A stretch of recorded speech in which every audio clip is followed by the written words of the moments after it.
It's a long and winding road.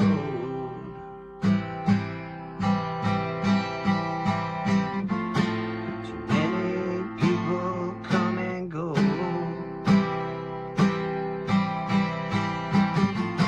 The church's walls are made of stone.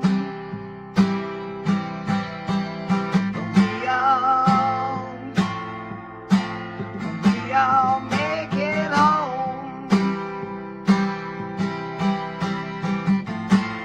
Tired of trading sunshine for a pocket full of rain. I'm tired of chasing butterflies, getting nothing back but pain. Come to the show. Take off that uniform. Come to the show.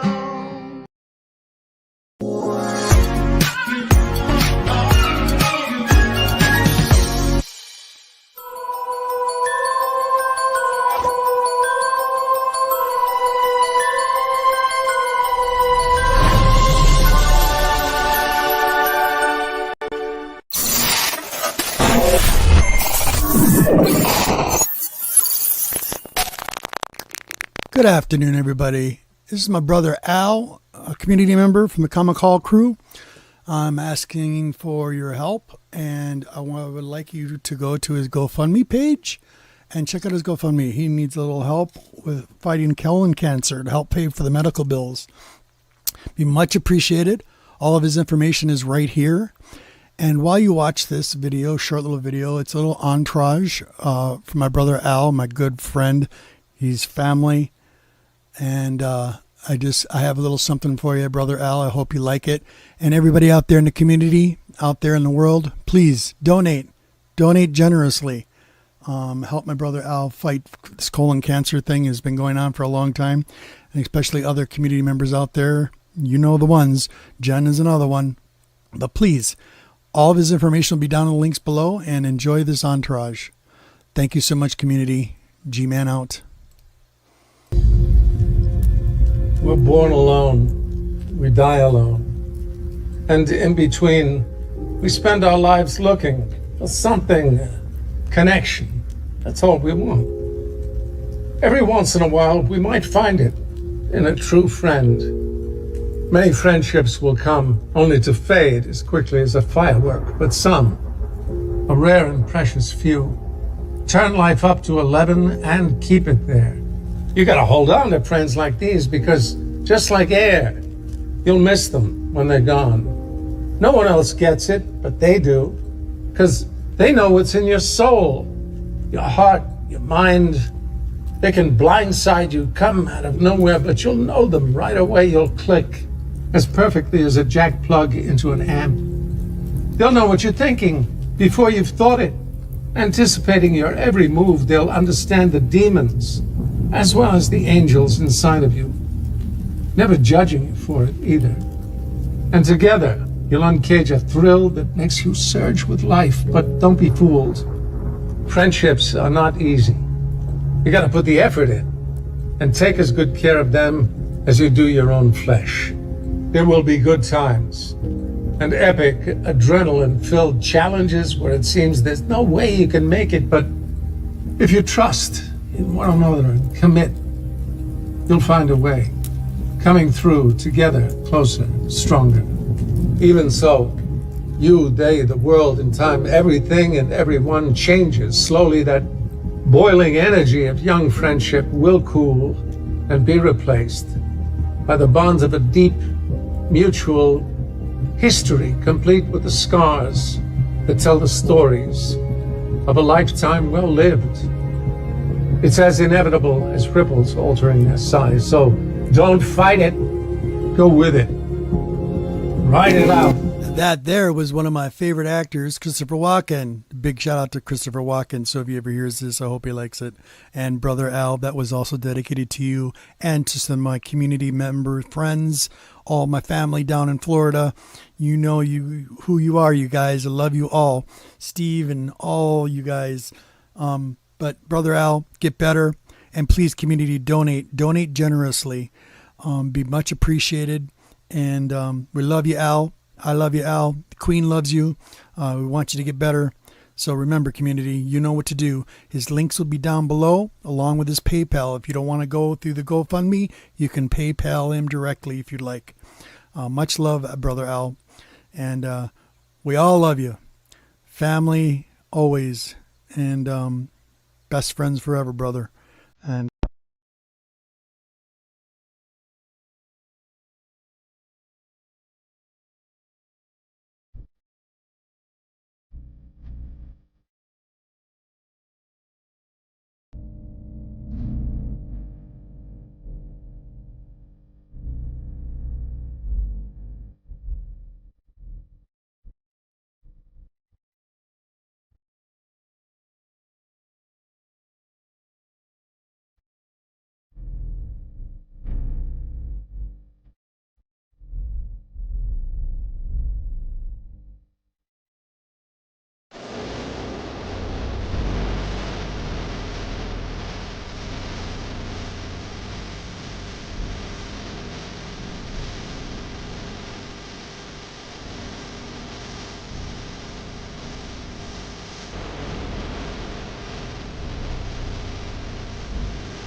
Bam.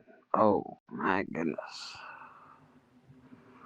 Good morning, Christina Payne. Very good to see you. Appreciate you being here.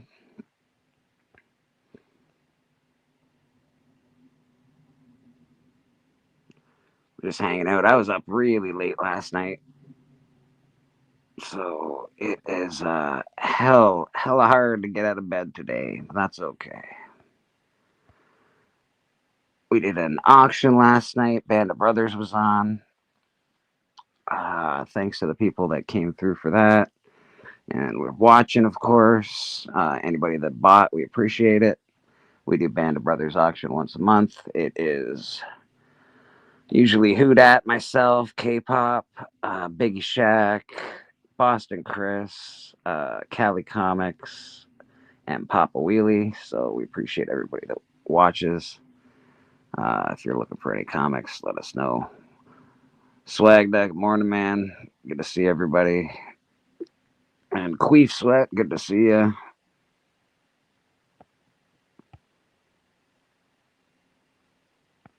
All right, what do we got going on here? I'm on my phone, so it's hard for me to check stuff out for some reason. Oh my goodness, good morning, Stephen. There we go. Stephen, that's very kind. I really appreciate that, brother. It is very, very kind. Trying to save up some cash for Comic-Con this weekend. I think we have seen a miracle, and this miracle is forgiveness.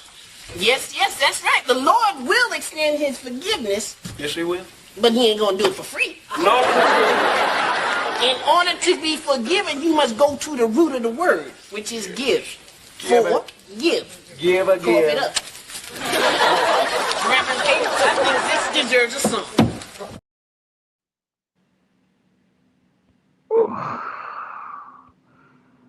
If anybody feels like popping on, the link is in the chat. I think. I don't know because I can't see it on my phone, but I'll get to my computer pretty soon. Yeah, maybe I'll do that now because this phone thing is getting on my nerves.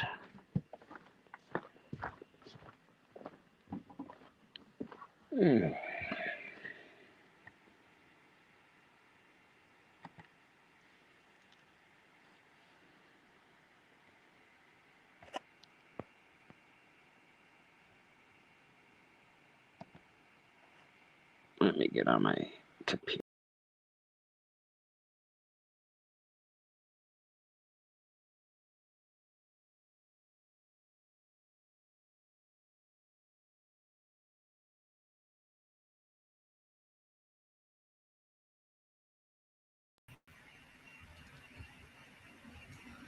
Perfect. Okay, that's much better. I can see everything that's going on. Mr. TM Nerdy, how you doing, buddy? I wasn't sure if you wanted a link this morning, TM. If you do, you can have it. It's there in the chat now, but I wasn't sure if you were going to jump on. I know you were saying you were taking a break, but you're more than welcome. Evil, what's going on, brother? Good morning. If you were watching The Hunt last night, we had a great show. Belts changed hands. Tony Sanders is the new heavyweight champion. It's been a few years for that. Biggie Shaq still the cover champion. And of course, myself, I am the TV champion at the moment. TV champion is the working man's title. So anybody that wants to fight, it's books that are $100 and under, usually cheaper books. And let's battle and see what the crowd thinks. Susie Q, how you doing this morning? Good morning. Good to see you.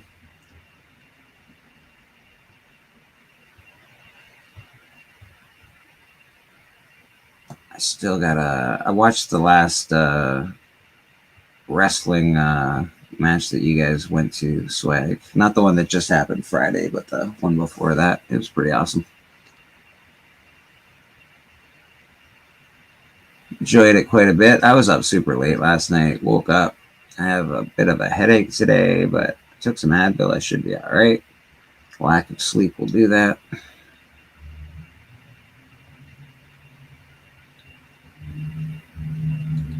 Got no guests this morning, which is a little weird, but that's all right.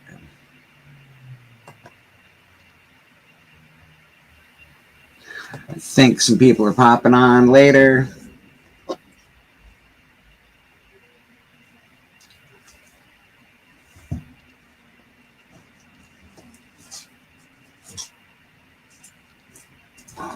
Show off some of the books that I sold last night. Oh, Mr. Steven, how you doing, buddy? Well, I don't know. How are you? I have had better mornings and easier mornings, but I'm all right. I'm okay. Okay. It's just been you're hiding behind your cloak of invisibility. I am. It's not a pretty sight, I'll tell you that right now. I woke up, I looked at myself in the mirror, and I was like, "Oh my God, this is all Who's that good-looking guy? Wow! This is all we're working with today. I better hide." Yeah, so that was fun. Yeah, but I was gonna show off some books that I did sell last night, which is always fun. There I am. Jawohl. There he is. Feeling a little worse. I don't know why I was up so late last night. I was talking with Tony and Boston Chris, and well, that's a lot of conversation. Let me tell you. Did you solve any problems with all this conversation? We solved all of the world's problems. Fair enough, because I felt something had changed. I felt something had changed. Yeah. I don't understand. What power? the power we wield. Oh my goodness. Yeah, it was but it's always fun. Like, I don't really go out too much, so I guess that's just sort of, my going out and having a good time is hanging out online with my buddies. I think it's a lot. There's a lot to be said for that. Really, to be honest, because going out and rubbing elbows with the hoi polloi at times can be a drag, and better to rub elbows with the hoi polloi online. That's true. You are not wrong. Yeah, it's all right. You can do it almost any time. It's pretty cool. It goes on and on, my friend. Yes, it does. We do the same thing after church, to be honest. There's usually a backstage conversation that lasts forever. And it's just it's nonsense. It's nothing crazy. It's just, just buddies hanging out. It's pretty cool. Apparently that's what Discord is, and I keep getting yelled at to go on Discord, but I'm not doing it. I'm not doing it Had enough of this nonsense. All right. Discord as a name is somewhat off-putting, is it not? Discord is not Accord. No, If you went on Accord, that means that's you're doing good. Discord is basically we're having a difference of opinion. I agreed. I agree. All right. I'm going to show off a couple of books. These are the books. Actually, these are books that are going to Stephen, to be honest. So, Oh, well, thank you. Freedom and Wheat. We got Madam Saint 1. It's pretty awesome, actually. It's a great comic. Who did it, by the way? You have to look inside because it doesn't say on the front. And if it, I can't read it, Stephen. Even if it did say it on the front, I couldn't read that. Hold on, jeez Louise, my old eyeballs. Oh, light helps. Julian. I don't know, man. It's hard. I'll have to look at it with my phone and then blow it up on my phone because I'm old. No, it's too much. That's too much. We got some Xena Warrior Princess. I know Stephen likes these, so. Well, I can tell you that I have accumulated enough Xena. I literally had no idea there were that many Xena books. But I attended a couple auctions where I love the photo covers very much. I really do. I think that Lucy Lawless and Callisto and Gabrielle. Yeah, they're good. That's good stuff. Especially if you like that kind of thing.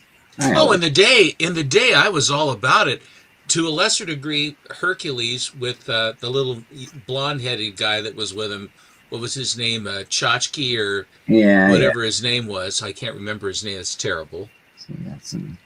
And then they had the comedy relief of one of the main guy's son or something, relation, Joxer or whatever it was, that cornball that they always kept putting in there for comic relief. He's actually he's a good actor, actually. Exactly. It's really weird that he turned out to be a decent actor, but he did.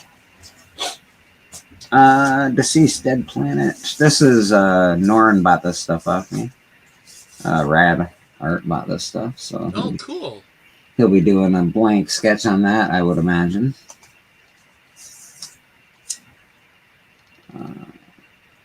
He'll be doing that. And these are a couple of spec books that I've been sort of pushing. If you're buying Transformers and G.I. Joe stuff, this is G.I. Joe Transformers. This is the first time they crossed over G.I. Joe and Transformers. They're not very expensive books at the moment, but they have dumped a lot of money into G.I. Joe Transformers, and they are doing crossover stuff. It is happening. It's a thing. Who dumped money into Transformers? Whoever owns Transformers, bud. And that's it. That's the stuff I sold last night. So not a lot of stuff sold last night, but I'm always thankful when I make a sale. Well, I appreciate that you're gratitudinal in that regard. They'll join Sue Storm, and assuming that fair enough, Nerdy TM, thank you. I am assuming that the all these different movies that are coming out all the time, it's quite something. Yeah.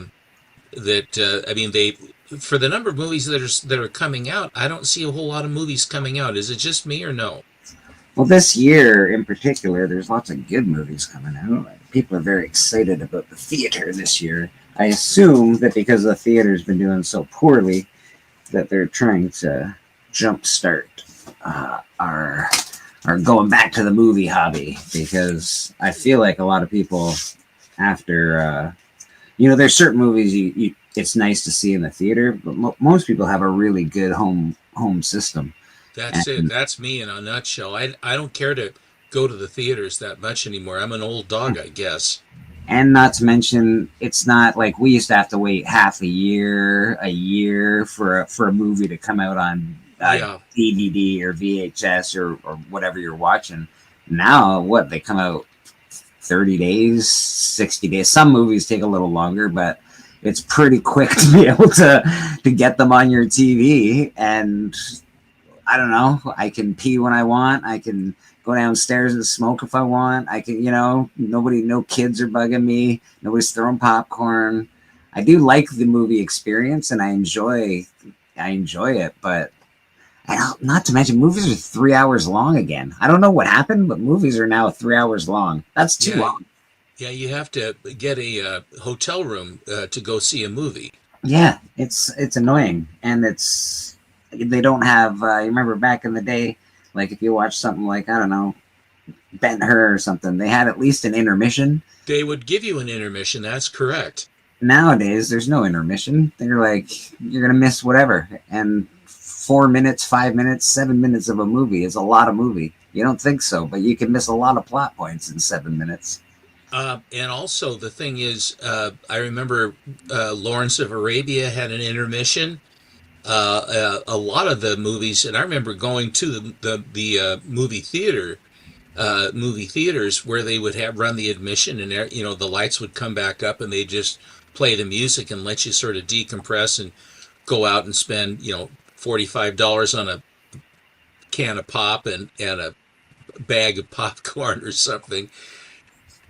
Well, like poor TM Small Bladder, he's like, I want a large pop at the movie theater, but guess what? I can't have a large pop because you gosh damn make me sit down for 3.5 hours. 3 hours for the movie, half hour for the all the, oh my god, this is coming out and that's coming out. It's unbelievable, man.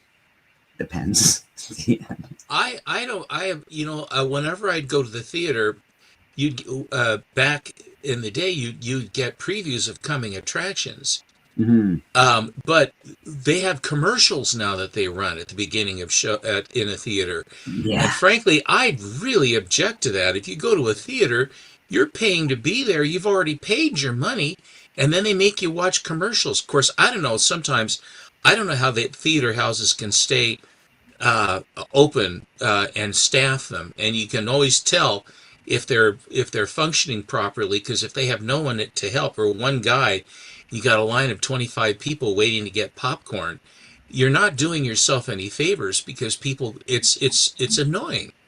Yeah, I'm curious to see the future of the movie houses. I don't. I know, like, even they just closed down, I think, the last drive-in movie theater around me. We've had one for years. It's the one that I've been going to since I was a kid. I don't go very often, but if I was, I guess, to go to a movie, I sort of like that experience. It can be annoying, but it's an experience when you go to a drive-in.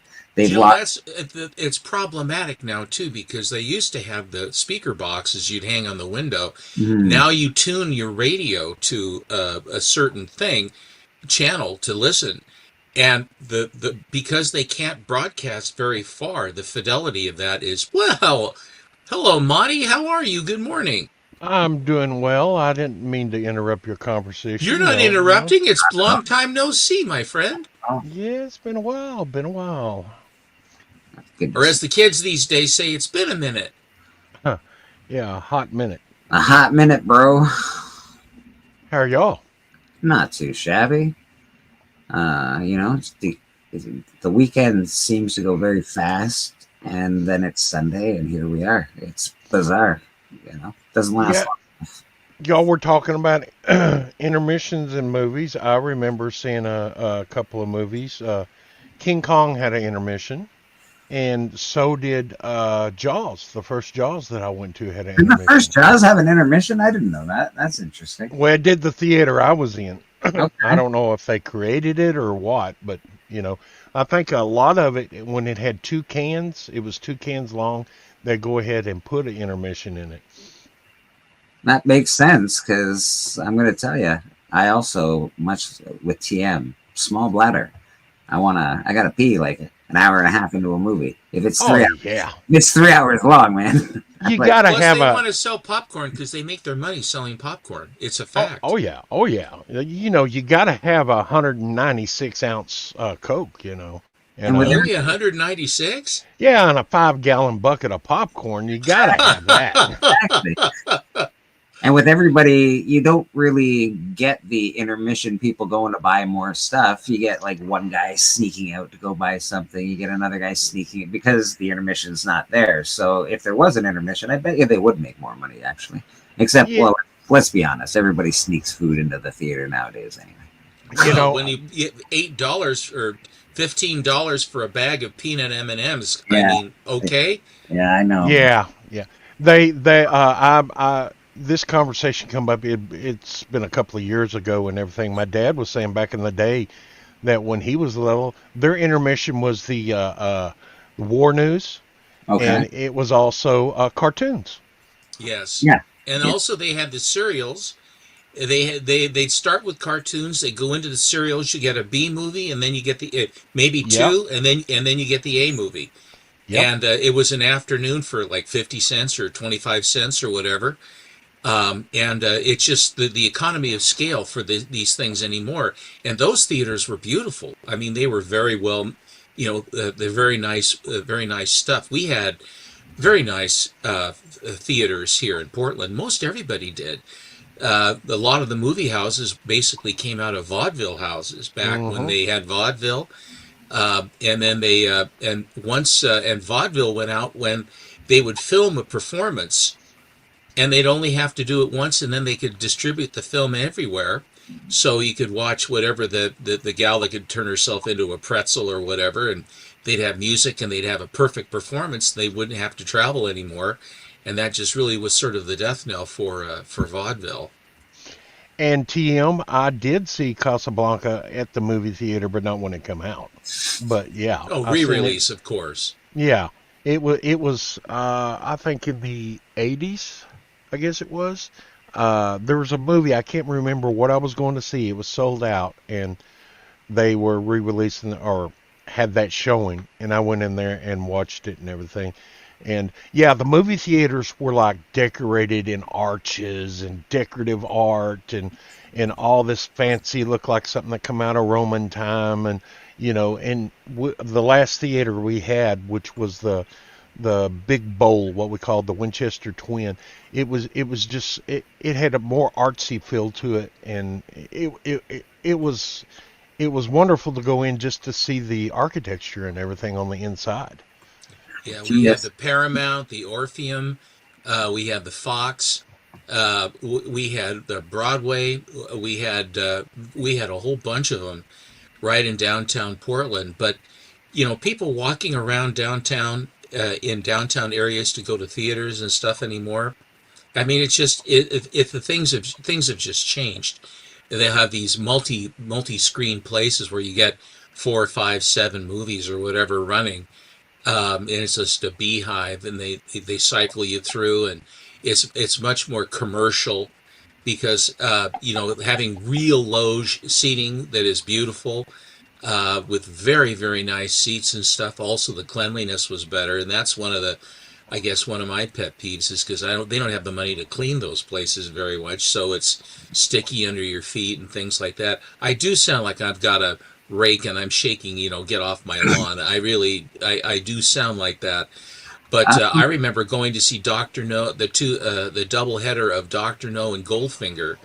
And it was a great, I mean, the intermission was just between the two, when you would get double features, and even sometimes triple features when you'd be able, you'd spend the whole day there basically. We're gonna say thanks to JSS Brooklyn before we go any further, because JSS. AJSS. Thank you very much. Prefer a blessing from him. Why? He seems a lot more religious than you. Okay, but he is my number 2, and he doesn't really do the maybe same. I could just throw you out one. Don't do it. Don't do it, Charlie. Don't do it. Thanks a lot. I appreciate it. Okay, feel better. I don't know what that was, but Sad, my God. A little blessing to JSS. That's all. Turner Movie Classics, and there's another one on satellite. Every once in a while, you'll catch one of those black and whites. They'll have an intermission that they'll go ahead and put on the TV too, and I'm like, wow, intermission on TV. I said that's just cool. They play the whole intermission and everything. I'm like, this is all right. But you'll Well, catch it every Lawrence of once in a while. Arabia, they would do that. I think that Turner Classic or whoever, sometimes that I would prefer that the announcers that have the information, sometimes then they will get political. I mean, which has infiltrated so much, which, if you're going to be entertained, I don't want any kind of politics of any sort, positive, negative, or otherwise. I didn't go to a theater to be for that sort of trade. By the way, if you haven't watched Alan's interview and sneak peek with Yaniv of Stray Flexen, he bought a whole bunch when we did our trade. He got a whole bunch of was selling a whole bunch of my books, and A.G. Aubrey bought a whole bunch of my books, and Alan bought some, and there are various people that are all buying my books. I say my books, they're his books now, but he calls them Stephen's books and stuff like that. And for whatever reason, there seems to be some sort of a buzz or cachet to that. I'm quite flattered, but it's you buy books and you hold them for a long, long time, generally speaking. And I don't know, Steve. I have books from the Gentner collection, and I'm pretty proud to have books from the Gentner collection. I appreciate that very much. Yeah, when I'm looking at them, I'm like, oh, they might not have like a brown label or anything, but like I know for where they're from, and that's a special collection. You were way ahead of the game, my friend. I will tell you that. That's right. But Stray Flexen had some books, some stuff you very seldom ever see, and that he has up for sale and with reasonable prices. I mean, in relation to the books that they are. How have you been, Monty? You had hail on your peppers and all that stuff. How is agrarian life working for you? Well, it's working well. I was able to make a good deal with an old friend of mine that has a greenhouse, and I was able to resupply a lot of my peppers at a fraction of the cost. Oh, and good. He sold them to me, and I would have rather had the original ones I had, but I was able to repopulate. And right now I'm up to I got 14 more containers out there full of potting soil that we did Friday. I took Friday off, and I got my little minion to come and help me, and we got 14 more containers, and I was thinking about going out this afternoon and planting 14 more pepper plants that I have, and they're all doing good. I even got some that's already got peppers on them, probably about 3 inches long. Oh my gosh! Yeah, that's ahead of the game, though, isn't it? Well, I'd have been a lot more ahead of the game. Oh, if they hadn't been destroyed. Okay, yeah. I dig. But these plants were bigger, and he said, yeah, people want the smaller, fresher plants, and the bigger ones just wasn't selling as well. So he just made me a deal on a whole bunch of them, and I got those, and they were about the same age as the ones I planted.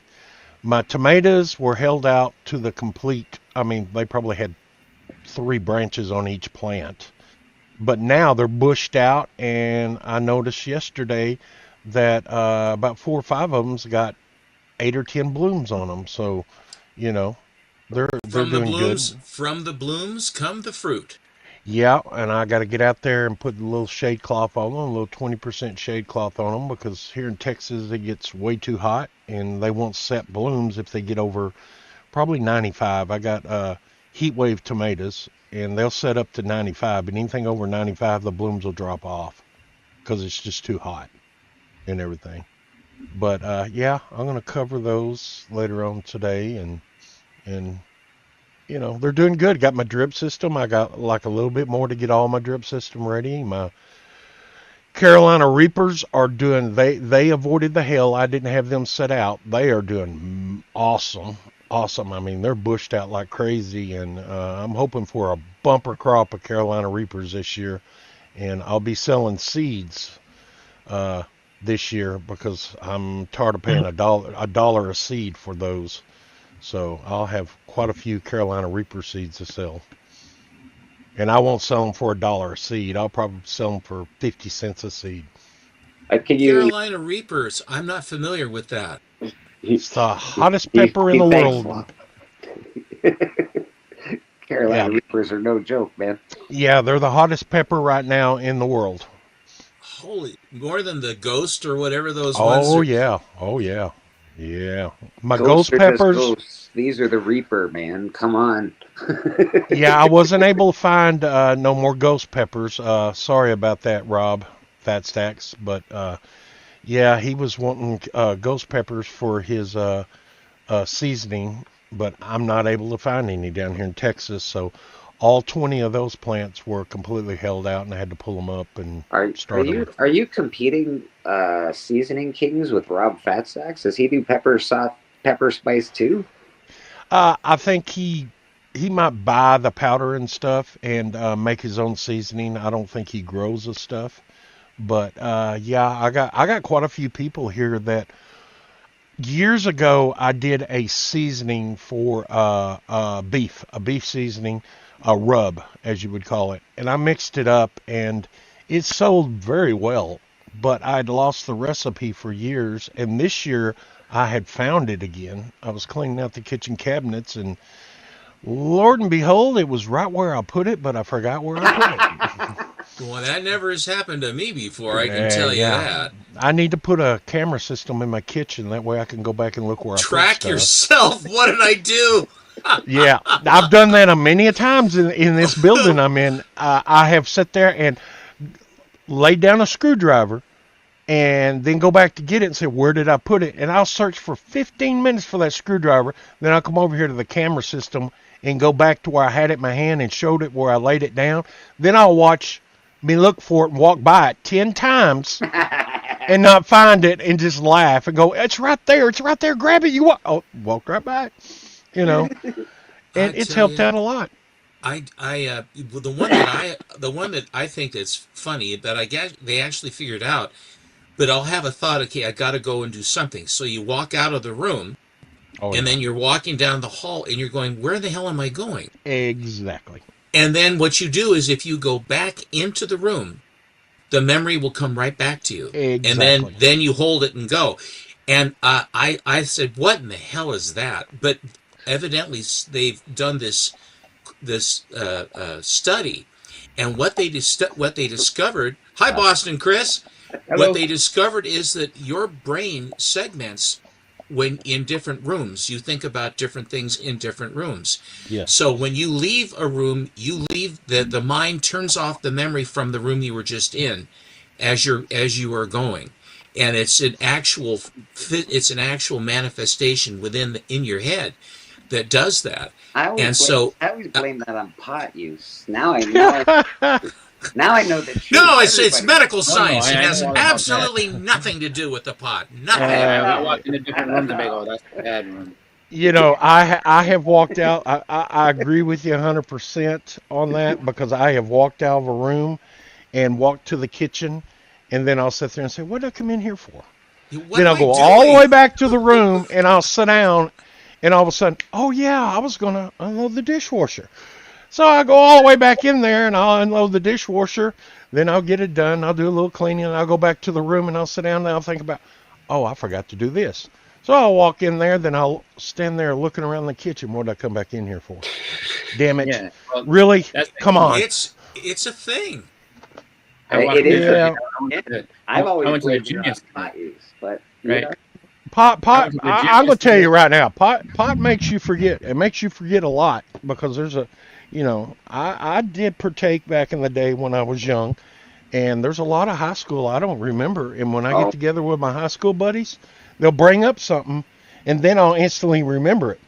But if they would never brought it up, yeah. But I'm glad I quit years ago, because I would have been just walking around in a daze, I I'm think. glad you quit too. There's more for me, Monty. Thank you. Yeah, I went to the gym yesterday, and as soon as I walked in, I was like, oh, this is the bad room. I don't know. And I knew instantly something terrible was going to happen in there. Picture of you at the gym. So you were. Yeah. Was it your first game, or what's going on there? No, it was Just I was just basically saying like the world's ending. I walked into a gym. And Is this is, that, did you work this is out? it. Are you actually going to a gym, or were you just like taking No. pictures like one of them? Oh One of no, those. I wasn't just sitting there like, oh, and this is what a gym looks like. See, I've never no, I've been trying to do a little bit Sprayed better. some water on your face, looked a little sweaty. You're like, yeah, guys, I was at the gym all day. You look No, quite a little bit more gaunt, my friend. You look good. I'm trying. Thank you. It Uh, shows, my friend. It does. JSS in the chat, and speak of, do take a minute as we celebrate the Memorial Day holidays to remember those that made ultimate sacrifice to protect our country and freedom. Amen. Yeah. Amen. Freedoms. Amen. And yes, and a lot of people need to understand there's a big difference in Memorial Day and Veterans Day. Memorial, as the word memorial means remember the Yes. fallen. So Yes. remember And the fallen. Veterans Day is for everybody. Well, so I would say you can remember the fallen, but mostly you're supposed to honor the living and be like, thank you for what you're doing right now. And I had took time, which we did it early and everything, for a family to honor my great uncle and my two uncles that passed that served in World War II. We had a lot of people in our family that served in World War II, and we remembered them on Friday. So do take the time, because it was a terrible time in the world. I know World War II is America has a romantic fascination with World War II, but Yeah, that's what there's a everyone. lot of stuff that happened during World War II, and not only World War II. In my case, All it over. was World War II, the Korean War and the other wars that were Vietnam. Vietnam and the other wars that were fought, or as they say, they weren't wars, some of them, but they were. You know, and this might be kind of a hot take, so in my opinion, is nobody else. So don't go coming for bleak or nothing like that.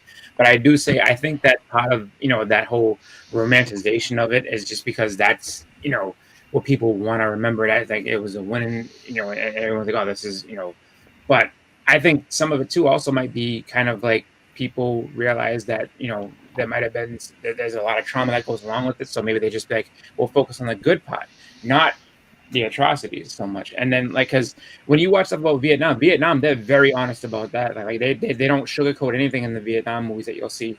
Like they sit there and make, dude, it was terrible, it was awful. And the crazy part with that is that a lot of the vets from Vietnam kind of caught a lot of trouble because they were just like, oh, look what you're doing over there. That's not no real war. That's this, that's that.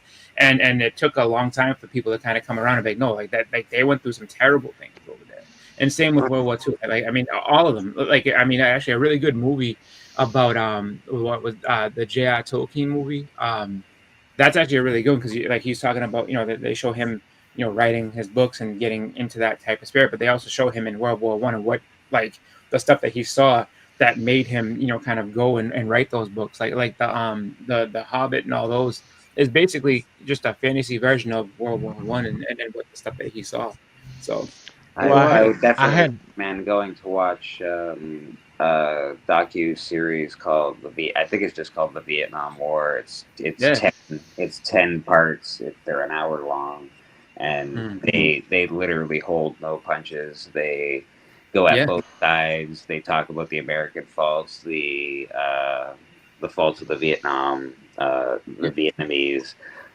It's a really great documentary. War is no joke.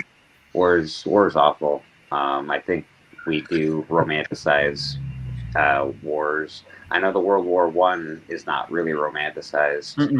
There's a lot of trauma that comes from that. Oh yeah.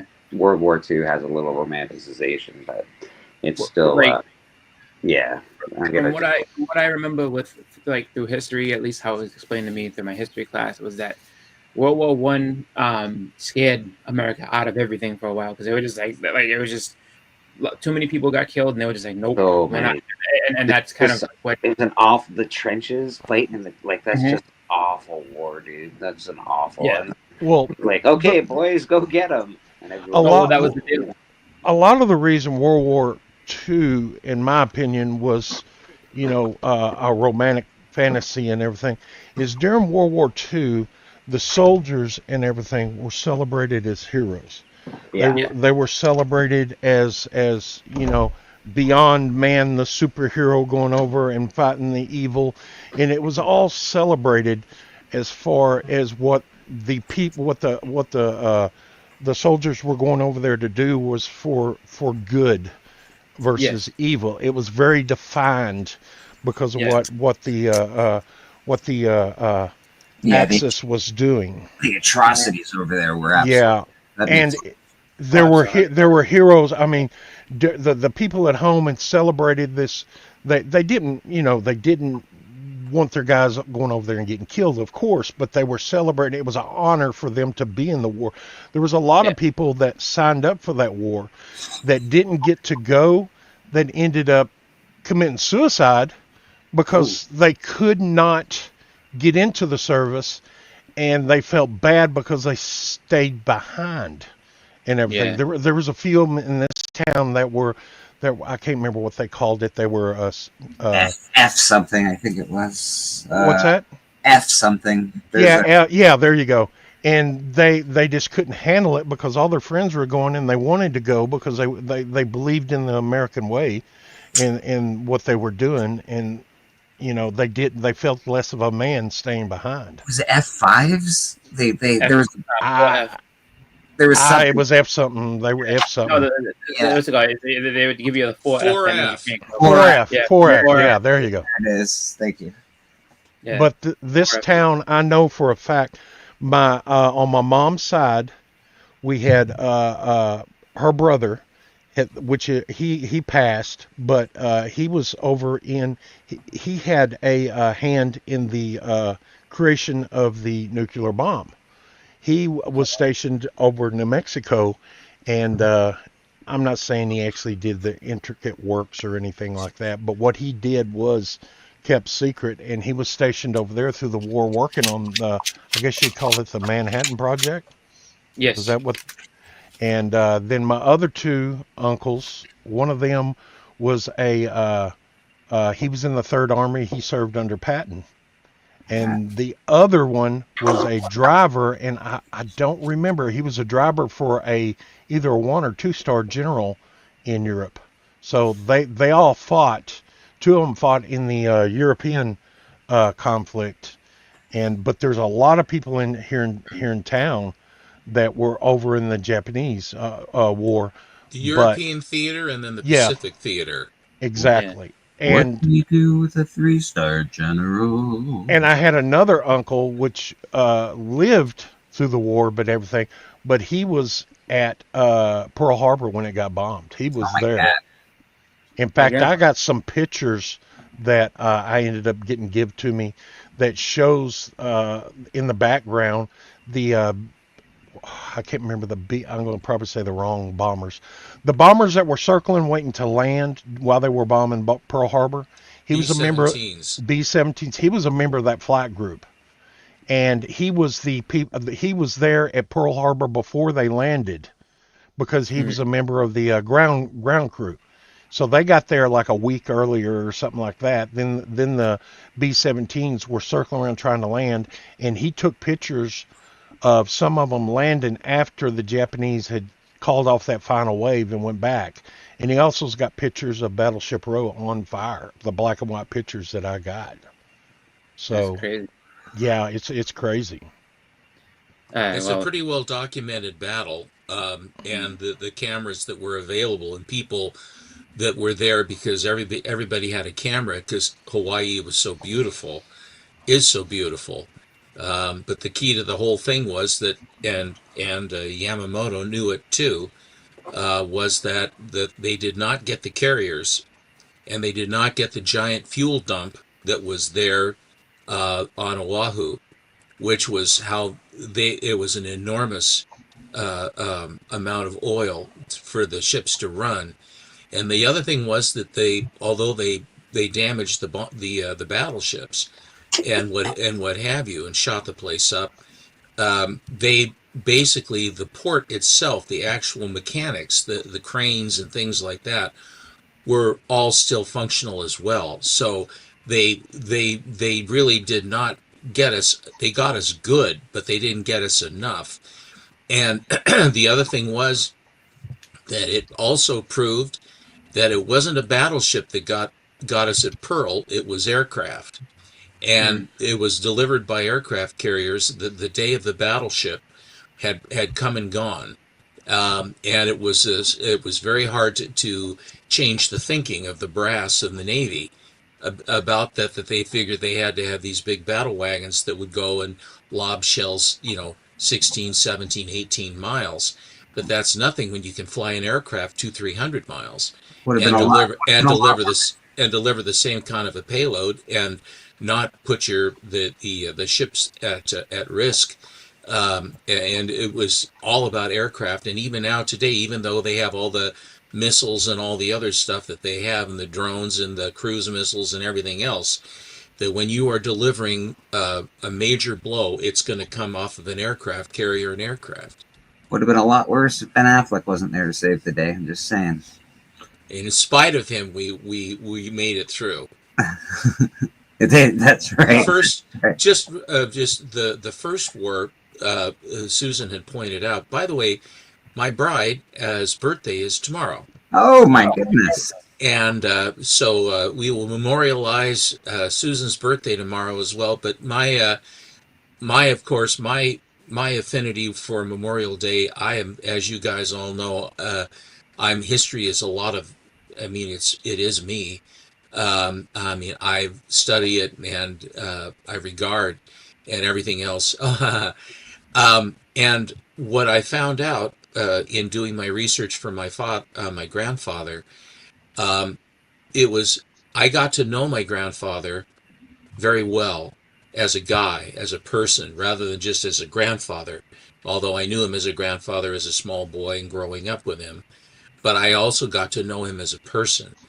And to know the person who went through what he went through, and it wasn't like he was a rear echelon person.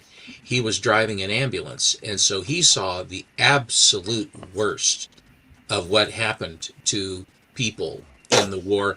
And the fact was that my grandfather did not go to kill people. He went to save people.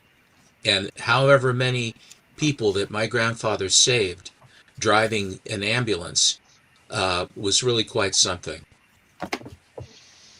Yes, and also he has a book, and I've got it up. I haven't started reading it yet. I want to read that book, but I should have when I was out of work for a little bit. I should have started reading that book, but that's all right. It won't run away. Thank you, Bleecker. No problem.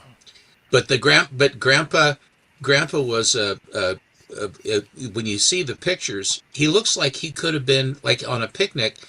He's wearing sneakers and a polo shirt. I mean, it could have been, our day. I mean, it was just people are people, and the lack of antiseptic and the ability to stop infection is why there were so many people that lost limbs, because they had to take them. Just as bad as in the Civil War, which is that kind of a thing. So the way that war was fought back then was, and of course, people don't realize, but they say what was the worst war for Americans dying?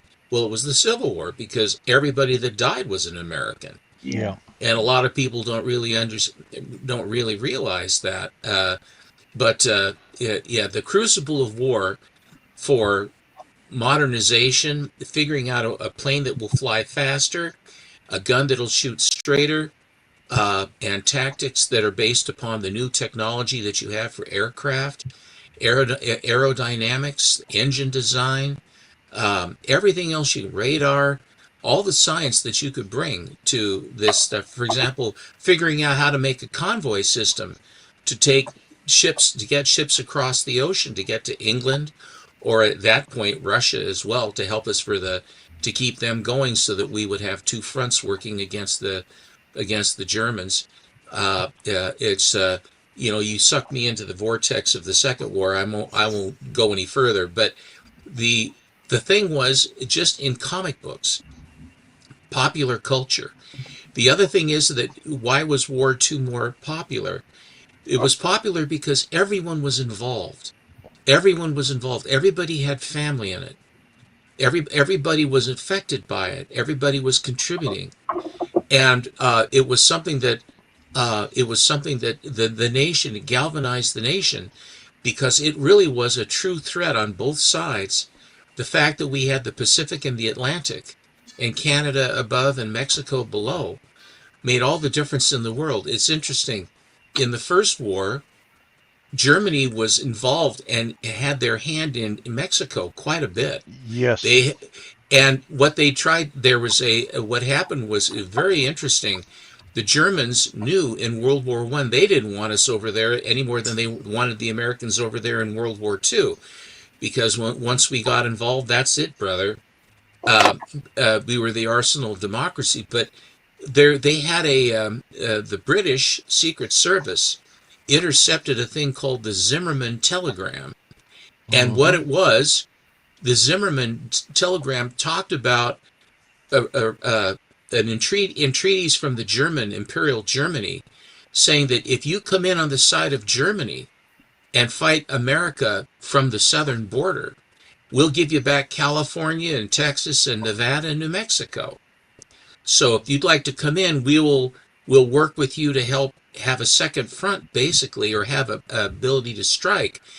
And the Brits found this. They sussed it out, and they sent that to us to let us know what was going on. And it was the damnedest thing. It galvanized us to think that they would have the nerve to come over here and do that.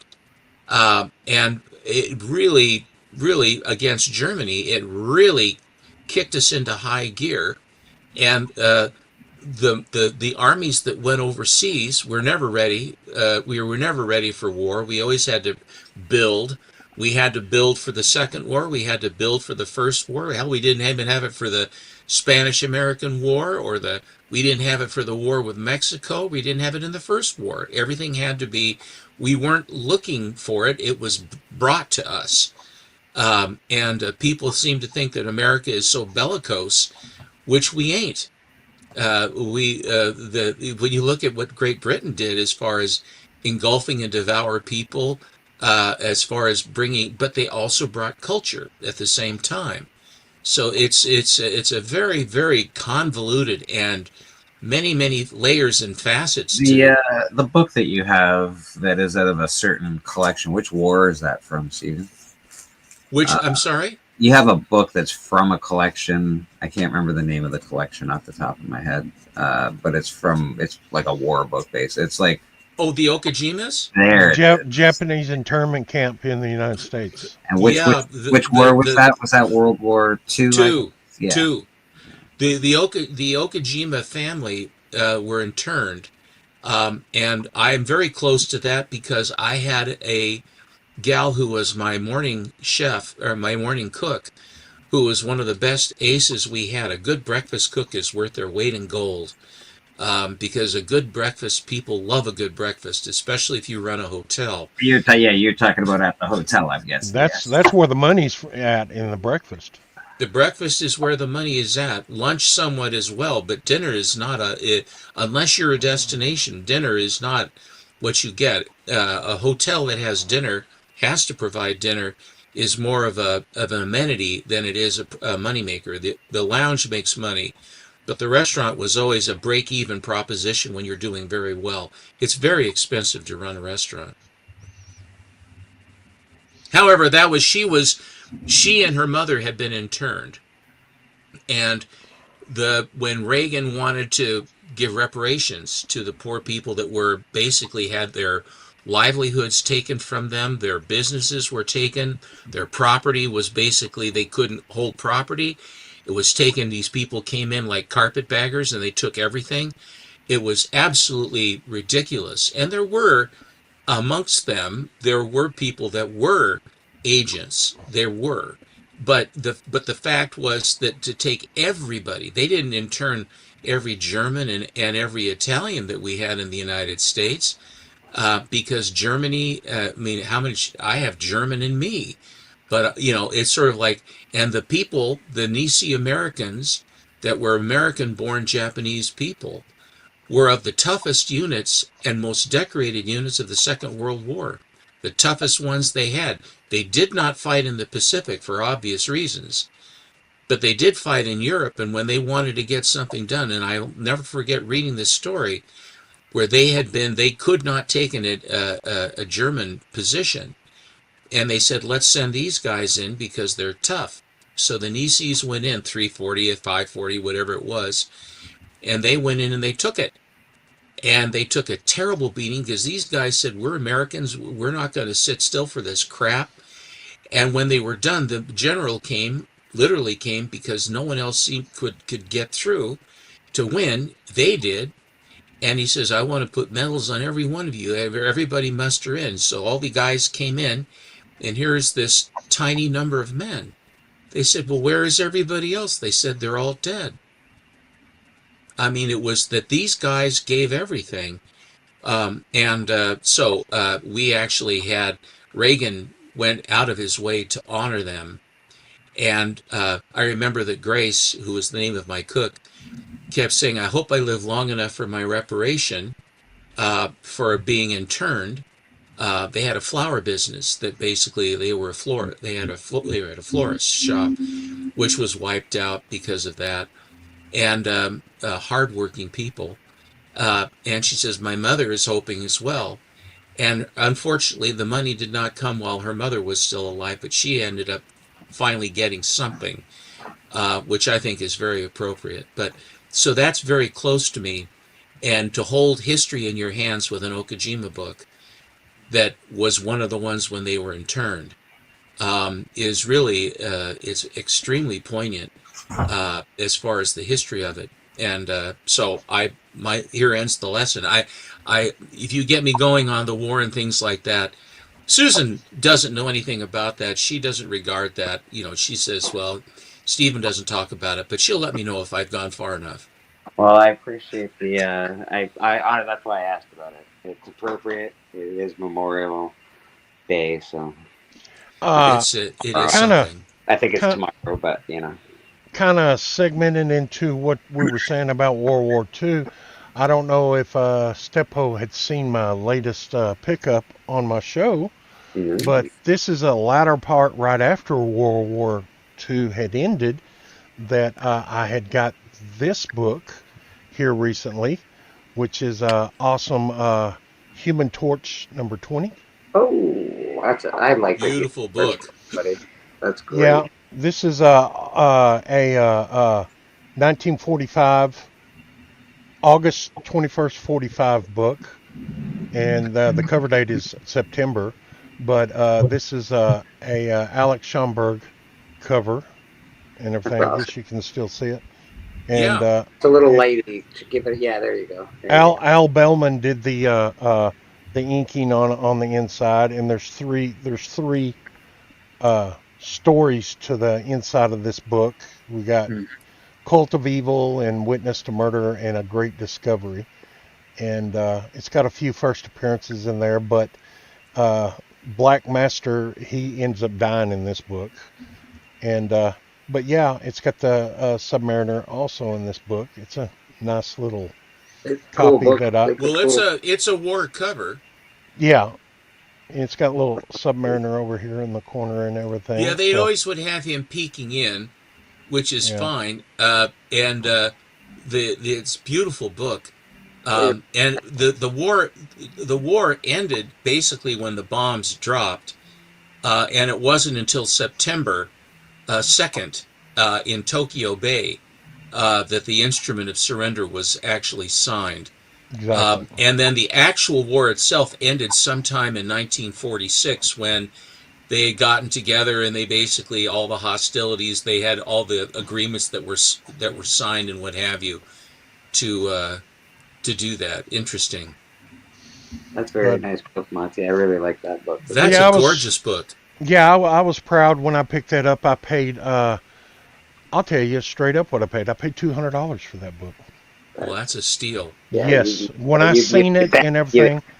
What'd you do to the guy? Are you that big? Did you threaten him? I have some connections, and from time to time, this guy is needing money, and he lets go of certain stuff, and he knows that he don't want to take the time to, list it on eBay and do all that. He'd rather just do So cash I in shakes this guy hand. down every once in a while when he was hurting for money, and says, "What No, about the he calls me, Chris. He calls me, Yeah, and he preys. Oh, Monty preys on him, Chris. That's what happens.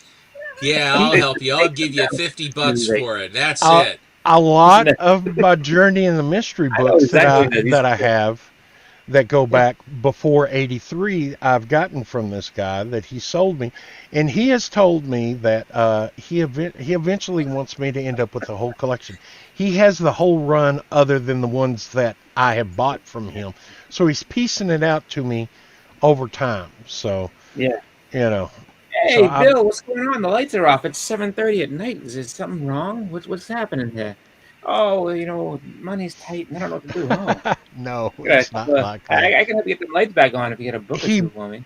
he really he knows that I have the joy of these old books and everything, and he has told me multiple times he'd rather sell them to me at a huge discount than sell them to somebody else that would just end up reselling them and putting them out there to Hey man, just if to he make wants a to sell profit. it to you, I'm sure he can look up the Yeah. price of his books. No, that's cool. I'm sure you're not like I'm just joking with you, you're man, but not I think stealing from him. So that's that good. is kind of cool. Where it's just like, you're just sitting there and you're doing your thing, and he's pretty much saying like, yeah, like, I want you to have it. Just and I, maybe it's just one of those deals where he's doing it in that way because it's a lot to handle. Like, I mean, I don't know how big his collection is, but it might just be like, let me just piece it out to you, and then you come take what you want here and there, and then eventually this will be Yeah, yours. he's gotten to where he sells one or two books at a time. And Yeah. I, It's I right, have it's told right. him on some of the other books, I said, well, I can't give you that price on it because it's worth more than that. And I've been Yeah. told on two occasions I can remember that he has just blatantly come out and said, "Shut up, boy, you want it or not?" And I Yeah. go, "Yes, sir," because he's Well, he's of an older age to where that's what he wants. He doesn't want to haggle or anything. He's made up No. his mind, and when he tells me, "Shut up, boy," that's what I want. Do you want it? Well, I respect him I enough would to say also yes, sir, and go on. Amen. I would also wonder too if it's like I mean, this guy. We don't. We're just hearing this guy from your story, but if it's probably hard for him to sell those things, that's probably another reason why he's like, look, no negotiation, no haggling. This is the price. Take it, because if Well, it just makes it easier for him to say, you know what? Because if you got negotiations with him, he might be like, I really don't want to sell this, but and then he'd be like, you know what? I'll just keep it here because you know what I mean. Whereas him just saying like, look, just take it. That way, like rip the Band-Aid off. Don't no negotiate. Just rip it off and leave. That's all I want. well, he's seen my collection. He's been over here to my barn quite a few times, and he sees how I take care of books, and he's like, "Man, you put a lot of effort into this." You I actually go, you actually let somebody in your barn to look at your collection. That's what yeah, I was yeah. going to say. Wow. I've known him You for a let the long. honey hole come in. Of course you do. Oh, I've known so does him that for a mean long time, and he's known my family for a long time, so he knows my dad real well. I mean, I think he's close to 92 now. Oh my God.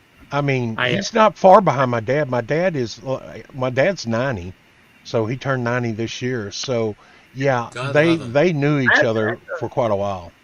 I have to wonder if like he sees a lot of himself in you with the collecting. Maybe that's where that connection He comes has from. sat down and told me stories about the old days of this town and the other towns around me. Of course, my dad does the same thing, and there's a lot of books that he picked up back in the 50s and 40s that he bought right off the shelf and everything. Yeah.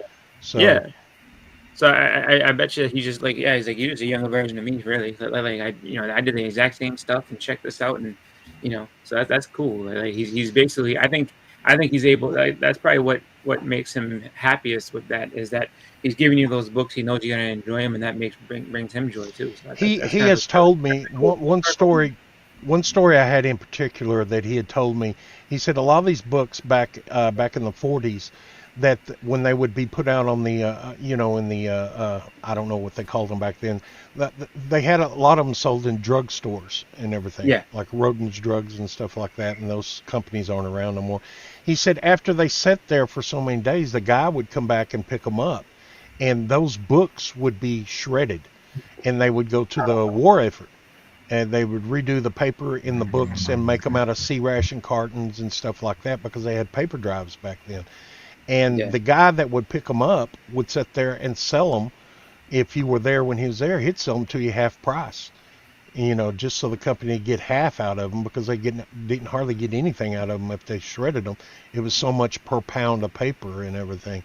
And they would, get the staples out and shred them, and they'd go to the war effort.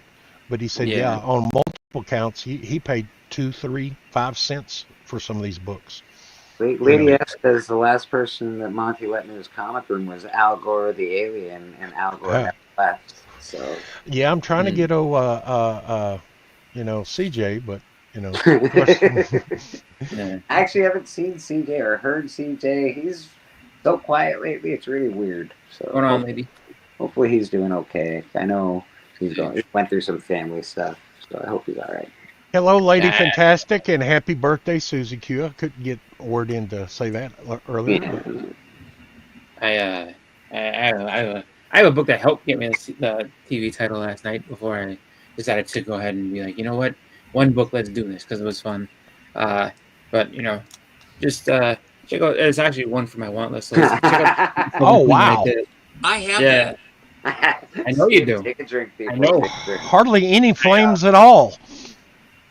Well, I got this, and honestly, like I had seen the cover, like, oh, this is cool. This will probably win me around on the hunt type thing, and that's really what I thought. And then I started looking at it more, like, oh, this is cool. And then I started seeing what people are getting for it graded. I was like, wow, it's a good book. So I like the cover, and it's a good, I guess. Wow, it's not really a great display book because you'd be like, wife come home like, what the hell is this? Like, well, I don't know why she's not wearing a shirt. It's not my Does fault. the Human Torch appear in that? Is that why it's called Torchy?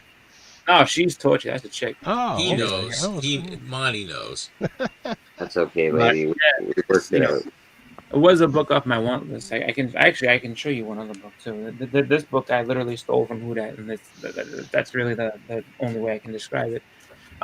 So Hudat had done a thing similar to last night on the Band of Brothers auction where he was like, hey, like this is gonna be we're gonna do this, and it's $50 for the slab starting bid. So he's like, okay. So he put it up, and I was like, just watching it, and nobody was bidding. I was just like, I can't, like, I didn't want to spend money because obviously for Heroes, but I was just like, I can't not go ahead and do this. So I was like, I gotta get it. So, so who that put this up, and it was $50, and just not a $50 book at all, but.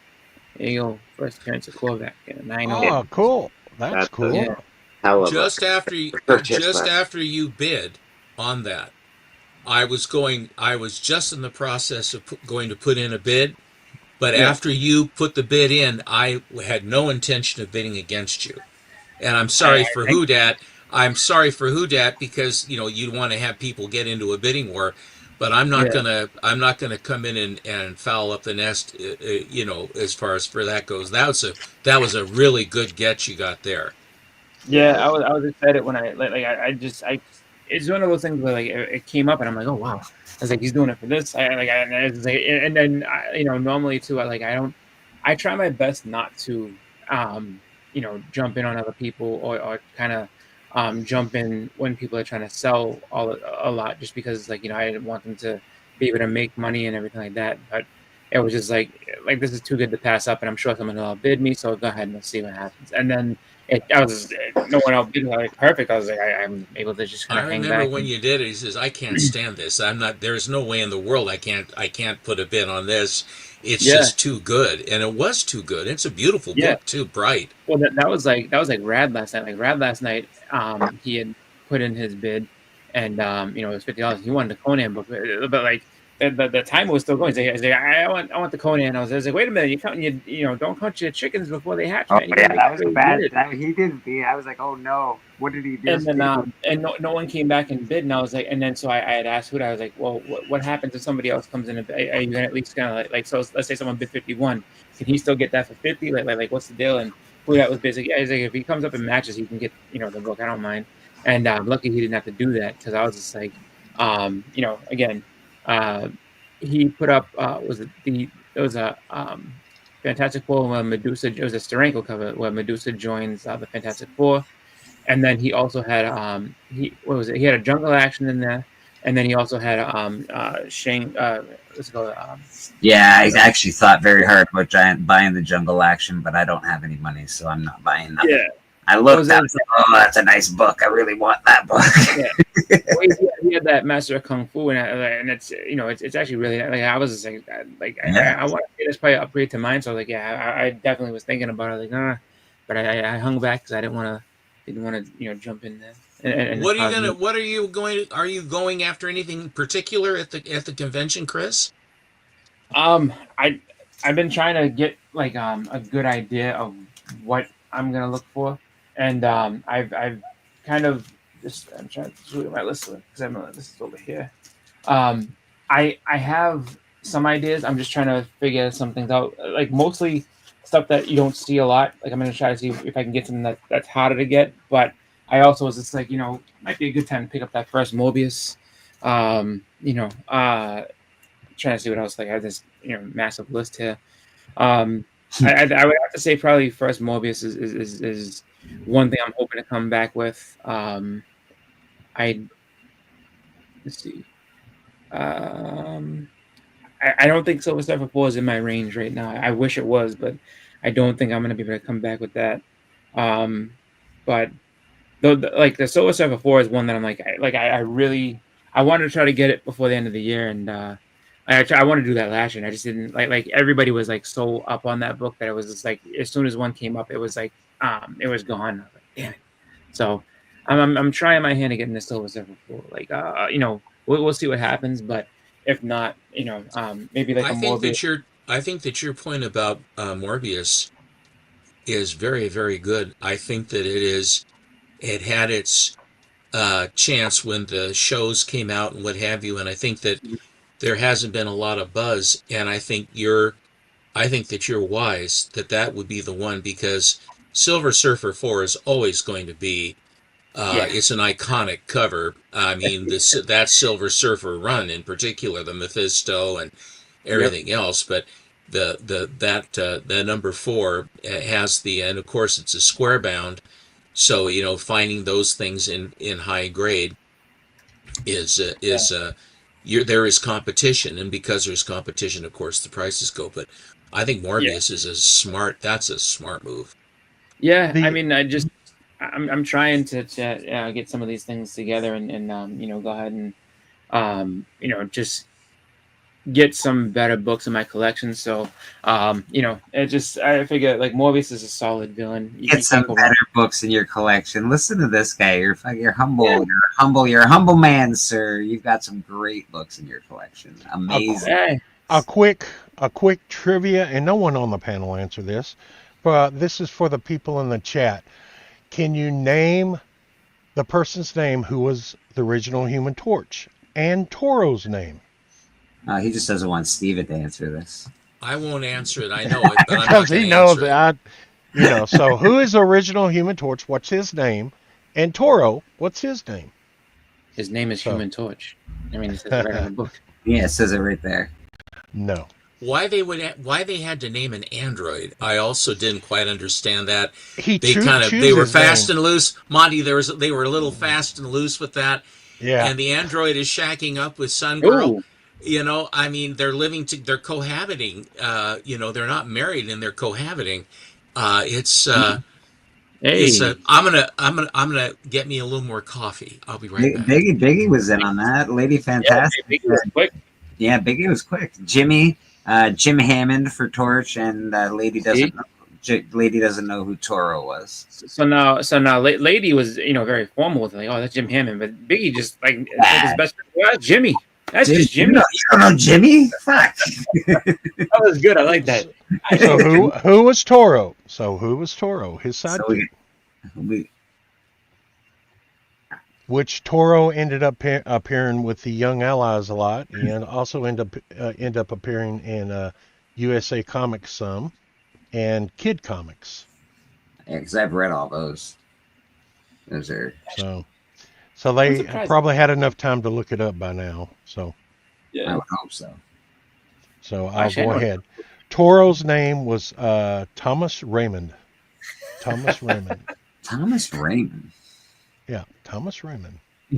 She said Biggie's on a first name basis with him. I just heard about the guy. Biggie knows everybody. That's the way it is. He's the immortal Biggie Shack. Of course he does. Yo, Jimmy. Hey, Jim. Yeah, man. Yeah, the hunt was really fun last night. I had a good time. Yeah, it was a good time. Like, I was very surprised that I was surprised that I was able to pull off 2 matches in a row, and win them both, which was awesome. And then I knew that rolling the dice was it was a gamble, but it was a fun gamble, and I think that that's something that is kind of a fun thing to do, where sometimes it's good to shake things up and be like, you know what, I'm just gonna do this just for fun, see what people have, so see what people can do. So I wanted to do it. I wanted to do it, and I felt like it gave everybody a good show, because I think like you guys, I didn't notice it, but I guess you guys have said Roscoe's face when I said, "Come on out, one book."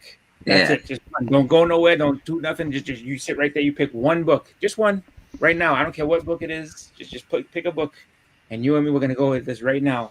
Just one and one, and I think that that's kind of fun. It's just like like I don't know if anyone's ever really done that before. One book right now. It's just like one book right now. Like, what do I do? Second person in history, hunt history, to win a title with a coverless book. Just saying. So it was pretty epic. The whole night was pretty epic. The Tone fighting D for the heavyweight championship. He hasn't been champ for like 2 years or something like that. So it's been a while for him. Yeah, it's been a while. Like he won it from me, and then just kind of took it, and just had a little bit of just a break, because I mean, and it's tough, because we switch nights, so it used to be Fridays, now it's Saturdays, and so schedules kind of can be tough with that, but it's definitely fun to get on there and have battle and everything like that. And I know that a lot of people watch, and if you're curious about coming on and just having some fun with it, like just hit up Tony or any of us. We can let Tony know, and let us know which character you want to be, and we can get more people on there, just because like it's fun seeing more people come in, and it's fun seeing people's collections and what they're getting. So like I will say, like if you watch it and you like the show and you ever thought about participating, like definitely talk to somebody, because we would love to have people on there. Like it's not anything where we don't want people to come on. We do. We want to see more faces come in. We want to be able to share this with as many people as possible. So come on in, have some fun with it. Yeah, please come in. I need more people to beat up. Like it's getting. I'm just kidding. Come on in. I'm the TV champ right now. It's not costly books. It's very easy to come by books. Dollar Bin Diving is your best friend. Cool, interesting stories and covers and artists. That's your best friend in this category. It's the working man's title. So come on in. Give us some fights. Come beat me. Take my title. Make me sad and cry. And that would be great. I had a great Dollar Bin dive yesterday. Matt likes comics. Shit, Matt, you had actually a good auction one of me too. Like, I don't have any money for this show, man. So I'm gonna be definitely dive it. Like what I'm gonna try and do is find I don't know if they're gonna be cheap, but like $10 copies of Ice Cream Man. Try to fill in that run. Try and fill in my run for Walking Dead. Maybe like try and get a good chunk of those for cheap. So, you can get cheap if they're not all the keys and stuff. So hopefully I can find some books. But usually at cons they're like $20-$30 a book. I'm like, fuck off, you're an idiot. Yeah, that's crazy. Like I think, I don't know if it's 1 through 10 straight of Ice Cream Man. I know I have a bunch of early stuff because I like that story. And I picked it up not knowing really what it was, and I was like, and it reminded me kind of like not, I don't want to say like the Twilight Zone, but kind of like that, where it's just like he would like the first couple issues, he just goes to different places, and it's like, oh, that like it reminded me mostly, I think, of like the Mothman, where it's just like this guy comes in and he's like the ice cream, wherever the ice cream man goes, like there's some tragedy about to happen. Yeah. And so he's kind of like a harbinger of like bad things to come. And thankfully, I have number 1. I don't have the cover A. I have cover B for number 1, but it's still a first. It's still first print. It's not like it was a second print or something. It's just not the most desirable cover, but I'm happy to have it. I think I've got 1, 2, 3, 6, 7, and then I have the COVID. There was like a COVID one that came out. I got a few. I got like a smattering, but it's such a cool thing. And now that it's like not $100 a book anymore, I think it's a little easier to grab. Yeah, I'll be honest with you. Like I read through and I had I think I have 1 through 10. I'm pretty. I know I have. It might not be straight, but I definitely I bought them all. I just don't know where. I might have put like a couple of different boxes, but I think my favorite story out of all of it, and I think it's in issue number 2, is the 2 junkies. Like that one was good because they kind of gave a Watchmen ending to it, where it's just like you don't really know what's gonna happen with with one of the people in there, where it's just like it's either they're going to get themselves better or they're gonna continue on doing what they're doing and destroy themselves. And I thought that was a cool story, and it was a cool story all around. I mean, like I would say, if you've never read it, like it's definitely worth picking up and reading. Like if you ever get a chance, I would say if you've never read any Ice Cream Man, like that one story, I think is really just a cool one, just because it has a lot going on. And and the cool thing about Ice Cream, you can actually pick up a book and just read it. Yes, and they're all self-contained. Like as far as like the ones that I had, they're all self-contained. Like nothing really builds to the next one. It's all just self-contained. Like he kind of rolls in the town. And the people that are there really don't know, I mean, they don't know about him and like that. But just you start seeing, like, he's basically able to see their story, and eventually he'll show up to them, and then that's usually when the shit hits the fan. But it's not him that's doing it specifically. It's just whatever bad thing's gonna happen is gonna happen right when his presence is there. But it's good stuff because it's like I like horror stuff. I think the story's interesting. I like the characters. I like the art on the covers. I thought it was really cool. Yeah, especially the variants are just amazing, right? With him too, like the stories too. Like I mean, like I said, like it's a bad thing's gonna happen, but sometimes the bad thing isn't necessarily like it's bad for some characters, but it actually is helpful for another one. I'm almost positive there was. It might have been the first one, where the kid like I guess like he has like abusive parents or something like that, and this kid's just getting bad things that happen to this child, and the Ice Cream Man kind of shows up and kind of takes care of the kid's parents. So it's just like the parents that were hurting him are gone, and so he has a chance at a better life now because of it. But it's like one of those things where it's like like it was a really smart book in that way, where it's just like it's kind of just all over the place, like and it lets people kind of figure out like hopefully the kid's life gets better, but it might not. You don't know. And then the same thing with the junkies. It's like hopefully this person makes right choices and changes their life around because they saw what just happened, or maybe they don't. Maybe they just fall deeper into despair. You don't know. So it's really good writing. I think it's just a great story. Yeah, it is. What's that, Splash? I was just gonna tell Steppo, if someone would send you a big cup, you wouldn't have to get up and walk to the coffee. I will not put coffee into my wonderful mug. I have that out. I think of you every time I see it. It is a thing of beauty and a joy forever, and that's just the way it is. I have to stir my stumps and go get another cup of coffee, and I could use that, but I don't want to mess it up. I like it. I like it just the way it is. Then thank you. I'm just poking at the And I think about, and every time I do get up, and I think of you when I have to get up and go up and get another cup of coffee, and I says, I'm sure if Monty's watching, he says, damn, buddy, I gave you the mug. What the hell? Here I give you the thing and you don't use it. It's just, but I'm perverse that way, Yeah, it is like a half a gallon, Yeah. And, I don't know if I could drink a half a gallon of liquid. That seems like a lot of liquid. if you can, it's good. But I don't suffer from this small bladder routine. However, I do have some books to show if you want me to. I sure would like it. Yeah. It's just some fun stuff that has come into my sphere of influence. Let's check her out, of course. This is Dazzleless. Every well, month. it's not. It's just fun stuff today. It's this was just some yes. auctions and stuff.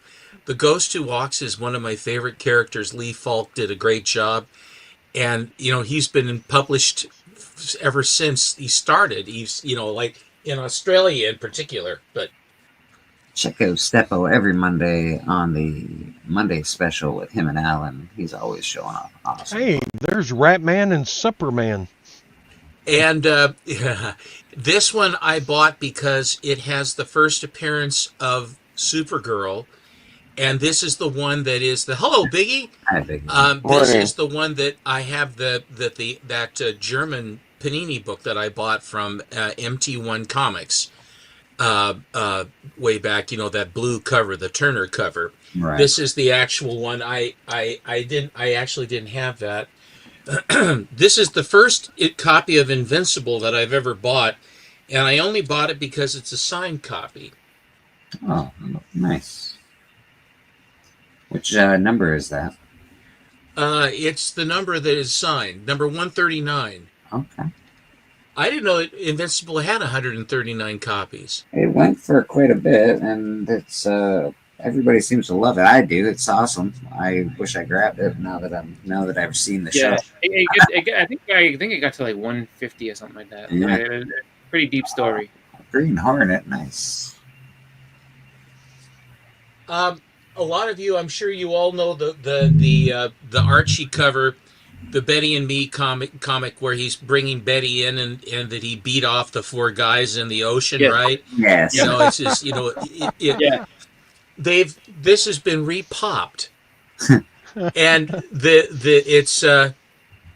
so they basically completely co-opted this, but this is a brand new book. So if you wanted to get the homage, this is currently on the market. Ninja High School. Ninja High School. I want to say, speaking of Archie books, I saw in person actually for the first time, the first Sabrina Archie's Madhouse 22, and I was like, oh, and I just didn't have the money for it at the time, but I was like, man, and I said to the guy that at the booth, I was like, I've never seen one up close. I was like, this is the first. I was like, I'm getting warmer, and he's like, what do you mean? I was like, I've been chasing that book for about 5 years now. I was like, and I've only ever seen it online, but now I've seen one in person. I was like, I'm getting warmer. I was like, one day. I will have Archie's Madhouse 22. That was a hard book for me. I have a copy. It was a tough book to find. Generally, you find them in like 4 or 5 because all the Archie books were read. I mean, especially a lot of girls would read them. Guys did too, but the girls in particular. And I finally found a copy. That it just basically presented itself. I sort of had I wasn't like I was chasing it, but I had an eye out that it would be in. So that's when I bought it. I think it's a 7. I have a 7.0 of that, nice. And it's one I'm really happy to have. Here is the X Universe. This is Dynamic Forces cover. Oh, nice. And it's signed by all manner of people. This is number Ross. 319 out of 1,500, and it's signed by Alex Ross, Jim Kruger, Doug Braithwaite, and Bill Reinhold. All 4. Yeah, good stuff.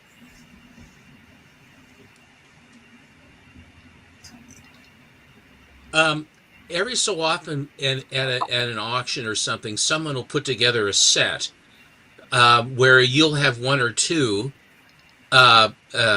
It's an opportunity to put them into your collection, and I had this one, Greg Horn.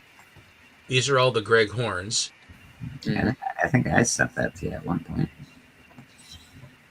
And this one is from a new set, and there are evidently 6. I had this one. Yeah. Yep. Hello, who dat? I have the one with the card, where she's holding the card up. That's number 3, I think. And so I got this one. So I have dupes on those, but these are ones I did not. I didn't have these. Yeah, I have that one where she's burning the card. I don't have that one. I sent the number 1 and 2, I think, this season, but I didn't have the 3. Oh, nice. Ooh. Very pretty covers. Yeah. I had never, to be honest with you, I had never seen them. Yeah, very pretty. I haven't seen most of them. I know the I just know the one that where she's burning that card. Yeah, Like, I seen 1, 2, and 3, but that's above that. I haven't really. I think I've seen that one before. I do think I've seen that one before. That's a nice one. Jeez Louise. What perspective? Oi! Oi! Oh, she's got clothes on that one. Yeah, she's I guess cold in here today. So if you don't know, if you notice, StreamYard has added a thing. We can now see the comments on the. I see it right there. Yeah, interesting. I don't hate it. Oh wow! I can go big screen now. Yeah, you can actually see them probably. I don't know who this is. Is this like the Phoenix or something with the crest on her? I'm not sure. Who what is crest? That's not a crest. The gold. The gold. The gold. Oh, sorry. It's awful. It's awful cold in that photo. I did not look anywhere near the crest. Like, what are you talking about? Oh, right. Yeah, I was looking behind the Panthers. The Panthers' ear. Awful cold in there. That pretty cat is kind of out of its climate. Man, you got good eyes. I think this is Deja Thoris. Yep, that's Deja Thoris. Beautiful. Hello, Aaron. Mr. Aaron in the chat. Oh yeah, that's the newer one. Nice. I think. I'm pretty sure. Adam Hughes. That's really cool. There's one more that I bought on eBay. That the next one out. It's an orange cover. It's all this sort of clip arty something or another from the 50s. You know that he's spending a lot of his time. Look at all the color, though. Finally. Yeah, that is more Coca-Cola bottles than his one. Yeah, you're right. That's very cool. I like that. She put the Maybe sticker. In that universe, one is the sticker's in the wrong spot. Foily's. That's nice. Yes. Foily goodness. Nice. Spider-Verse versus the Venomverse. See, there's lots of background noise in that. That's the kind of covers I like. There's a lot going on. Yes. Spider-Verse covers usually have a lot going on them. Chris, I can always hear you. Yeah. So you need to put some sandpaper on your hands and be like a musical instrument. I got a question. Wear some corduroy pants. You know, you'll have them going. I got a question for Splash Page since he quizzed all of us. What's the keynote to Action 242? Splash. Action? I have number 242. I have no idea. That's first Brainiac, isn't it? It's very easy. Yes. Outside of yeah, that DC. I'm not. There's a lot of Marvel I can't even remember. I'm sorry. I'm not up on You're all right. DC. I just thought I'd ask. I'm up on those lunch boxes he has back over there. I've been eyeing them the whole time. Oh, thank you. I got those from Ed Craze, and he's one of the sellers on Astonishing Auctions. I've gotten several things from him. You said about that Al Bellman had done the interior of your Human Torch, the inking. He had a signed copy by Ed. I'd never seen a signed Al Bellman signature. But I have an Al Bellman a book that has Al Bellman's signature on it. Me and Chris have a buddy that got to meet Al Bellman. He met him quite a few times in California, Evan, and he's got quite a few autographs of Al Bellman from Al Bellman. I've met Al Bellman too, and okay. I have a Captain America. So it's a Jim Steranko cover and it signed. A friend of mine had gotten it, and it was signed by Steranko, Alan Bellman, and Joe Sinnott. So Why'd he fucking die? yeah, he wanted to get all the like old school living artists that worked on Captain America to sign it. So yeah, This little, you have to have the obligatory Mark Spears. Yes. Red Sonja Mark Spears. Nice. And here is the Virgin. Yes. I like this. Now I can hit full screen and I can see everything. Yeah, it's nice, right? It's a pretty good just little. remember to look down. That's all. It's a good little touch. Thundercats. There you go. I can even see Thundercrackers. I can even see the screws of his pinball machine over there that are protruding. I beg your pardon. The leg over there. Here is a Linsner foil. There you go. Good old That's Linsner. nice.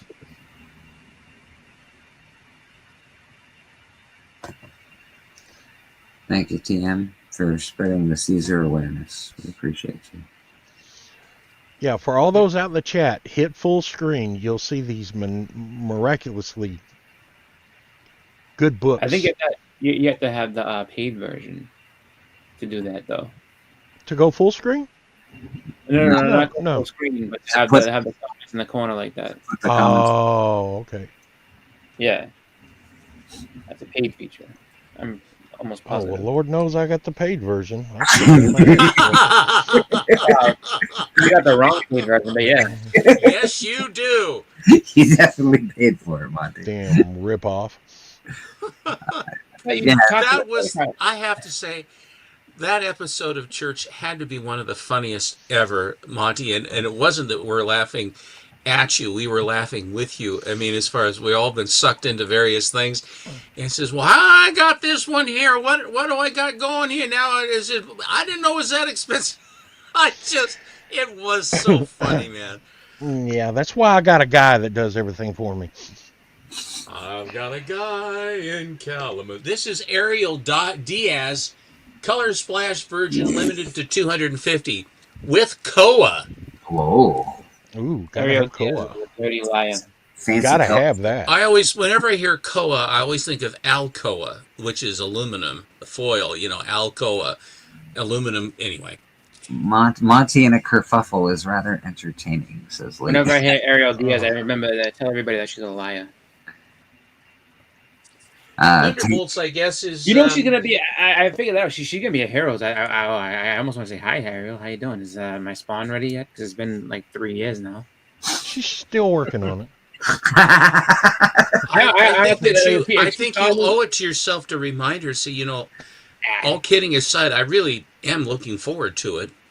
Honestly, at this point, I would if I got it, I'd probably wipe my ass with it because I'm just like, dude, fuck you. No, don't do that. Come on, Chris, give her some time. It's going to be spectacular. Yeah, when you come get on, it. give her a little time. This better be the best time. art. This better be the best damn art piece that ever existed. At this point, I don't even want it. Honestly, I kind of want to get somebody else to do a commission. Like, hey, remember when I paid you to do this and you didn't, and I have a spawn number 1 now, and this one did it, and it only took them that weekend to get it done. Now this is the 1 in 25 Thunderbolts number 1. Yes. This is the 1 in 50. Oh wow. Thunderbolts number 1. And it rose best, right? Yeah, this is the 1 in 100 Thunderbolts. No, he just keeps going. It's George Perez. And this is the one. This one is the 1 in 50. Ah, that's cool. I like that. So, Thunderbolts is this. I guess there's a movie about Thunderbolts or New Avengers now they call it or whatever. Yeah, just a little movie, nothing. It's pretty good. I liked it. It ain't great. It ain't great until it comes on TV and I see it. So I'm with you. We talked about theaters. Here is Here's some of the Doom spec. Yep. I pretty much shot my bolt on Doom spec. The bolt.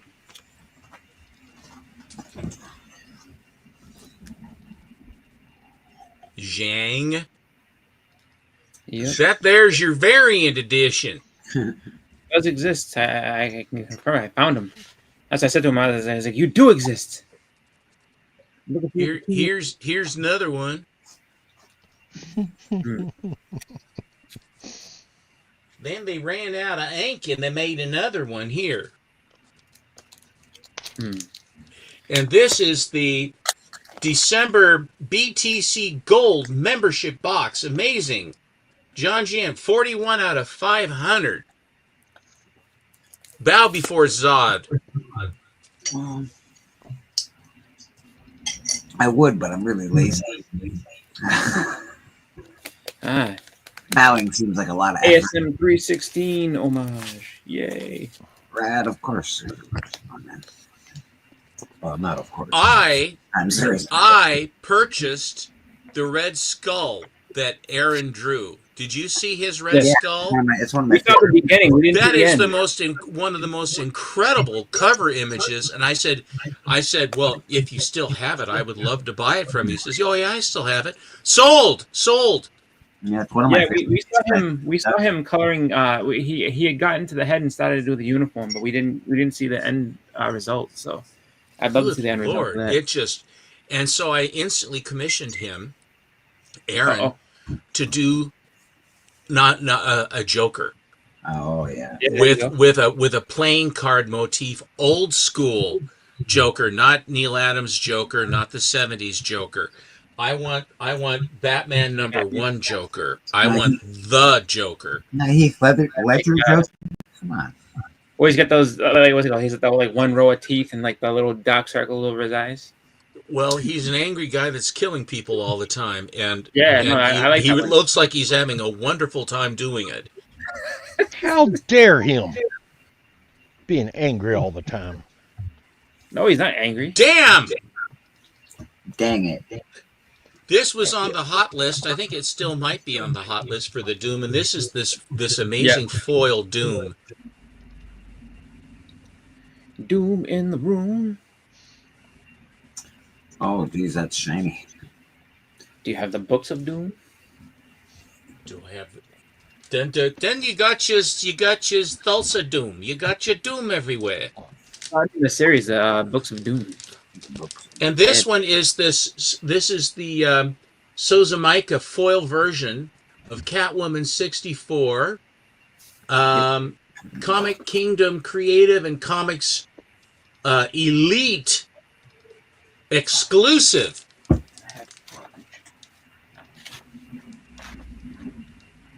It's very hard to see shiny stuff like that. That's so shiny.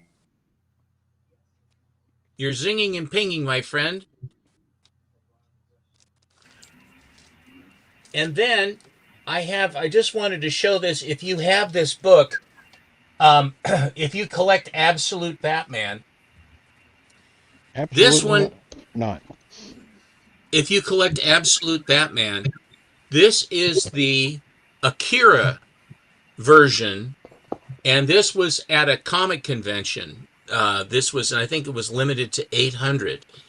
And these things, if you see this one, this is an incredibly hard one to get. Absolutely. And I remember I got this one when I first got wind of it back in October of last year. And I went because I don't have it. My LCS has no access to this kind of stuff.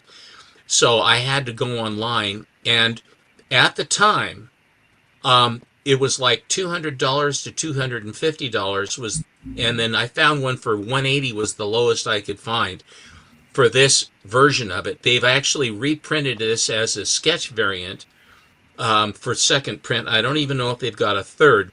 But everybody wanted to get this. I mean, this as far as when you're trying to put it together. But it's just a really cool Absolute Batman. So that's sort of the Wacky Mayhem as it stands at this point. What was? And I have here. Oh, I'm sorry. Oh no, let me get you, sir. I thought you said that you. No, were... I'm done. I'm done. I have all these two. Like I said, I got those from Ed Craze, who's a good guy to buy from. And these are both Marvel, the early 70s Marvels lunchboxes. Here is the Nightmare, the Matt Baker Nightmare Murderous Gangsters, the Underworld Crime. That is one of those guys are sociopaths torturing this poor woman. This Witchcraft, which is just a really stunningly beautiful painted cover. This Dynamic, think of his name. Can't think of his name. Here's the Schomburg Terrific 5. Eisner Spirit 22, I think it is. Here's Schomburg Wonder 15, airbrush cover. Here is My Romantic Adventures, where the gal's behind bars. She's crazy. This is the Catman that was done by L.B. Cole. And Starlet O'Hara, which is very, really, all of these books are pretty tough to get. Gus Ricca is this guy here, is Gus Ricca. And Kelly Frias is the one that did this cover here. Nice. So that's sort of the thing.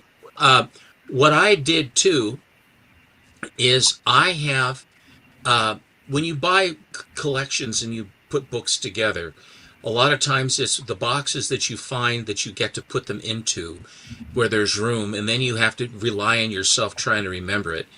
And over the years, I have had, I would buy J. Scott Campbell covers, Zerdy covers, David Nakayama covers, and all these things. And I had them all. If I was trying to find a given book, it was always I'd had to look and look and look and look and look. So I finally said, I'm sick of this. And so I went through my boxes, and then I basically put all the Zerdys together, all the DNAs together, and I just finished putting all the J. Scott Campbells together. And in my system here, behind the Zatanna, up the Zatanna's up here, there's another set of long boxes.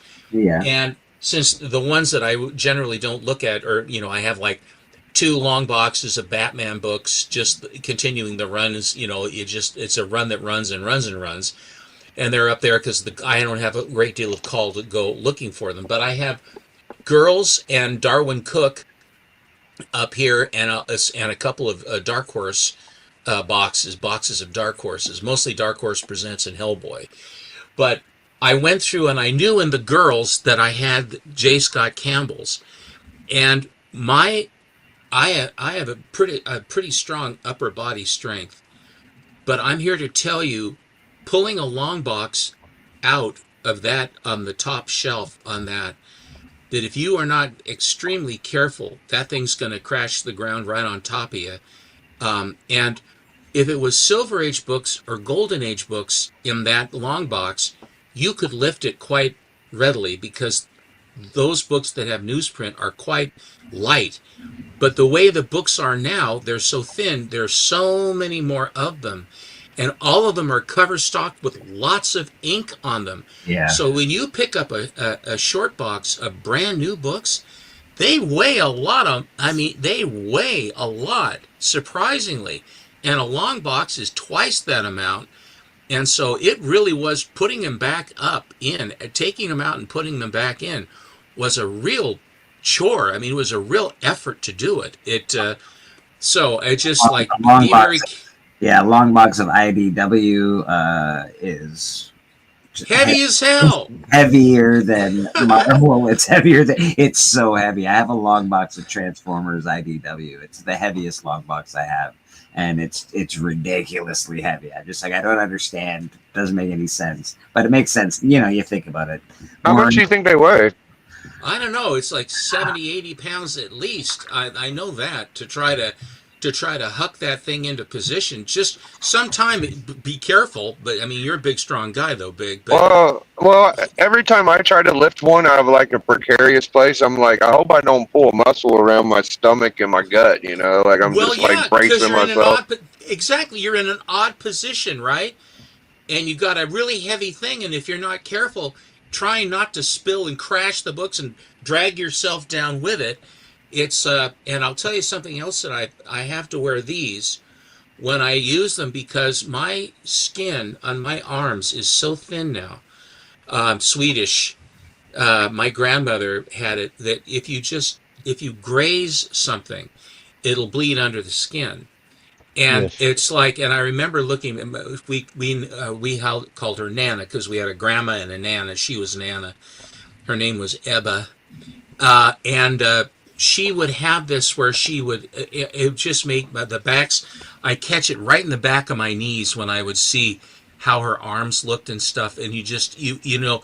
So I can tell you what will cut you to pieces is the edges of comic boxes when you open them up and then you're reaching down to do something. They'll just tear your arms to pieces. I thought you just did those to be cool, Stephen. I thought you were like in your emo phase. You know? Well, I'm actually, this is a fashion statement. No, it isn't. It's so I don't bleed to death from trying to fit into boxes. You know, it's just ridiculous. You're not. Oh, I thought you were I thought you were going goth on us. I was like, oh, yes. You know, you look at me. I scream goth. I mean, I scream goth. You know, I have to admit, when I pick up a long box and try to move it around and everything, oh my god, I just pee a little every time. That's a nice. So Rad, you have your next commission. I want to see a goth Steppo. Oh, dude, I got a good commission for Norin. Okay.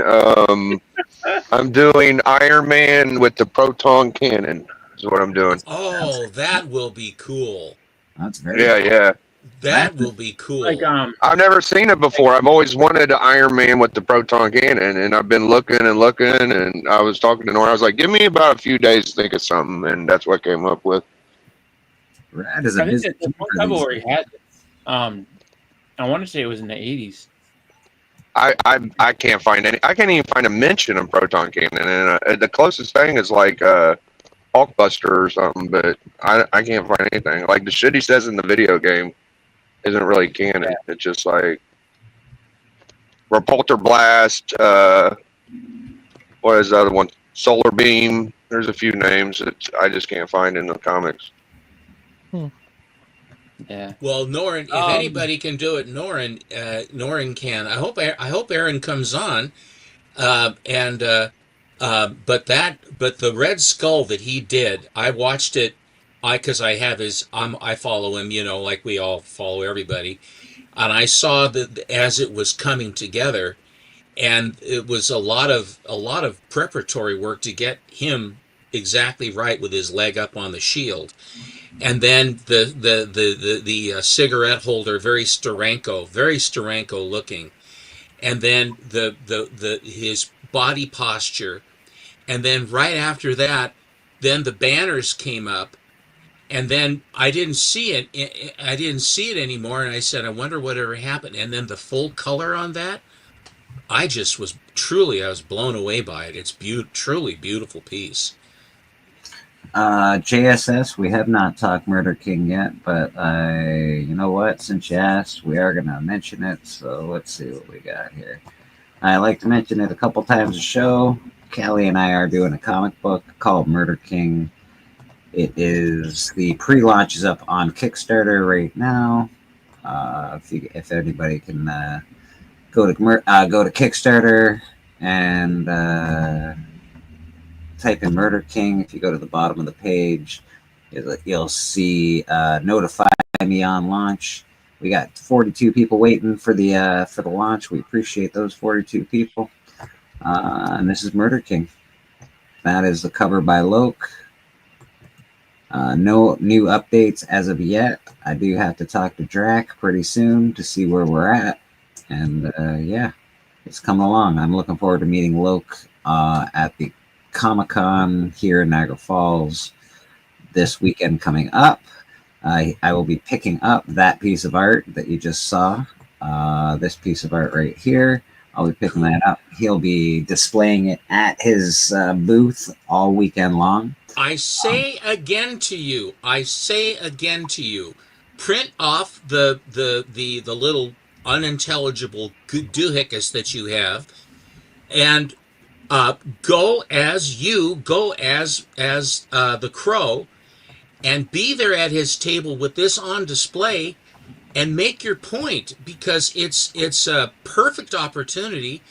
No one can do the Crow like you, and to not take advantage of that, to put your best foot forward and get a whole lot of interest, because looking the way you do like that, it's amazing, and you should take advantage of that, my friend. Honestly, you should.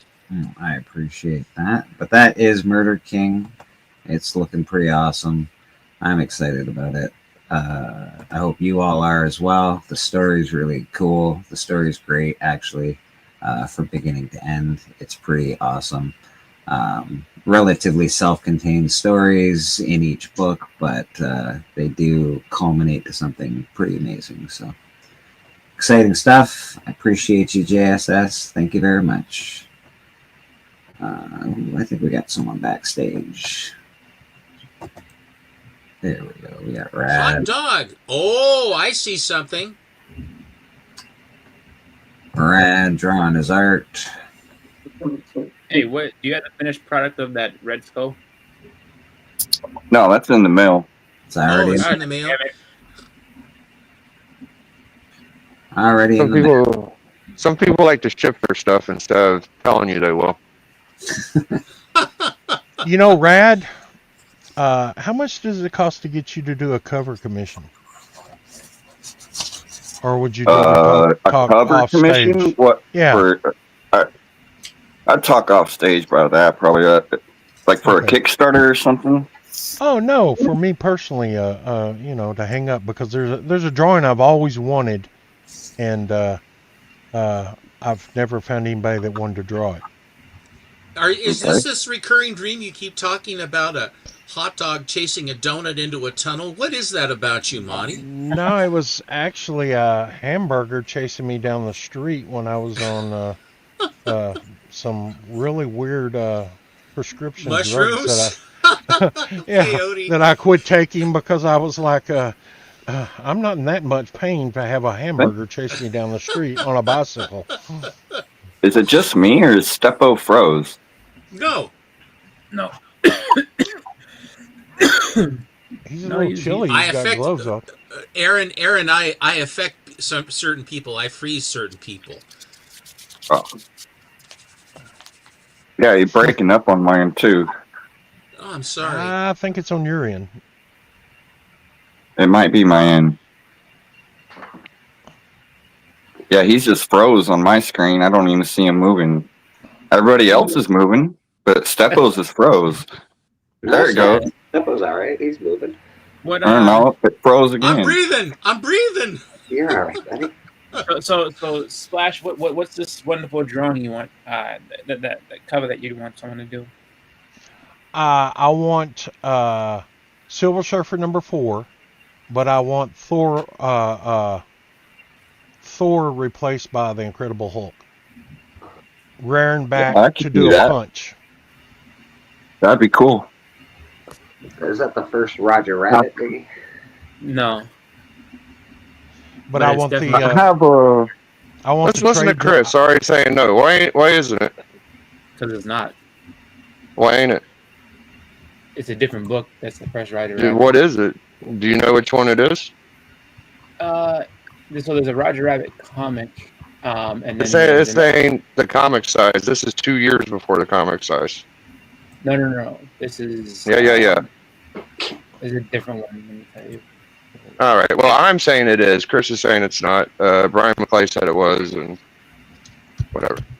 Here's J. Scott Campbell. Zine.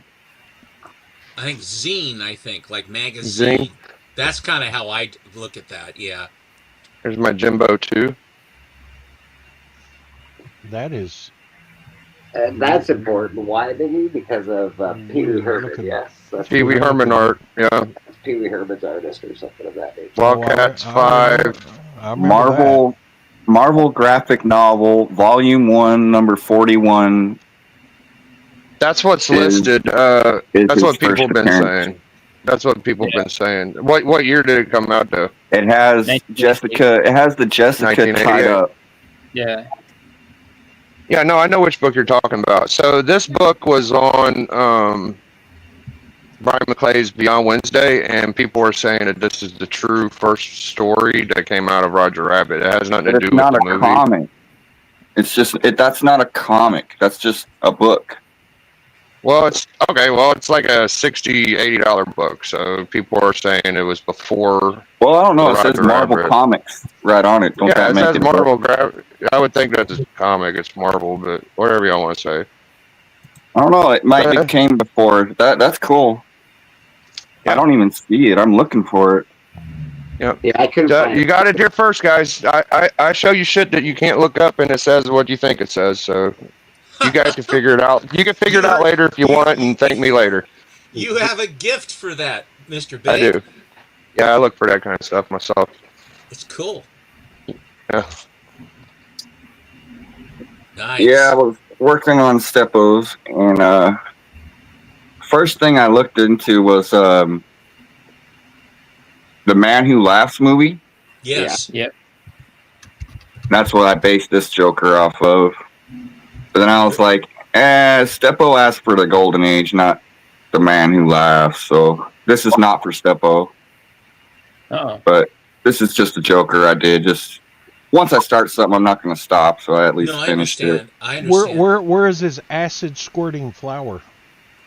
See, now that's not what I'm talking about. I'm talking about the brooding Joker who ends up putting razor blades on playing cards, puts Joker venom on them, and he sends these decks of cards to these rich people who say, "Oh, someone sent me a deck of cards." They shuffle the cards, the blade slices them, and then they die a horrible death. Then he robs them, laughing all the time as they're dying, frothing at the mouth with a smile. And he did that to a lot of people. I mean, he kills people left and right in that Bat 1. I didn't know you were so dark, Steppo. No, it's just the character. It's just the character. I don't want Make me big again real quick. rainbows and purple suits. I want a guy that is poisoning and killing everybody. That's what I want. I want the OG. Do you want to make Aaron big for a second? Big? I mean, Bleak? There you go. All right. So here's the one I did do. This is the actual Golden Age one that I tried.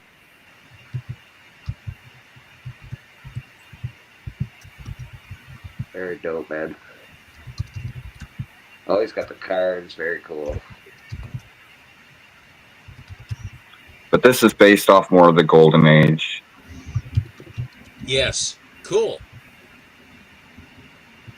Very rad, brother. And of course, Aaron is still open for commissions if anybody is looking for art. Cool. Very cool. Brad does commissions. We like to showcase them here on Church. Because I like people to draw art, and I like real art. It's good shit. You haven't drawn anything for a while. You know what? I drew something small for a friend and sent it to him. But you're right. I haven't really.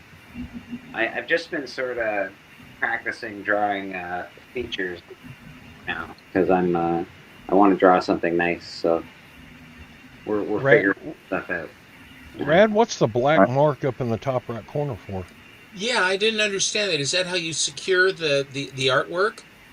It's just how I'm marking where I'm going to blacken it. Oh, okay, I see. Oh, okay. Fair enough. Yeah, I'm going to blacken it out right there. I thought it was very I saw it. Monty and I saw the same thing. It seems sort of incongruous with the fine line, and then there's this big black slash up there. You're kind of going, well, there's a reason, obviously. So what do you use to blacken your backgrounds? Because often use black in my backgrounds, and it's a lot of black. I used a Posca paint marker, I think, or something like that. There's a lot of different ways to approach it. I've gone through some different ways. Like you just said, a Posca marker, or you can just get some acrylic, a bottle of acrylic paint like this, black paint. Yeah. Brush it on. But this is really flat. This kind of acrylic paint's real flat. Yeah. So I don't really care for it too much. But what I'll end up doing is inking it. So I will take, I'll take a bottle of ink. Okay. Semi-ink. So I'll ink it. Just actual ink, eh? Yeah. Wow, that light's really bright. But yeah, I'll ink it, and then what will happen is that there's like there's two different ways you can do this. Is when you ink it, there'll be streaks where you brushed it. Yeah. You can use a black color pencil, and you can go over your streaks and blend it out with a black color pencil. I'll use a black color pencil because it gives like a more of a flat look. Okay. The ink's not going to be, this kind of ink isn't shiny. This is like a flat black. Sure. But to really smooth it out, what I learned is that putting a layer of clear coat over it, when you clear coat it, it will smooth out your blacks. Tricks of the trade. Yeah, no, I like that. That's something that's being jerked to me right now. So thank you very much for that. Hi, Papa. I recommend ink and a brush. All right, that's awesome. Thank you, brother. I appreciate you. Paul in the 619, how you doing, my friend? Good to see you. It's all about learning the fastest way to, like, what's the fastest, easiest way to get it done. Well, yeah, because it's the most boring part of the art, right? Is inking the black background. You're like, oh my god, this is forever. This sucks. But yeah, the clear coat, I think that's cool. Black pencils, that's interesting. So I'm gonna give all that a shot. And I'm gonna say thanks, Rad. I appreciate the help, brother. Yeah, man. I have your Joker in my drawer ready to mail. Oh, nice. Nice. That's a great Joker. That's my favorite Joker. Is that which one is that? What's the guy's name? Heath Ledger. Jacqueline Phoenix. Did you say that's the Joaquin Phoenix? Yeah. Yeah. Joaquin Phoenix. Yeah. I love that, brother. That's such a good piece, man. That's beautiful. You really you nailed it. You really did. Looks sort of like Blinker. That's a good piece, man. It's got a little mix of Heath Ledger in there, it looks like, too. I don't know. It's just very cool. Alright. Sorry.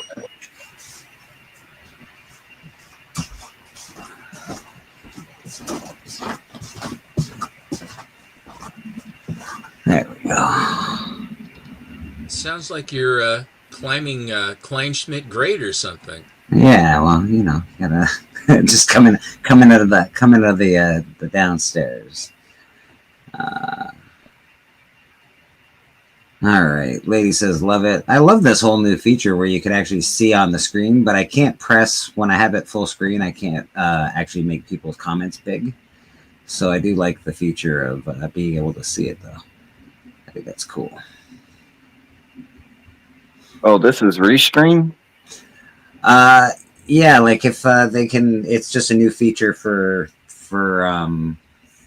StreamYard where I can make my computer big screen and I can see the comments without having to, have the screen small and then have it on the right hand side scrolling down. Yeah. And then your little you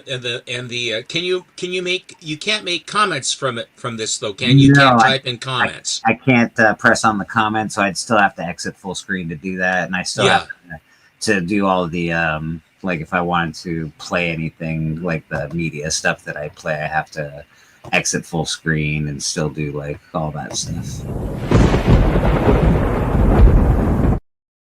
See? Batman says he's not so sure about these Jokers. But that's something that Batman would say, you know.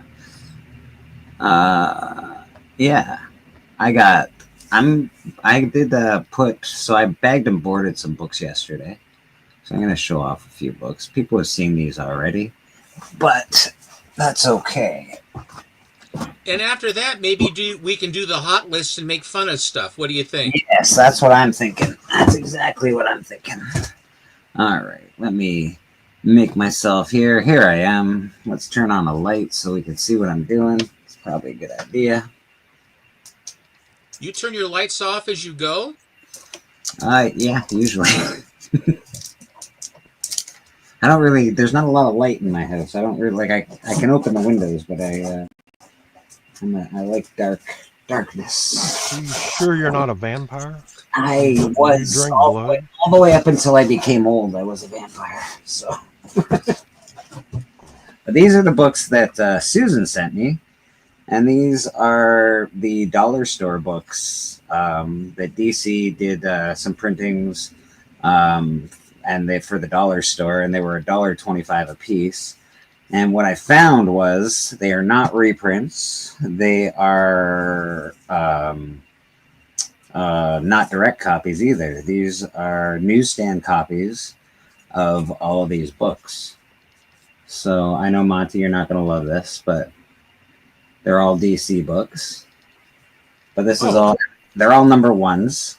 Chicken wing. Chicken wing.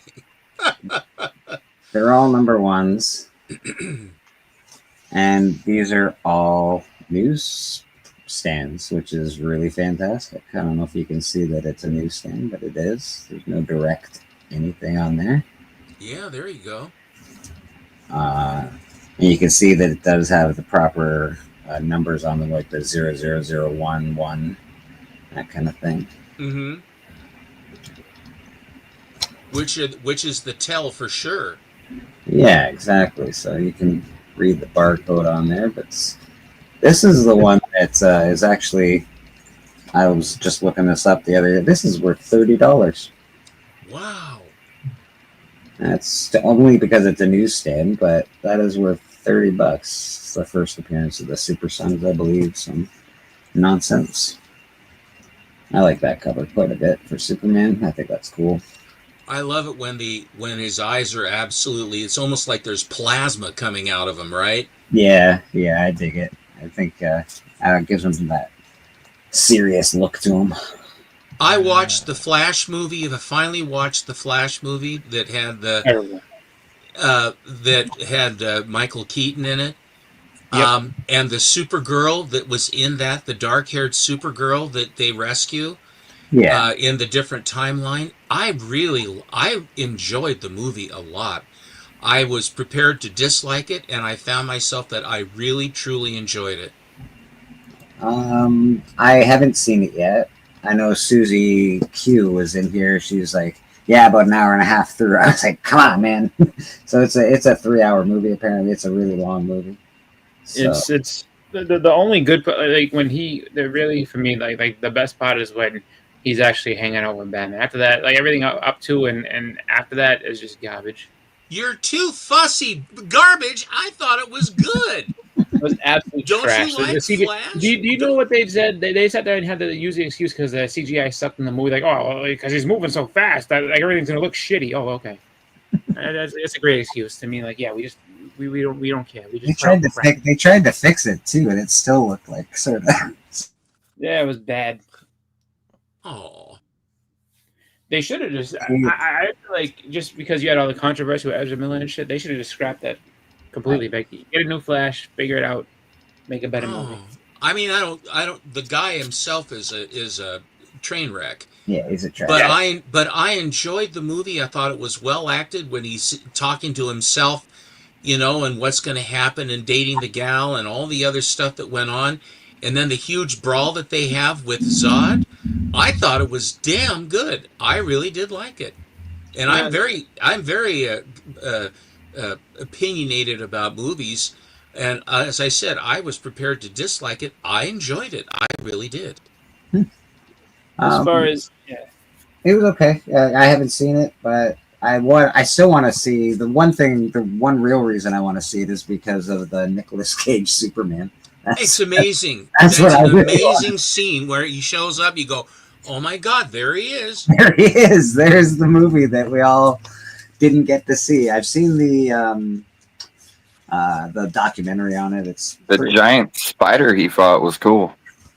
Yeah, I think it's pretty cool. I think it's a neat story. I wish didn't that Kevin guy, Canadian Kevin you don't like, what's his name? Oh, Kevin. Jay and Silent Bob. Kevin Smith. I just know him Jay as Silent Bob. Didn't he make the script for that? Didn't he write in that spider? Yes, but he's not from Canada. He's from New Jersey. Okay. Sorry, I thought he was Canadian. I really did. No, I hate him because he's Kevin Smith. Hate. Show us the hot list. Let's make fun of books. I'm working on it. I'm getting there. Let's see what we got here. I just gotta find it. I gotta open up all my stuff here.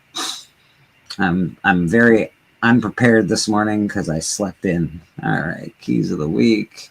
Where are we? I have to go to different pages when I do this. So present, share screen. Boston Chris, you're really something. I'm telling you. Key collector, there you are. All right, share.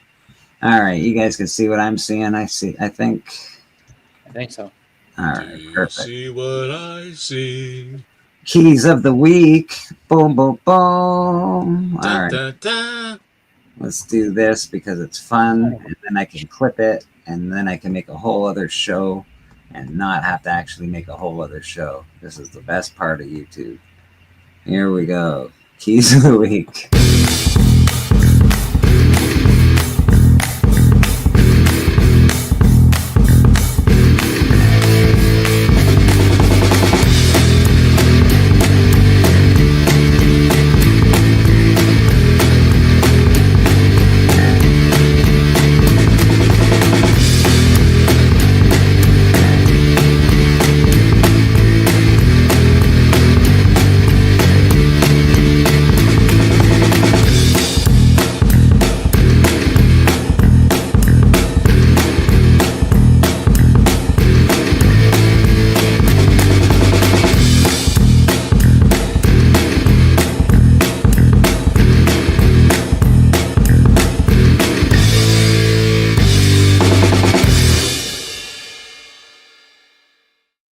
It seems like it's all Marvel. Yeah, probably boy, is. Marvel zombies. Probably is. All new collector's edition 58 facsimile. I actually have this book, but I have the real version. So this is a facsimile. I have this book. It's not. I have the whatchamacallit of it. Where is it? It's in here somewhere. I'm coming. Stop that. It's in here somewhere, so I know it. If I can do it without wrecking anything, that'd be great. There we go. So that is Shazam versus Superman. That's pretty cool. This is a all new collector's edition, $14.99. That's pretty cool. I like this cover a lot. I always have liked this cover a lot. Why is it a key? There's no reason that it's a key, apparently. But it's in the key collector key of the week. Come on, guys. You could try harder than this. I'll show you my copy because it's awesome. Oh, if I can, hold on a second. Stop screen for a second. There we go. Here's my copy of this. This is the... That's a big-ass top loader, is it? Yeah. Yeah, this is the $2.99 version, not the $14.99 version. But I love this cover. I like Shazam a lot. Is it Ross Andrew?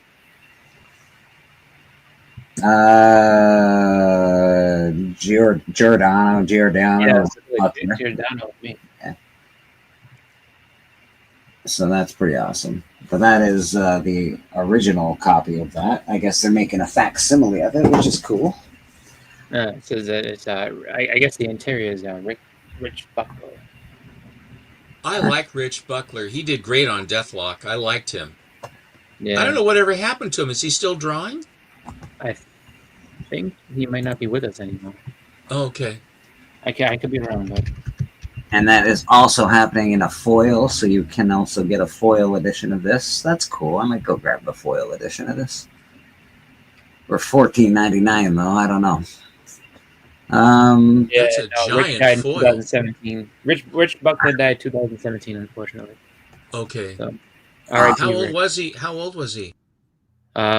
He was in his. He was 68, almost 70. Okay. That makes me sad. Avengers 26. New Avengers, obviously. Key facts. It's a One World Under Doom tie-in.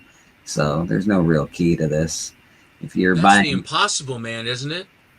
Yep.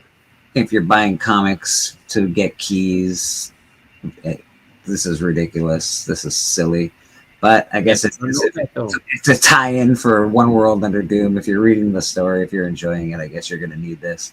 I've always found that you don't really need the tie-ins, but what do I know?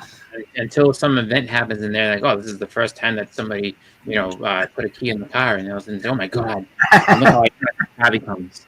And it's like, oh, well, there it is. All right. So this is now what is this? The fourth book that we've gone through. What's the key to this? Hush Story Arc Part 3. God damn. I think it's more you have variants too. Did you see? Yeah. We're gonna get into some of these. It's because you got that team up again of Jeff Loeb and Jim Lee. I do like.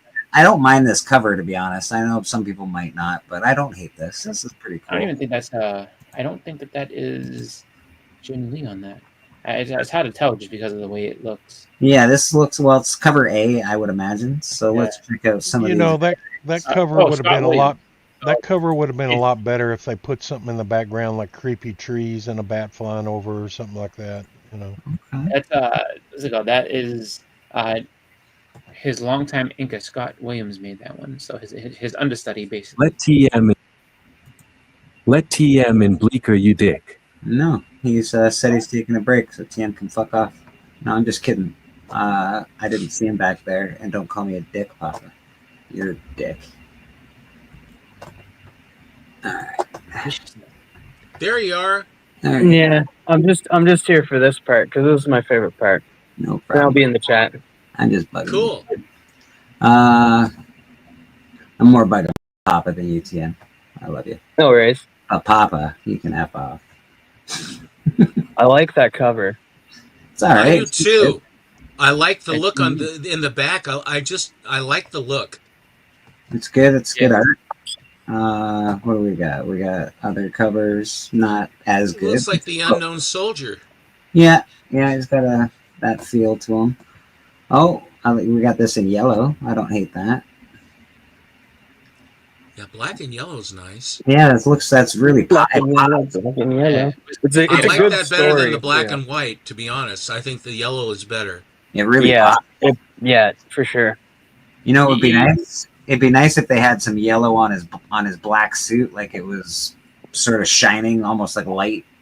I don't know. Reflecting even off of his armor, yeah, like because you have his logo there and his belt and stuff. Like if that was just a little bit brighter yellow, that would, I agree. Yeah. Perfectly put. That's exactly what he should have done. They should. I mean, when it comes to black and yellow, Wiz Khalifa made a whole song about it, talking about black and yellow. Black and yellow, black and yellow. He told everybody about it, and now people are just starting to catch on. As a Steelers fan, I know the song very well. All right.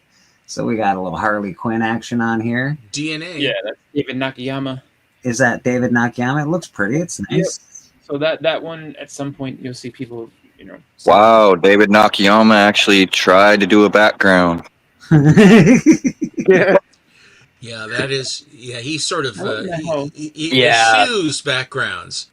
That's the So I, same as I agree. I agree with you, Stepo. Like that cover just doesn't do it for me as much as the other one. Now the No, yellow. the That yellow one is a has. much better. It makes a much more of a statement. Coming for you. But so this is the problem now that I'm finding with art. So what they've done, obviously, it's very easy when you're doing computer digital stuff. They get this cover. They go, okay, take off the bat logo, take off the hush, and add some yellow in behind it. But they don't add the highlights. Like his suit, if in this yellow cover, his suit should have yellow highlights in it. I Like, agree. it should be highlighted. The bat symbol should be really yellow. The belt should be really yellow. Like there should be more highlights in this. You see the red? Do you see the red by his hands Yeah, and his face? Yeah, he's got. I like that. I didn't notice that first time through. I do And like it's blood. It must be blood. He's got blood on his leg too. Yeah. And his face. Yeah, he's got blood. He's Like blood. his ears are bleeding or something like that. His ears and his nose. Yeah. Oh yeah, that's probably his ears because he's covering his ears. That's actually true. Yeah. Oh, interesting. Somebody yelled at him real loud, and he's like, "Oh, my ears, my nose." Somebody from Boston. Somebody from Boston. You know how those fans are. You know those Boston fans. Ooh, No, God. man, you go to Revere and yell at one of them girls out there, like they'll yell at you. They got big hair. Girls from Revere, big hair, and they yell.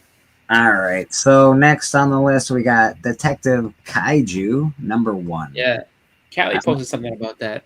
I do like the art on this. Shabina is very good. She is very good. That's I just got the Betty Page of that.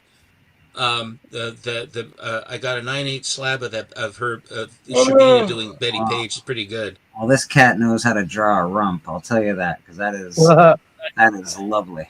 Callie had posted something about that on his Instagram. So I don't know. I guess this is a Whatnot exclusive. So why is this people- key? It doesn't have actual key facts, but the synopsis. It's obviously a #1. White hot cover artist Sveta Shabina brings her signature style to the Quested universe with her interpretation of Shauna from the pages of the fan favorite series Quested. Comes a noir comic of epic proportions. Detective Kaiju, the hard-boiled investigator, gets his own miniseries with Quested's Michael Collot, American Psycho. Thank you. Kit Wallace, High on Life, reuniting on the 3-part murder mystery in his debut issue. Detective Kaiju's past catches up with him when the body of an old friend is discovered in South Fairbrawn. Now he must face the demons of his past while investigating the unusual murder. I don't know. Well, at least it's not a convoluted plot. Yeah, I don't know about the whole plot, but I do like this cover quite a bit. I like the art. I like the butt. It's a very nice butt. Coming to a collection near you. It doesn't have. That's a 1 in 25 though. This is a 1 in 25. So this is not the cover A. It's not showing me any other covers for this. It doesn't have variant covers, but the 1 in 25. I think people are hot. I think you're gonna have to talk to a specific. Oh yeah, you're gonna have to watch a specific Whatnot user or seller because they're probably gonna have those specifically. Yeah, because it does say 1 in 25 Whatnot / massive. Okay. Yeah, I mean, I don't really know if you're able to. I don't know if they put them in shops too. So I haven't really looked into that, but I just know that it might be a little bit tough to get your hand. I just seen how many variants there is for this. Dynamite. Dynamite has variants. Crazy. Gargoyles, Demona, whatever you want to say. Everybody likes Gargoyles when they were kids. I don't know if TM did you get to watch Gargoyles? Yes. I have like I think 5 different covers for Gargoyles #1 when it first came out, but I just couldn't keep picking it up because it's not even just the #1s, but here in Canada it's like $7 a copy. Yeah, for just like any issue. Yeah, it's not cheap. Apparently the key fact to this, it's the origin of Demona. That's always good. Origin books are great. I prefer to have an origin, a cover, and a first appearance all in one. It's not always doable. So this is the origin of Demona. I'm guessing Demona, like there was a Gargoyles series, in the 90s? That's when it... Demona is the one that betrays betrays them, and is the reason why their castle gets taken down and why they got frozen in stone for thousands of years. Very cool. So, Origin of Demona. I don't know if you like gargoyles. This might be the book for you. I think that'd be a cool story to see her origin story. That'd be interesting. Not completely against it. I do like gargoyles. It does have a little place. Mm-hmm. It does have a little tiny spot in my heart. Giant Size X-Men #1 again. Do they do one of these a year? I think so. I've bought a couple of these Giant Size X-Men #1s and never the good one.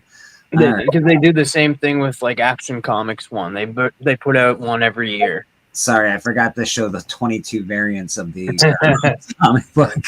So there's Spears. Yeah, that's definitely The reason Gargoyles are so popular is it's actually written for adults. Like, it's a very mature story. I don't know why I liked it so much as a kid. It's actually very adult oriented, but Like my stepdad loved it, and that's why it was always on. the themes in the Gargoyles TV. Gargoyles had no reason. That was a good show. When like if you look back, holy shit, this was actually It did get a little weird on season 3. 1 in 10. If you like, I don't love this. Oh, what the frig is that? I don't love this at all. I don't hate it. I just don't love it as a cover. It looks like unfinished. Yeah, it looks unfinished, dude. I don't Yeah, and also like if you're looking from it from afar, it looks just like a scribble. It doesn't look like anything. You have to really go up close to really see what's happening.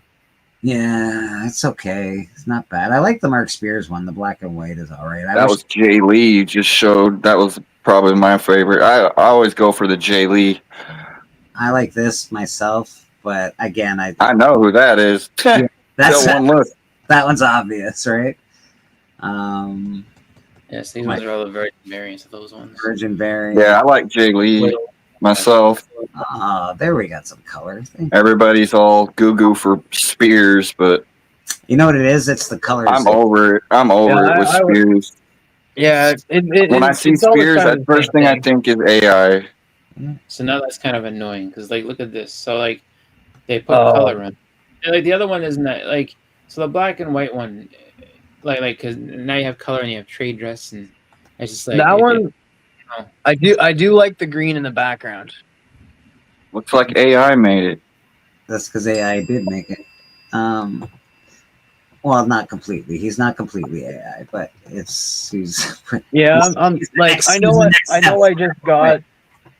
know I just got a Mark Spears Vampirella, and that I like it, but like I'm not a Mark Spears fan, and I don't think I ever will be. Well, the thing he's doing the colors. He's using great colors. It's a very horror 50s movie poster feel. He's got that feel to it, and I understand why it's popular. I completely get it. It's visually. They really look like blacklight colors. It does. It's like, remember those blacklight posters from the 70s? That's what he's doing, and it looks great. It's got a great feel to it. I like it, but I don't know about how he gets there. I'm not sure if I like that.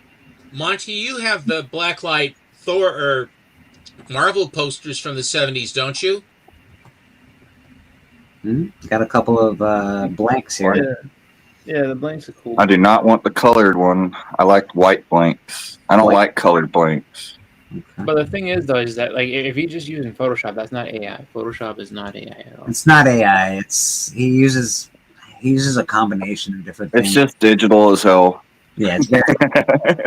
But that's everybody though. Everybody's digital. I don't give a shit who you No, not everybody. Eric Larson's not. I was just Greg about to say, Capullo's not. Eric Larson Not everybody. does it by hand. Yeah. Every single one of them is. Yeah, no, they might do the inks and the actual pencils, but they're using Photoshop to finish it. I guarantee you. Not Greg Capullo. In fact, he gets angry when you do it. So, but that being said, I would say the same thing about Eric Larson too. Eric Larson's been doing it by hand, and that like most people, 99% of the industry is in digital. Digital. Yeah. Yeah.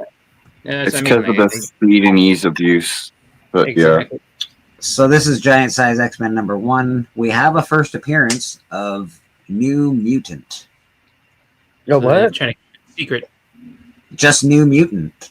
It's Yeah, not. they're not telling It's you not, the person's name. it's not capitalized, and it doesn't say ah. It just says we have first appearance of New Mutant. So is So the that means name they keep New it as for some stupid reason. Like it's something like I wonder, right? If it's gonna be like, okay, there's a character that you know, and you know it's a character that's been here before, but now they're a mutant, or if it's just some new character that they're just like, you know. I don't know if they do that, but it's Marvel. Like, because they That kind Kamala of already Khan? did. They kind of already Yes. did that with Kamala Are they Khan. talking and about stuff. Kamala Khan?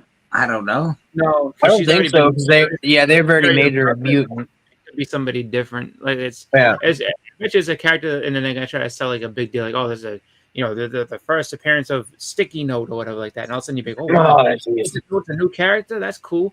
And then Post-it Note goes on and has their own series and everything, but for right now, like it's a new person. We don't know who I it want is. to I want to give Marvel the benefit of the doubt and say that they wouldn't be doing it because it's too close to the time that they did it with Kamala Khan. But at the same time, Marvel has and movies have been doing some pretty weird shit lately. So I don't know. Well, they're trying to sell comics. So I they just get introduced a new character. They just haven't said who. they're trying to sell comics, and I get it, but it's some of it's Yeah, just I think it's just either they didn't put it like I just think that they're trying to either keep it a secret or they just didn't put the person the character's name in the previews or whatever like that. So they don't really know, and then you're gonna come on there. Like I said, it comes Post-it Note or whatever. and that's fair. But can the person that's writing the key facts put an A? First appearance of a New Mutant. Just an ah. Yeah, this is supposed to be kind of like journalism, so you kind of have to learn how to properly. Like I don't know how to properly say English sometimes, but I'm not a journalist. Just saying, just a little A in there would be real beneficial to this sentence. Round 4 versus the Uncanny X-Men. When a robotics firm draws Kaiju's anger, the X-Men are called in to protect the world that hates and fears them from the counterattack of Godzilla. Godzilla? What? Jesus, these people are terrible. But what are the reasons for Godzilla's attacks, and are the X-Men on the right side? Follow the X-Men as they take the king of the monsters before humanity sends forth Sentinels to finish the job. Okay. Okay. See, I didn't even notice that Kamala Khan was front and center too. So yeah, she got big old hands. There she is, Kamala Khan. She is the future of the X-Men, apparently. Yeah. That's No, she's not. She stopped over to play Pachisi. Giant Size X-Men 1. This is a nice cover. Yeah, I do like that. Ooh, that Storm's nice. Storm is nice. It still looks very digital to me, but it's nice. Yeah. Storm. I don't know, man. Like, because if What you're are the really good, proportions of that? What? Come on, really? I will What the say, like, Who did that? Knock? Todd Yeah, Knock, yeah. Knock. Yeah. Yep. I will say, if you're a good artist, you can make your cover shine and make it kind of like it's like Aaron's drawing to me and stuff. He made that look shiny and looked really nice. So we've seen this before. You've seen it with Batgirl. You've seen it with Catwoman, I think. I wonder, is this who's this? Is this Jean Grey? Are they trying to hide Jean Grey that we all don't know who it is? Come on, people. This is ridiculous. Hygiene Gray? Hygiene Gray. Hygiene Gray. Hygiene Gray? They finally gave her a bath or something. Are they trying to hide her? Like we don't. Is that Jean Grey, or do you think it could be Scarlet Witch? It could be the Phoenix. I bet it's the Phoenix. I was thinking Scarlet Witch just because the dress. That's what I was thinking too. I don't think it's any of them. That's just something like if they're gonna make. She's wearing a dress. That's what's throwing me off. It's got a little Scarlet Witch action to it, all right.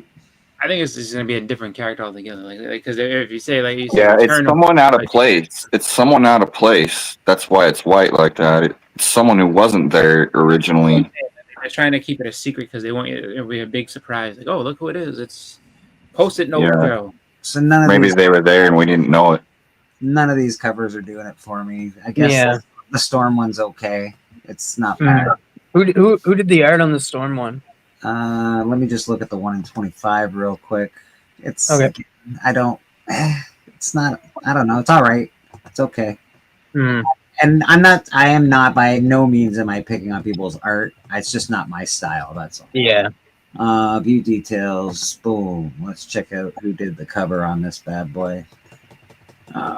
Cover artist Adam Kubert. Ivan Tal. Ivan Chow. Yeah, Ivan Talavera is the cover artist on that one. Wow, that don't look like Ivan Chow at all. It's because it's changing his style. Yeah, it looks like he's using the computer much better. What if Donald Duck became Iron Man? I really. I know you don't like to have the Disney stuff commingled with the. They're doing it a lot because Disney and Marvel, right? I hate it. I don't like if it was once a year, maybe I might be able to, but it's like, it drives me bizarre. It drives me crazy. But I don't hate the cover. I do like Donald Duck. So, what if He's Donald my Duck favorite. Iron Man? That's pretty cool. I don't hate that. We got 5 variants to this. One-shot parody of Iron Man featuring Donald Duck. Okay. One shot with 5 variants. All right, we got 5 variants. Let's check them out. It's funny. I just looked up Ivan Chow. It says professional digital artist. Yeah. Boom. Ivan Chow. Boom. You can tell. Yeah, just like this one here, you can tell. I like this. It makes the edges look like it's a little worn. I don't like that. I don't Yeah. like that. I like my comics when I buy them new or have them look nice, but have them distressed. It's like it's a used book or something. That's fair. Not as fair. Oh, the Beagle Boys. That's funny. Oh, Disney. Oh my god. I do like that one. I like the Beagle Boys. I do too. I don't hate. Again, I don't hate. I just don't like that it's on my comic books. If I wanted, I don't remember what book it was. Was it Nice House on the Lake? There was some book when you bought it, like every variant, it got more destroyed and more destroyed and more destroyed around the edges of the book. I would hate that. I would absolutely hate that. But it also sounds sort of cool. This looks like an old video game. It does look like an old video game. I agree. I like the art on this, to be honest. Is this Scotty Young? It sort of looks like Scotty Young. It's probably not, but it has. No, it's a little bit. It's not clean enough to be Scotty Young. Yeah, you may be right. Scotty Young, shocking. Oh, shit. Almost like I know who I hate. Yeah. Well, I don't know. Like it just seems a little Just go sit here. rough around the edges for him. He's usually a lot cleaner. So that is the What If Donald Duck Became Iron Man. Very cool. If you're into that sort of thing, I do not like it on my books. But is it a Donald Duck book or is it part of the Iron Man run? Because that would suck. Apparently it's just a one shot, so I guess we're fine. All right. So this next book, can I say something before? Sure can. I do not agree with this key fact, but I do agree. I will say that Justice League Unlimited has been a really good series. So if you're going to go pick it up, just pick it up for the story. Don't go pick it up for these key facts because these key facts are kind of idiotic. Oh, Caroline. Caroline, thank you very much. Appreciate you. I just got sent a church donation from Lady Fantastic. Oh, that's great. Lady Fantastic is great. Justice League Unlimited number 7. We Are Yesterday crossover part 5. We Are Yesterday part 5 of 6. Unlimited no more. The Justice League is fractured throughout time as the Legion of Doom achieves the unthinkable, the siege of the Watchtower. As Gorilla Grodd's attack intensifies, it'll be up to one hero to call in the cavalry, and it's not who you think. Destruction, redemption, and a cavalcade of chaos culminate. That's a lot of C's in one sentence. Yeah. Chaos culminate in the penultimate. Yeah, penultimate. Jesus, we're. Why wouldn't they just call it the penultimate issue? I don't know. And We Are Yesterday, a special crossover with Batman, Superman's World's Finest. All right. I don't think it's much of a key. I don't know why it's in the keys of the week. I think they can They could do. I don't think the next one's a key either. Jeez. No, the next one is not a key. I don't understand how many keys have we gone through and none of them are fucking. Just because it's popular, that's not a key. 100% agree, Aaron. 100%. Mark Spears, Monsters. Obviously, I love the Monsters stuff. I think Mark Spears is a very good. His art looks cool. It's very appealing. Phantom Stranger is a cool character. I wish I could afford some of this stuff. I can't, so I just don't need to look at it really. You've heard my thoughts on his art. It's all right, but let's check out the variants. Oh, we got some words on a cover. That's interesting. Don't see that much anymore. My LCS has that Vampirella that you got, TM. They have that signed by Spears for sale. Not bad. I don't mind that Vampirella. I don't mind the monster stuff, but if I was to have anything Mark Spears, it would be a Vampirella. He wants $150. Oh shit! For that Mark Spears signed Vampirella. Well, this is cool just because it's got the Spider-Man look about it, but yeah. Again, it's cool looking. I'm just not willing to pay that kind of money for this stuff. I like the little trade box that was in the bottom of that last one. Yeah, me too. I enjoyed this. I thought it was very cool. This is probably my favorite one so far. Yeah. But I really like homage stuff. If it had anything to do with also, that Bride of Frankenstein looks weird. Oh, look at this! A homage to New Mutants '98. Interesting.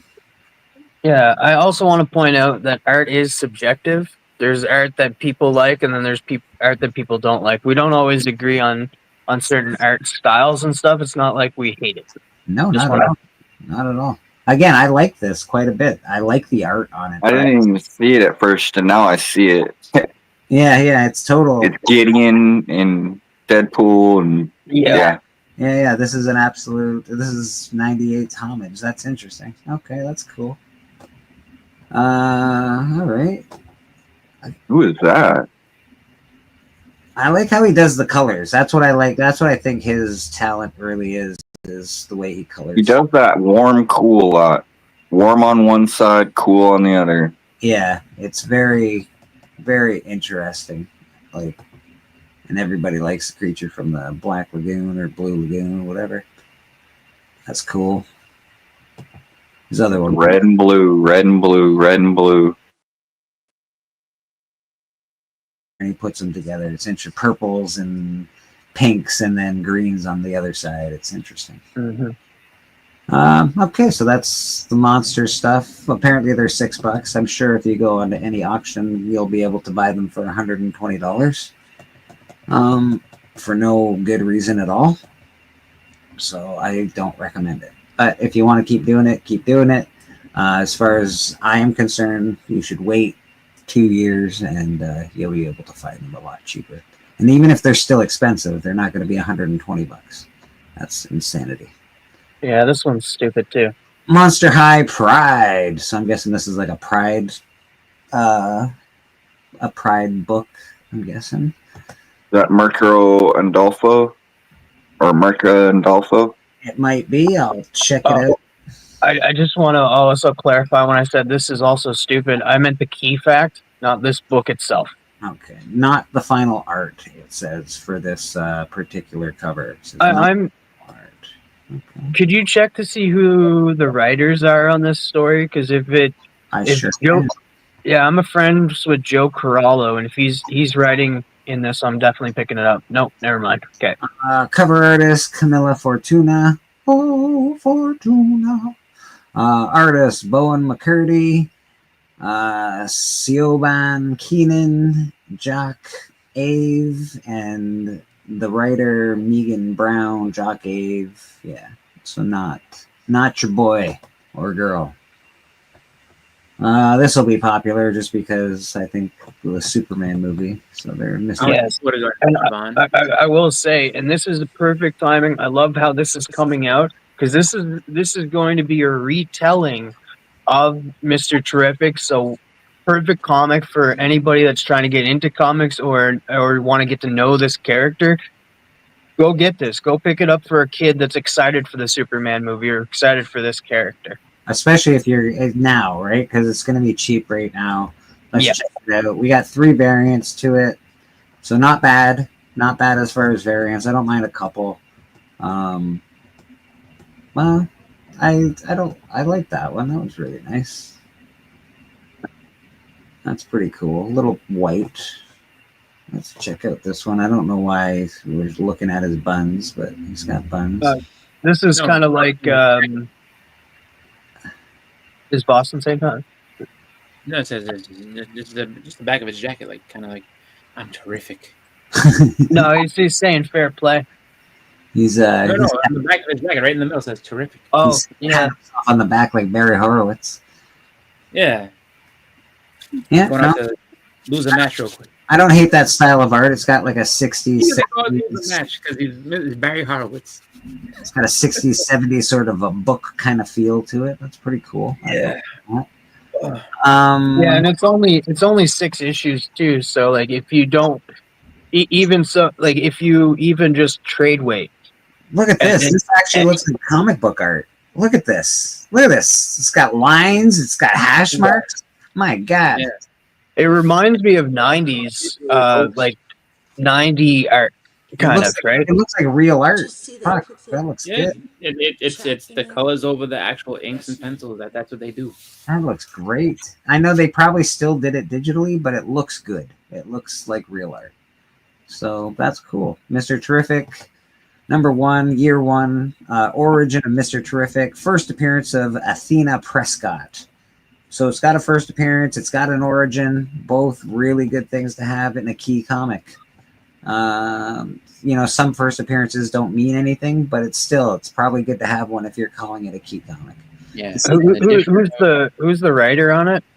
I will tell you in a second. The synopsis, the secret origin of Summer's breakout superhero, brilliant young inventor, Michael Holt's life was destined for greatness, yet everything screamed to a halt when his wife Paula and unborn son were killed in a car accident.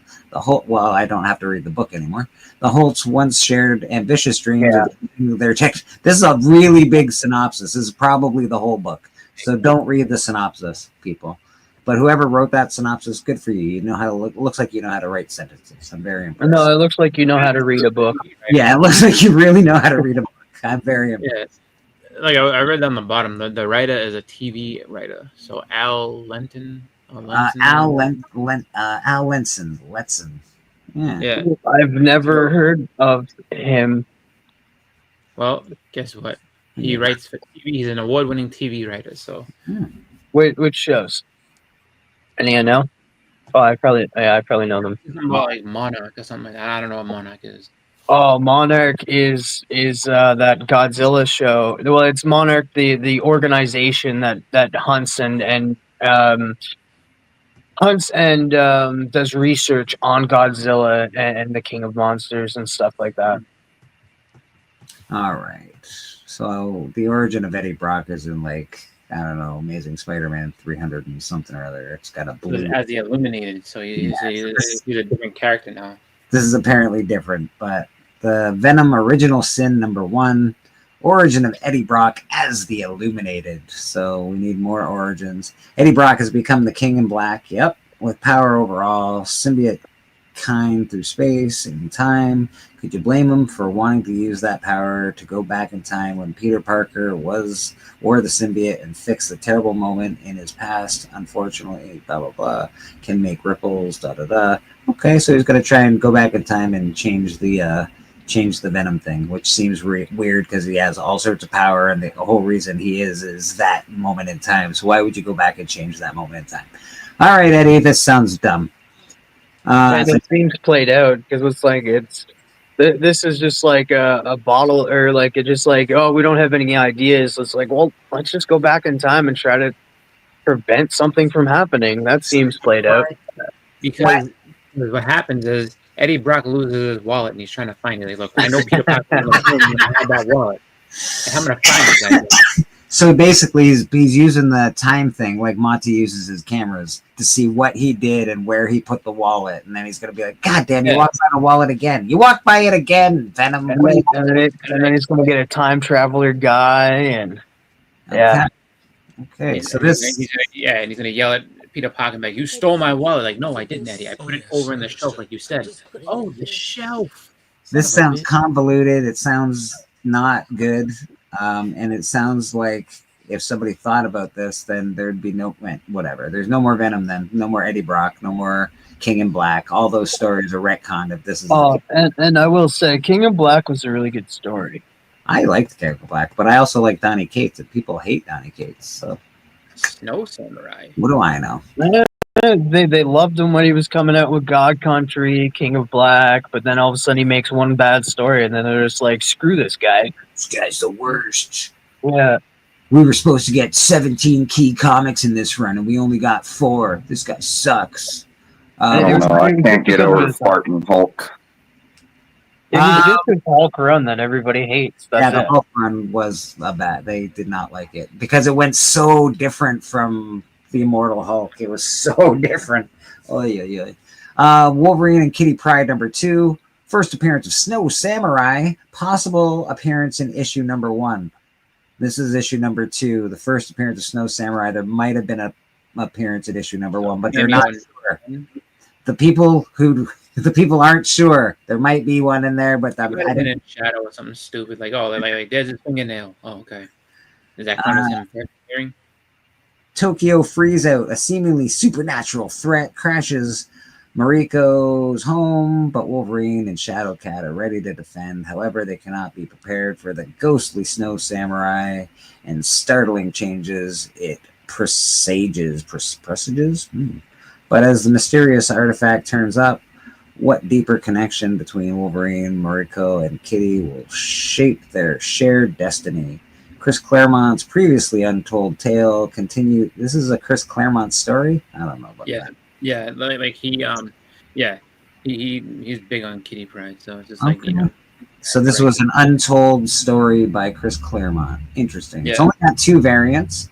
It has a first appearance. There's not as many variants this week as there have been. I'm quite surprised. If you think about it though, too, it makes sense. Like if you have one of these older guys and you have a bunch of stuff, because I'm sure like they wrote a bunch of stuff that never got used. Just go back and like, yeah, I got a bunch of stuff. If you wanted me to write it, like, here you go.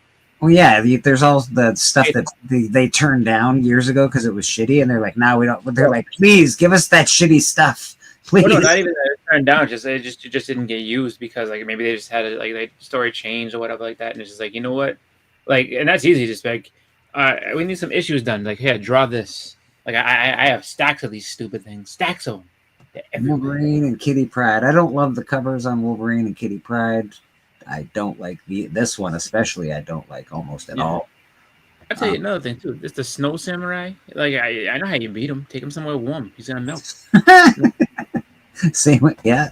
Same way. Like, hey, Snow Samurai, you wanna fight? Come to Hawaii real quick. It's like, oh no, I can't go there. Same way you beat Frosty the Snowman is how you beat the Snow Samurai. Exactly. Easy stuff. Yeah, but if you fight him in the middle of Boston in the winter, then you're in trouble. But you wait until the summertime. Like, hey, come back in August and start some shit. See what happens. Oh, he'll melt right in front of everybody. Let's go for the trending 20. So this one's usually a little better. This is just trending comics. It's usually got some more decent comics on it. I've never seen that cover. That's a cool cut. I like how Hulk was drawn. Boomerang. Yep. Yeah, Boomerang. Because last week they said something about him being in the Brand New Day movie. So now you Boomerang. Oh my god. Yeah, so Boomerang, that's the one. First appearance of Boomerang, rumored to be a villain in Spider-Man Brand New Day. 967% increase in sales. Guys, we know these movies are coming out. Can we not get these books before then and not have such a surge, such an upsurge in buying? Well, they didn't announce any villains. I think that's it. Like, and everybody just jumping off them like, hey, you got this book? Yep. I have this shitty book, and I've always thought it was shitty. Justice League Europe. Dude, I'm just gonna say something. Matt did bring this book on Undervalued Key this past Friday. Look at that. Look at that. Matt's onto something. First appearance of Joseph Mason. Vinyl toy labeled Baby Joey with a Superman movie logo has fans speculating that the character is the son of Metamorpho. Interesting. There you go. So there's a vinyl toy labeled Baby Joey with the Superman movie logo, has fans speculating that the character is the son of Metamorpho. Interesting. Yeah, That's but that makes sense. Yeah. I get that jumping because of that, because like I mean it's a low value book, so it's like, oh, I can take the book for $1, make 10, 15 on it. Let's do it. I think it's Baby not Martian confirmed. Manhunter. Yeah, it's not confirmed that it is because No, it no, doesn't no, look like Joey from the comics. But Yeah. everybody is just automatically, because Metamorpho's in there, and they're saying that the reason why Metamorpho, because in the trailer you see Metamorpho has created kryptonite to hold down Superman, and they're saying that Lex has Baby Joey and is using him against Metamorpho to do what he wants.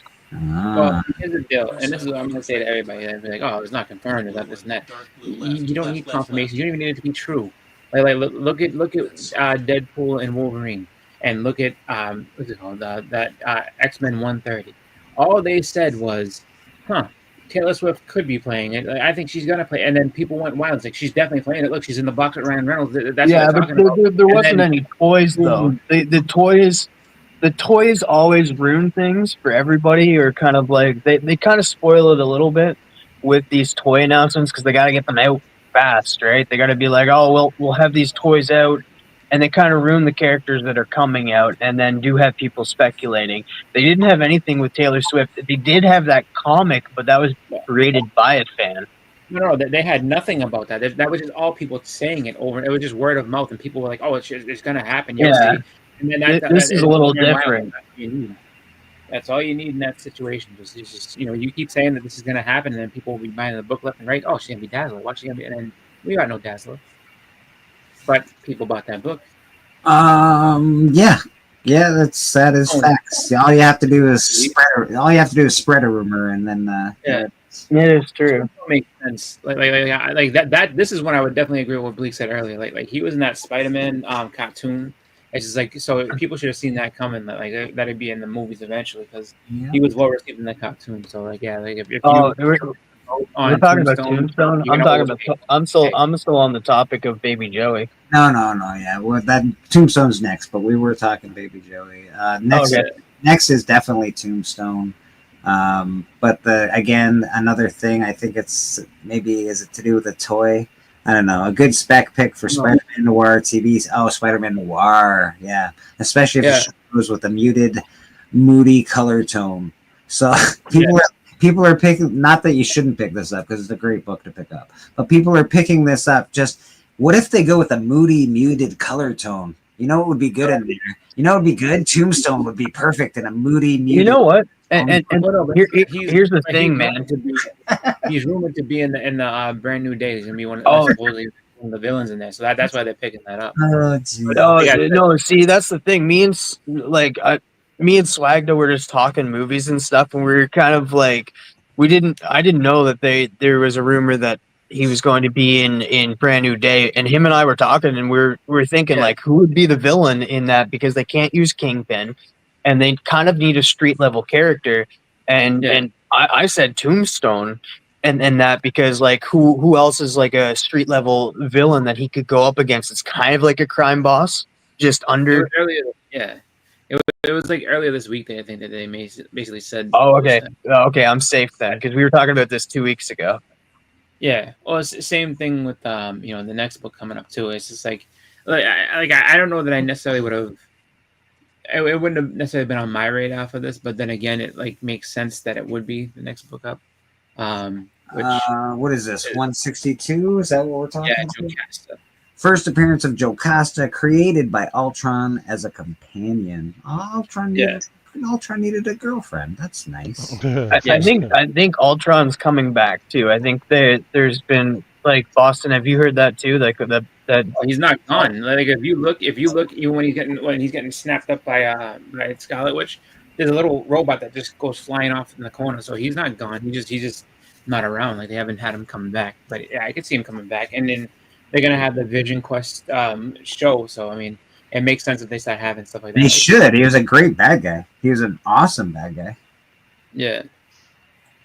But but that's a good book to get. Like I would say, it's a good book or character to get.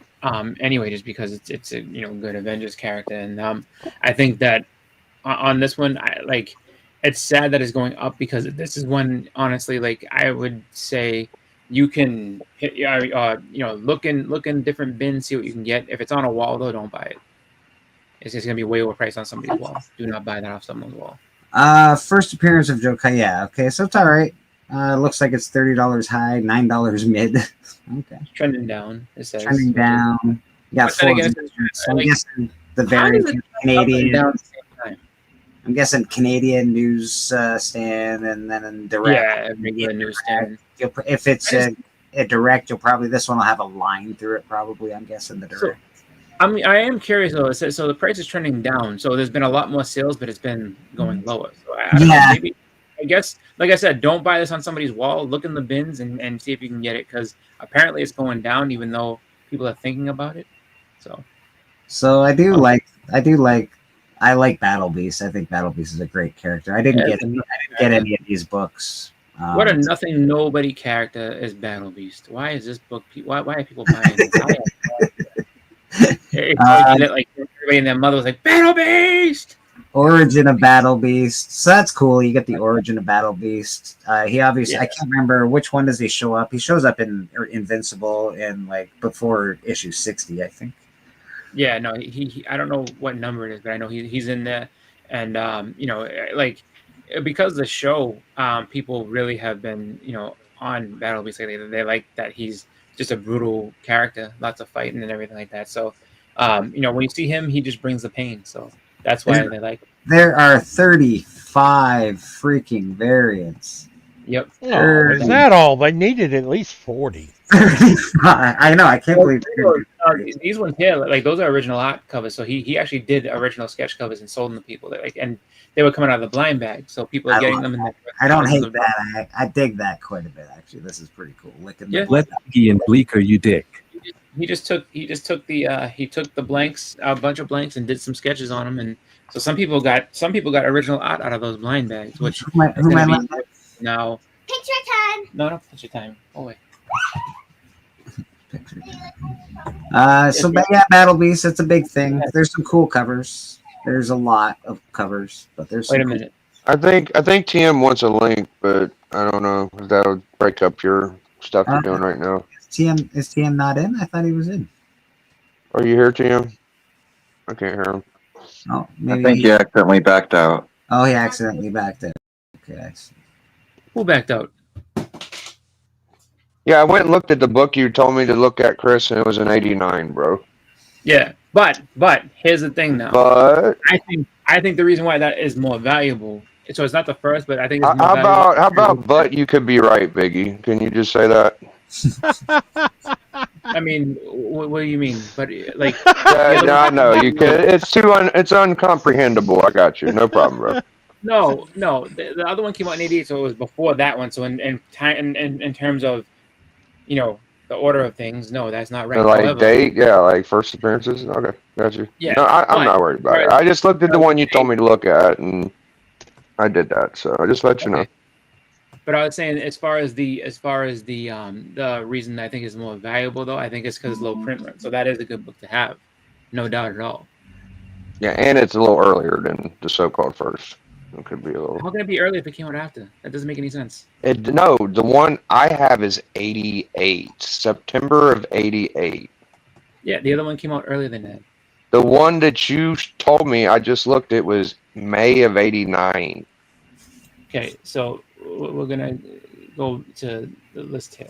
Marvel graphic novel number 41. So check it out. Yes, Marvel graphic novel number 41. I mean, I just saw what Google just told me. I don't like trusting Google. I've been told by other collectors, but even if I'm wrong, I'll admit it. But I haven't seen proof yet. There's a Mad magazine that was earlier, so we could just say that and end it all. How's that sound? Yeah, you can say that. That's fair. I like it was just a cover, but there you go. Battle Beast is very cool. My God. And I also think that if you're not paying attention, Biggie Shack has a knack for finding pretty awesome, fucking cool finds. Yes. Check out that that Roger Rabbit that he picked up. I think he's put a picture on his Instagram. He's shown it on his channel. He's shown it on this channel. Network, please. It's an interesting. Oh, sorry, network. It's a good book, man. I think it's cool. Biggie, you have this book. You have 2 of these books. I do. I actually have a couple, but one of them's incomplete. Amazing Spider-Man number 20, and one of them has pink glasses, but it's still a pretty awesome copy. Right? Yeah. Okay. Amazing. I mean, it's kind of expensive, so you kind of take what you get sometimes, you know. Yeah, high grade is what upwards of $3,500, man. Probably more on eBay. Let's be honest. Usually, when I'm looking at prices on Key Collector, I'm like, "Oh, that's not so bad," and then I go to eBay, I'm like, "That is bad." So this is probably more fair market value, whereas eBay is like, I don't give a shit what fair market value is.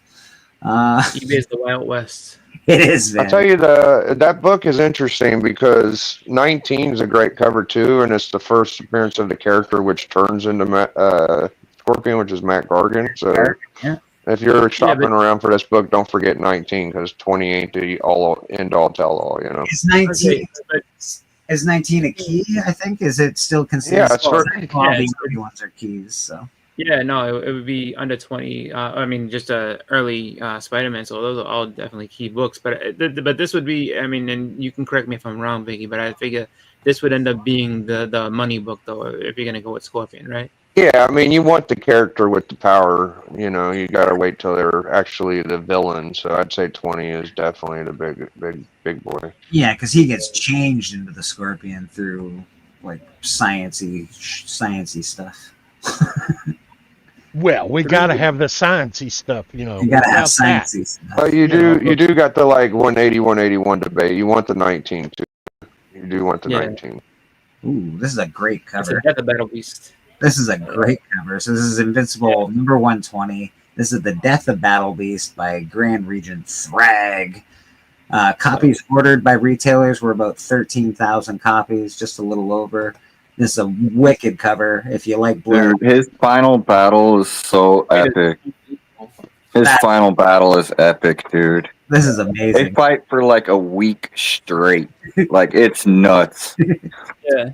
And he has to wound himself. Battle Beast has to wound himself at the start of the battle just to make it an even match. That's insane. Battle Beast takes his axe and he just slices his own stomach open. He slices his stomach open to wound himself so that he'll have an even match. Well, no need to pick up that series no more. Yeah. There's way more to this series. Invincible. Oh yeah, he's not even the main character. You know, wasn't there like some kind of knockoff Transformer with this Battle Beast? Is this the same shit or is it different? Because they look very similar to the old Battle. Does anybody else remember the Battle Beast? Yeah. Right, Chris? Yeah, the Battle Beast Transformers. Yeah, I remember that. So yeah, the toy, and then they had the thing like the little thing in the chest. Little hologram. Yeah, you rub it, reveal the character. Yeah, I got a bunch of them, dude. Is this tied into that or? No. But like it's like they look very fucking similar. Like it's heavily inspired. Yeah, really neat. So that, like, there's a character in Marvel Comics called the Champion, and he has the power gem, which makes him super strong, and he fights the Thing. And the Champion is who Battle Beast is based off of, an algorithm of. Wow. Okay. Yeah, but there was actually a Marvel series of Battle Beast, which makes it like even weirder, you know, like I don't know. Yeah, but that's just his name. Yeah, I'm gonna say this without. I think that there's absolutely 100. I mean, because I wish I could show this. So basically, if you look up the Battle Beasts, on Wikipedia and everything like that, like they originally were Japanese toys. But if you look at the Battle Beast catalog, I think I got one over here. It looks just like him, just with a lion's mane and everything else. Yeah, there's definitely a toy that looks just like him. I know the toy. Yeah. Okay, cool. I'm just glad y'all know what I'm talking about. Yeah, 100%, Becky. 100%. I mean, and there's even a comic book of this, like way back, like Blackthorn made it the Battle Beast, and the thing with them was that it was basically a rock paper scissors game with that thing. So everything in Invincible is an idea off something else. Like Invincible himself is like an algorithm of Superman and Dragon Ball Z, and I mean, you can look at every character in there. They're just a knockoff of another character. That's because he was supposed to write for something like that. He was supposed to write. Was it Superman? And then he was like, they said no, and he was like, well, fuck you. And then he wrote Invincible. He was like, so it's basically just an fu to the Authority number 1. This is what is it? A Wildstorm book? I think. Yeah, Wildstorm stuff. It is. Wildstorm. The first Wildstorm. Yeah. First appearance of the second engineer, Angela Spica. The engineer is the main villain in the new Superman. Well, one of the villains. Oh wow! So this is the first appearance of the second engineer, who replaced her blood with liquid nanites. First appearance of Jeroen Thorndike, the new Doctor with reality-altering powers. First appearance of Gamora, a dictator. Okay. There's 3 variants to this. I'm guessing a Canadian, an American, and maybe a fancy gold foil version is my guess. I don't know. I think James Gunn was going to do the Authority, but now I think he's going in a different direction. But that would still be a good book just because of the engineer. She might have more future. Like, I don't think they're going to kill her. She's hard to kill. And so she'd probably be in more movies. Just remember, if you're looking at this book and you see this copy, this is a reprint. Just so y'all know. Okay, yeah, the Authority. I don't know, that's cool. I dig it. I don't hate that. Yeah. What else we got? We got, Spawn number 5. First appearance of Billy Kincaid. Yeah.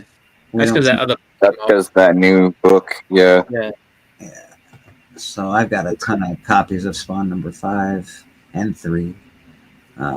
First appearance of Shirley Johnson, a 7-year-old victim, formerly titled blah blah blah. Solo series retitled Curse of Shirley Johnson is rescheduled for May 21st, featuring the child who's introduced. Okay, good enough.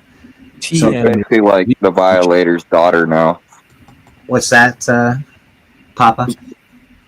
TM is here, Bleeker, you jerk. Thank you, Papa. Oh, you softened his stance from last time. It was much more harsh the first time. I don't understand why this Voltron comic is up there. Voltron kind of sucks. Henry Cavill is making a Voltron movie that's almost done. I know. I just Bleeker loves Voltron.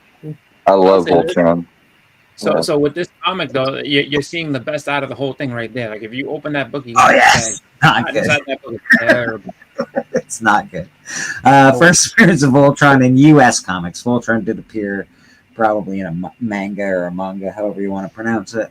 Yeah, I think that was the first anime I can remember seeing, like, kind of Japan related. Yeah, there's that. I've seen a few, but yeah, that I think the first one I saw with Battle of the Planets was very Japan anime related. So the live project development, Henry Cavill, we all know this. It's been going on for a while. I don't know. This book used to be basically just $20 in a high grade. Now it's $80 in a high grade. If you people wait any longer, it's going to be $2,000 in a high grade. So if you can find it, buy it in a high grade because it's cheap now. Oh, this is a TM book. TM's favorite writer. Yeah. Superman #1. I think that isn't that what Gunn said he's basing this whole thing off of Grant Morrison. Yeah, well, a lot of it is based on it. Not all of it. Not all of it, because if you read the story and stuff, like you'll understand why it's definitely not like it's not beat by beat, but it's more of like it's hard to explain. Like he's using it like an outline. Like this Superman, the Superman that you get in this story, the altruistic Superman, because this is a great story and a great version of Superman, and he's using this version of Superman the most in his movie. So like it's not really the story he's using. He's just using the aspects of this Superman that we get in this story. If that makes any sense. Yeah, so yeah, I didn't realize he was dying from overexposure to Earth's sun, since he always dives into the sun to heal himself. I think that's a little weird, but That's why they're doing that. Oh, interesting. No. That's not what's going to happen in the movie. He uses the ultimate tanning bed. Yeah. Yeah. No. Like, and by the end, you see, like, all right, I'm going to spoil the book for you, but by the end of it, he becomes Superman Prime. Okay. Oh, fuck! And Why'd you do that? I don't see that happening in the Superman movie, because Superman technically sacrifices himself. Yeah, that's how he be. That's the whole basis of Superman. Well, me and TM's been spoiled the movie. Maybe we were. Yeah. I wasn't too happy about that. We already know what's going to happen. Maybe. So that's Superman. I think the movie's going to be all right. I hope so. I have faith. This is Fantastic Four, number 57. I love this cover. I think I've seen it a few times recently. I'm not sure if Steven has it, but I feel like somebody I know has it. I don't. I mean, out of all the Doom covers, I always thought that one fell kind of flat. Like, there's like 10 or 15 Doom covers. Why is this one? I'm sorry to interrupt you. No, you're good, buddy. You're good. Doom steals Silver Surfer's powers in this one, which is pretty cool. Oh. I think that's probably why it's such a cool book, stealing those Surfer's powers. Basically what Rise of the Silver Surfer was based on. Yeah, this is pretty cool. I don't hate this. But yeah, you're right, Biggie. There are better Doom covers. So many Doom covers better than this one. But I think it's just Doom on Hey, that's Kirby you're talking about. Dude, well, the 12 Doom covers are better, also Kirby. So fair enough. Invincible 19. Can you guess what this is? Oh, first appearance of Battle Beast. So I guess Invincible 19 was the first appearance of Battle Beast. So holy cow, 300, 400 almost in a high? Yeah, dude. Yeah, no. What? No. Has gone through the roof, bro. This has gone through the roof. I mean, it's hard to find Wait any 6 Invincible. months. Wait 3 months. That book will be half price. No, absolutely. It's going up. You know why? Because they still have more to go on that television show and everything else, and they haven't even introduced Thrag yet. Like Yeah, you're right. That book's gonna go up. That book will be $1,000 book. That's $350. And just so you know, Key Collector or whatever I'm using, I think it's Key Collector. This isn't graded books. That's just high grade. That's like 350 is not like a 9.8. A 9.8 will probably run you about 800, 900, $1,000, $1,200 is my guess. I don't know.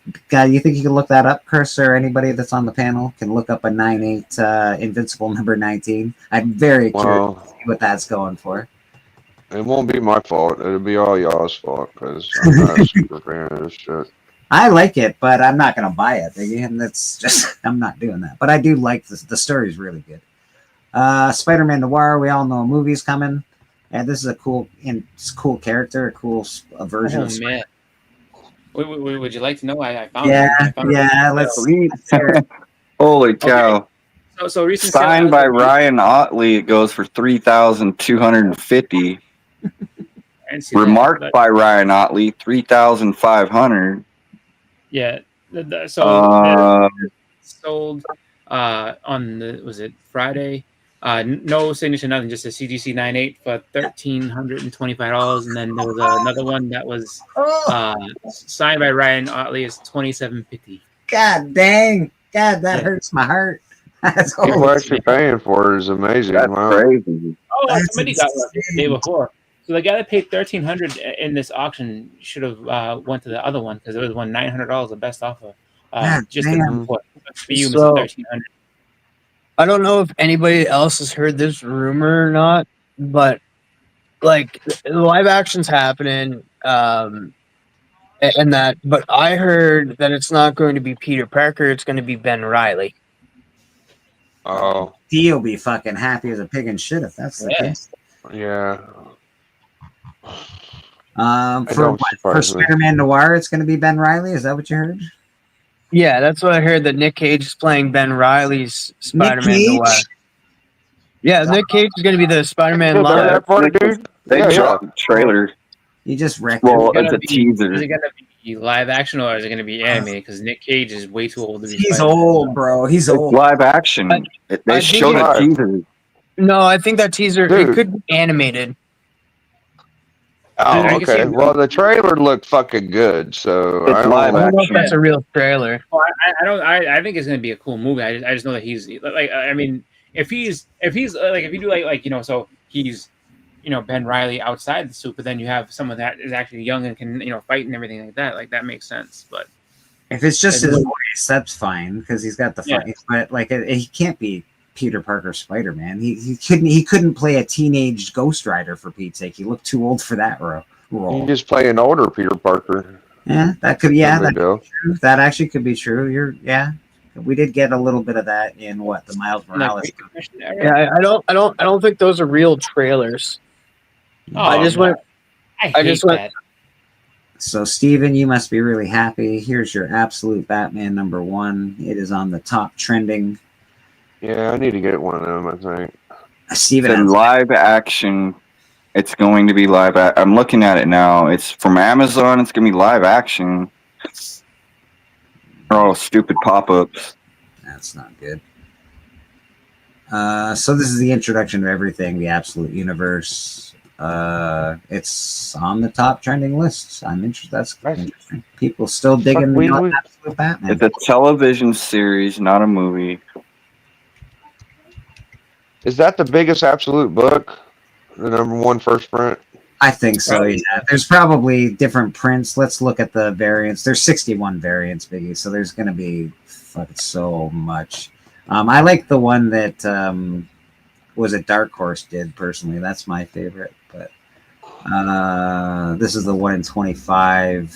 It's only worth. Dark Horse did Batman? Yeah, absolute bat. Yeah, Dark Horse did an absolute Batman cover. It's amazing. Steven has it. Yeah, he just showed it. I saw it, I think. 1 in 50. So these are gonna be, but these aren't 1 in 50 is down to $25. Remember when this was like $100? So that's down to $25. What do we got here? 1 in 100, $175. Don't hate it. I wish there was a little color to it, but that's okay. It's going to be... Okay, so here's all the information. TM's right. The trailers are not real. It's going to be a Prime Video project. It's going to be 8 episodes that are 45 minutes each. It's going to be live action. There are some set photos that have leaked, but there are no trailers. Live action, man. Okay. Nicolas Cage. Interesting. I mean, Tom that- Cruise that is blue live cover action, right there, supposedly, so the second what are we print. talking about? I love that second print. I had to get that second print of Absolute Batman. Tom Cruise isn't playing a teenager either. He's playing an adult. Oh, Is Spider-Man Noir a teenager? I I don't know. I never read I it, don't to be think honest. so. guess I he's think not. it's an older guy. It finished filming in March. It's in post-production right now. It'll be released next year. Ooh, what is this? Absolute Batman #1. This is very cool. Yeah, I like that. Yeah, I've seen that. Yeah, I don't hate Looks- this at all. Looks very Venomy. It's got an old feel to it. I like that. Yeah, it looks like some like old cartoons. A third print, 1 in 25. Yeah, you just lost my interest. Third print. It doesn't go for that much. $30. I don't give a shit. That's a third print that has a 1 in 25. Get the hell out of here. I'm not buying that garbage. Absolute Batman. Okay, so there's a lot. There's a ton of prints, but I think Yeah. I think the first print's still. Oh, this one's worth quite a bit. This one's worth $45 apparently. Must Yeah, be- that's just because of the Akira. Is it the ash can or something? Is that what it Well, is? it's the Akira homage too, right? Oh yeah, it's also a fourth print, which no thank you, but that's okay. 45th print. I know it's just getting ridiculous, bro.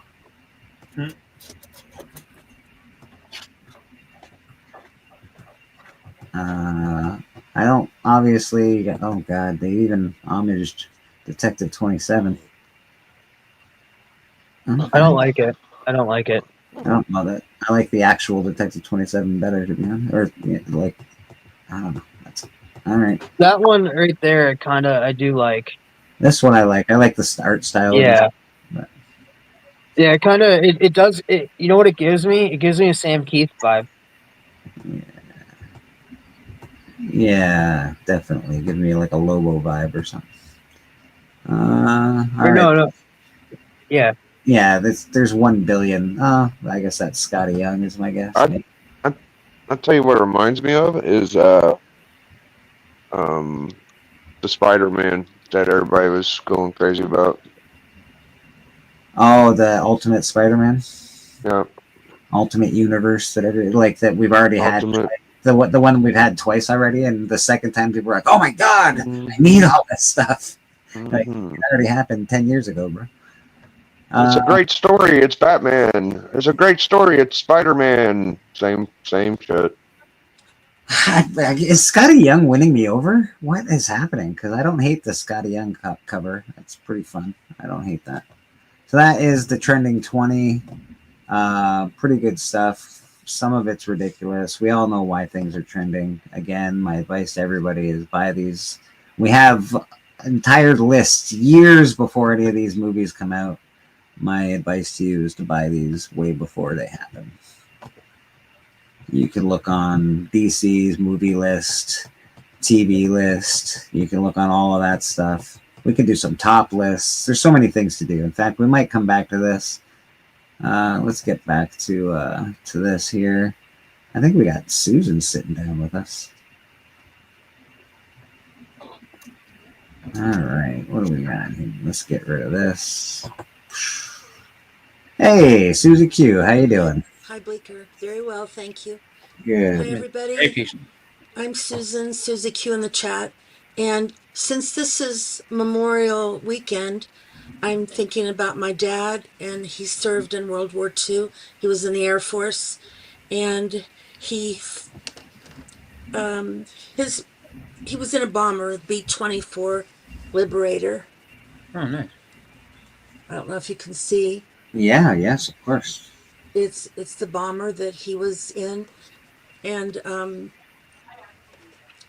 they took a test when they went in to see what they were qualified to do, and he took the test, and they said he was qualified to be in a bomber, and he was a waist gunner and a tail gunner, and he was also a radio operator. And here's the picture of him with his plane.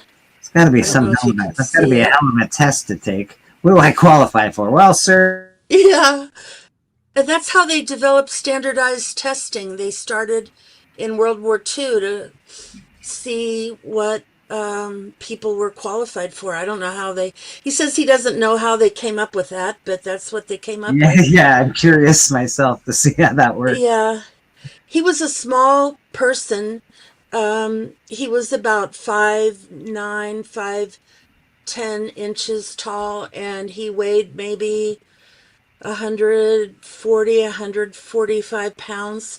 You couldn't be a very big person to fit in these planes, and especially to lay down and shoot at other planes. So, And I'm guessing all those marks there by the lonesome gal, those are all hits. these are the missions they flew on, and Yeah. the swastikas are the Nazi planes that were shot down.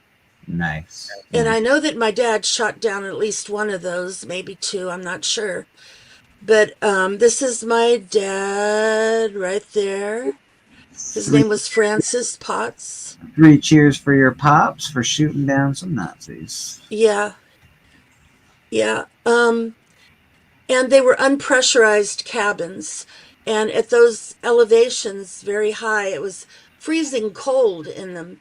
And he said when they were finished with the mission, they would have to, his fingers were wrapped so tightly around the trigger of the gun, they would have to pry his fingers off of the gun when he got down. I don't know if it was probably from the cold and from the fear and the adrenaline and all that. but he couldn't move his hands off the gun. They'd have to pry his fingers off, he said. And he also, these are how many missions? And he flew over 60 missions. And they were really considered suicide missions because not very many people came back. But they called their plane the Lonesome because they were all bachelors. Every one of them was a bachelor, and every one of them came back. And that was very unusual back then. They were supposed to. Air Force really, they took a. It wasn't to be a flyer was a real dangerous thing to do in the Army. It definitely was. The planes were unpressurized, just a big tin can basically flying around. I think the Germans had they also had better planes at the beginning of the war. Like it was no joke. So well, my dad was in northern Africa, Italy, and his big mission, they took out the oil fields of Ploesti, Romania. They were keeping the Third Reich in business. That's where they were getting all their oil from. And they were bombing the oil fields. And you can imagine the heat that was coming off of bombing oil fields. It was very dangerous, and as you can imagine. So, but they were supposed to only go 20 missions and then come home. But they didn't have enough people, so he ended up doing over 60 missions. They had to keep him because they didn't have anybody else to do it. So that's that picture. And then here's a bigger picture of my dad. He was about 20 years old here. He was born in 22, and I believe we got into the war in 42. Well, let's see. He graduated high school in 40, I think. Well, this must have been about 42. And he was about 20 years old. And he came right off the farm. A lot of people were farmers back then. And his family we were in the Pennsylvania Dutch country of Pennsylvania. Pennsylvania Deutsch, they called it. Pennsylvania Dutch. Well, Deutsch means German, but somehow they called it Dutch because I don't know. That's just how they pronounced it. So, but right off the farm and right into World War II, it was probably, well, I know it was quite a shock. And he did his basic training in South Dakota. And he loved South Dakota, the Black Hills. He just loved it. And South Dakota was famous for Black Hills gold. So today I wore my Black Hills gold ring to remember my dad. And Black Hills gold is usually 2 grape leaves, and they're rose gold, yellow gold, white gold, and sometimes a greenish color of gold. But that's typical of the Black Hills gold. So, is it the ones? Is that the ones? Sorry. Go ahead, Blake. Sorry. No, go ahead, brother. Oh, I was gonna say, are there, I've seen rings that have like 2 leaves coming together, kind of deal. Is that okay? That's I'm familiar with that. Cool. Black Hills gold, 2 grape leaves, and there's pink, yellow, white gold, and like sort of a greenish color gold. There's always at least 3 colors of gold. And so I think I already showed this plane. It's the B-24 Liberator. You said that was your dad's plane. I'm like, he's got to be a real small guy to fit in there. Yeah, he was a small guy. He was about 5'9", 5'10". They had 10 people in there. And he was about maybe 140, 145 pounds. He wasn't a very big guy. But after each mission, they would give each guy got a 5th of whiskey and a whole carton of cigarettes. So my dad got hooked pretty good on cigarettes. Whiskey. That is not enough whiskey. It's enough cigarettes, but definitely not enough whiskey. Yeah. After each mission, they got a whole 5th of whiskey and a whole carton of cigarettes. And before each mission, they would divide up their possessions between their friends and say, if I don't come back, you can have this. Or if I don't come back, you can have that. And imagine doing that over 60 times. I and can't That, imagine that's doing that's and that. stressful. thinking No, that you might not come back, and if you don't, your friends can have your stuff. My dad had a German officer's Luger, but he didn't want it after the war. He gave it to somebody. He didn't want it because he didn't really want to have any memories of the war. And I would ask my dad, I'd say, "What was the war like, Dad?" And he would sort of get this faraway look, and he would say, "The worst thing is seeing your friends getting shot down right next to you Yeah. yeah, in That their was awesome. plane. Worst thing was seeing their plane go down, getting shot down." And That's I can yes. imagine that would It's be it's horrible. it's unimaginable to It, just. it really is. And he had PTSD from it. He had night sweats, nightmares, night sweats. I know if I would wake him up from a nap or something, and I would say, "Dad," and he would, like that. I could see he was right there in the middle of it. He would always go, like that whenever I would wake him. He had terrible nightmares and night sweats. The sweat so much at night that the sheets were wet. That have to be changed Obviously, I every come from day. a generation that's never been into war really. Like, I didn't have to go to war. And the closest thing that I've ever even seen resemble it is probably Saving Private Ryan, the first 10 minutes of storming of the beach or whatever. And I can't even imagine being in a situation I know. like that. It's I know just that unbelievable. Desert Storm was at its peak when I was in high school, about for age of recruitment, and I had actually signed up for National Guard, passed all my tests, and I had my bus ticket to go to boot camp. And right when I got my bus ticket, I found out that my girlfriend was pregnant, and I decided not to go and stay because I had a kid coming. And What made yeah, what made you want to go into the war? Were you just having a hard time with life, or did you want to serve your country? What was the reason that you were going to actually sign up? my upbringing with my dad. My dad was a tank commander, Okay. Green Beret, Okay. and he guarded the Iron Curtain in Germany. So he was real big in the army, Yeah. and my whole family was. So It always makes it me was just influenced onto me that everyone just kind of thought I was going to, so I did too. fair, fair. Well, back then in the war, there was a draft, and you didn't have any choice. You just had to go. Unless you were disqualified by being a 4F or something like that. My mom was a nurse, an RN, during the war, and they wanted her to go, but she was blind in one eye, legally blind, and they wanted her to sign a waiver that if she lost her glasses or they were broken or for some reason, but she wouldn't sign the waiver, so she didn't go, but she did work in the States here helping people Well, yeah, in the as a States, nurse. there's a big movement in the States. Women got jobs and nurses. Like, it was a huge time. Yeah. It changed an entire generation of people. That, like, the two world wars, absolutely. Yeah, a nurse can always find a job, she always told me. Yeah, that is Plenty a of jobs for nurses, always. So It's she wanted me to be a nurse, and I never wanted to be one. But in my later life, I did become one, actually. So, I thought about being a nurse at one point in time, but there's certain things about the job that I am not comfortable with. So there are some things that are very hard. I yeah, worked in a nursing home. I was a nursing home nurse. So I loved the people, but the work was very hard, and you're on your My feet all little day, a lot of my little walking. sister was a CNA. Yeah.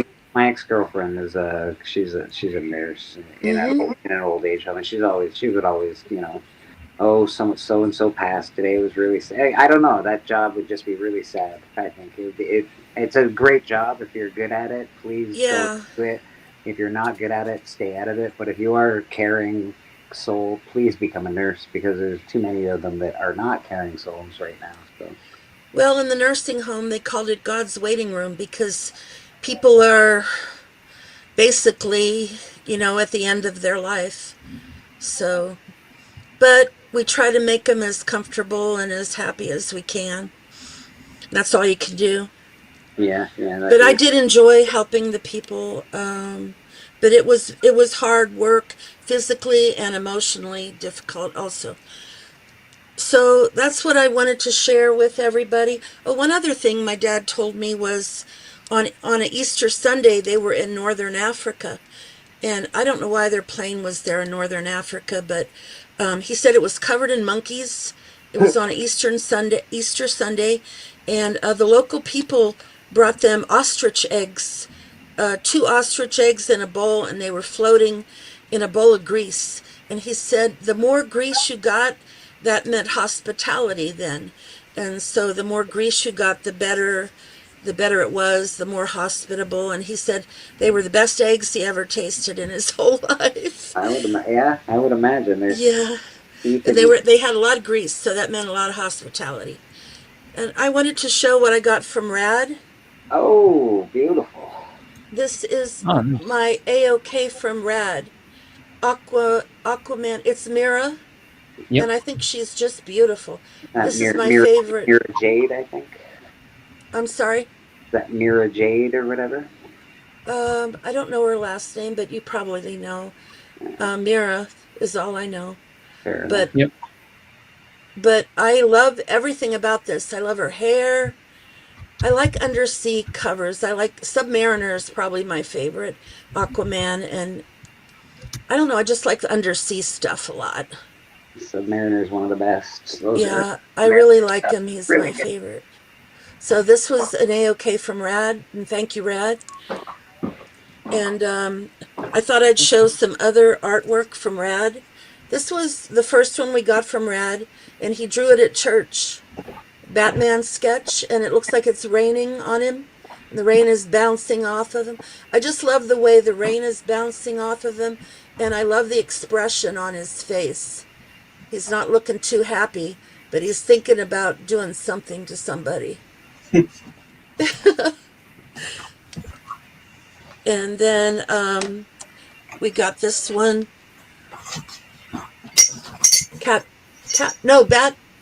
Catwoman, right? Yep. Catwoman. It's beautiful. Hi, champ.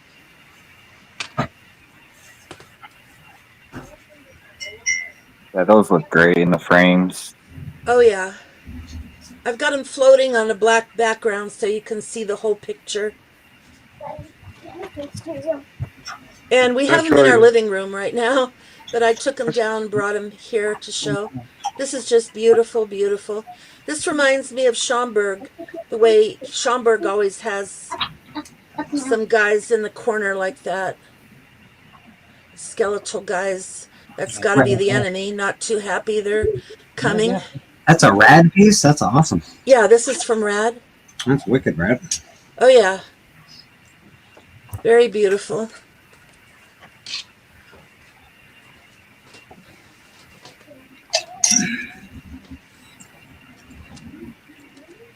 This one's from Rad.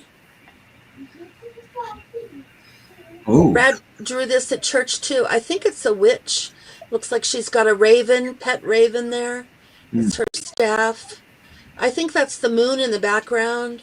Oddly enough, I didn't see the raven, the staff, or the background. Weird. Oh, yeah. She's a beautiful, sexy witch. Sure is.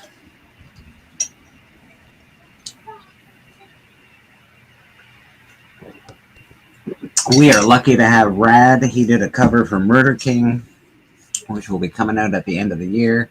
So very happy to have We're Rad. very lucky to have Rad. Yeah. And this is Zatanna. This is Zatanna, yeah. Zatanna. Definitely a very nice hat. Lovely. Very nice. I like the way Rad draws the legs and the hips. I really like that. I mean, it's all good, but I especially like the way you do the legs and the hips. And she's got the magic wand, and the magic is coming out of it. Oh, the sparkles. blue and the pink smoke is really nice. It's a good. It's got a good. Mm-hmm. That's cool. And again, Rad is always open to commissions if you're looking to buy some art. Yes, we have the Red Skull coming. We just love that. That one is one of my favorite Rad pieces that I've seen him do. Oh, it's so awesome. Yeah, It's beautiful. We can't wait to get that. And then I have something else to show. TM jumped back in the chat, but TM, we appreciate you being here for Keys of the Week. Thank you very much, sir. And I don't know if everybody knows it, but Bleecker is a very good artist. Bleecker drew this. Thank you very much. I appreciate that. It's beautiful. That is great. Bleecker is an excellent artist. Such a cool frame too. Yeah, this frame that was looks not great. cheap at all. We had this framed at an art shop, and this is a museum glass. And we just Stephen has looks some of his really good. pictures framed in red and black, so I kind of with red matte, so I kind of copied the way he did it. I can't appreciate you more because that's really awesome. My art looks great in that frame for sure. It's beautiful, and it hangs proudly in our dining room. Thank you so much. Drew Manchu in the chat. How you doing, Drew? And I got one more from Bleecker. Oh. Art. This is the first one we got from Bleak, and he signed it. That's awesome. Where? Right Bleak. where he is, yeah. Right here. Yeah. Signed it. Good job. Yeah. Thanks, buddy. And I like the splatter of black ink on it or paint. It's really cool. Yaniv noticed this when he was here, and he asked if I liked this movie, and I said I don't know, I haven't seen it, but I said we just like the artwork. Do not watch that movie, Susie Q. Do not watch that movie. I haven't seen the movie. I just thought it was a cool picture. I can assure you, you do not want to watch that movie. I Yeah. do not think it's a movie for you. my Okay. dear. But I get scared pretty easy, so it's just really gory. It's very, very. It's like excessive Oh. gore. It's a lot. okay. But the artwork is beautiful. You're a good artist, Bleak. And I know that TM, I think, is on the panel. And I know that when TM and Roscoe had Between the Lines, that you often submitted artwork for that. And you've done a lot of cool artwork for that. That was one of my favorite shows to watch. It made me do Mhm. art, and I really enjoyed just being able to. I don't know. Sometimes you don't think of doing it, but when you're watching a show and they're like, "Hey, this is what we're drawing," I don't know what it is. It makes it easier maybe to Mhm. just to draw something when somebody has a theme for you to draw. Yeah, I really liked that show a lot. Between the Lines, I really liked it a lot. And I liked that segment, This or That. I really liked that a lot. Yeah, I And enjoyed it's- TM on there quite a bit. Yeah. And Roscoe together were a really good team. I thought it Mm-hmm. was a good deal. Yeah, I liked looking at everybody's artwork, and also Bobby De La Ghetto often would contribute artwork, and also Dracula would contribute artwork. Drac, yeah, he's one of my favorite artists in the Oh, community. definitely. He's awesome. His art was great. So Yeah. that's about all I have, but Of course, that's Susie Q, the lovely wife of Collecto 6. thank you. She's awesome. We appreciate you, Susie. Oh, Thanks. tomorrow's my birthday. And tomorrow's your birthday. Yeah, and I'm gonna be 70. You're not going to be 70. Yeah, I am. Steven's a year and a half older, but I think I have 10 years left before I really get old, because I always think of 80 and 90 being old, because that's how old most of the people in the home are, in their 80s and 90s. You get some fireworks then because it's your birthday.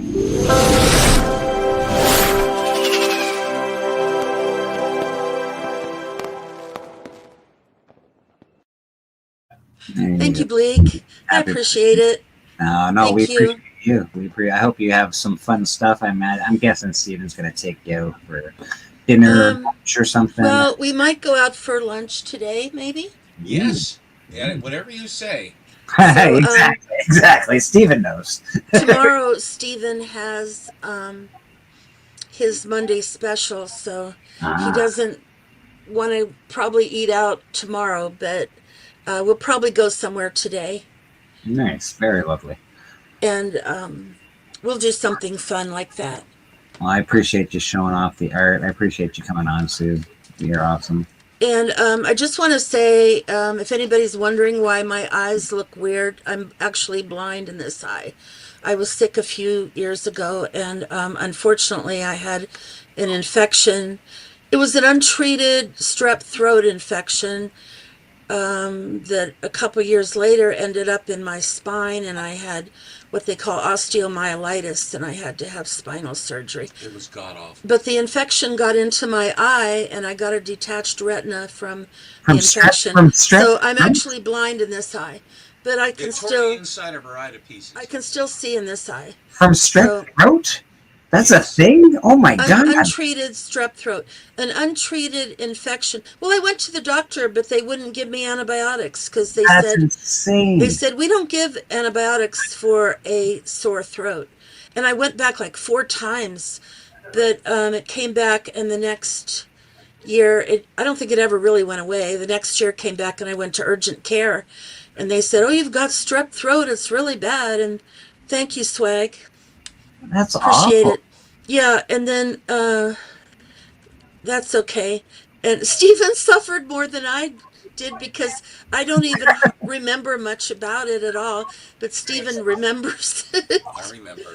And so anyway, I'm okay now. Everything's put back together as well as it can be. But life goes on, and it's all good now. Apparently, Wellbore had a friend who lost their sight by wearing contacts in the shower. Some kind of amoeba. That's insane. An infection can, in my case, caused my retina to detach.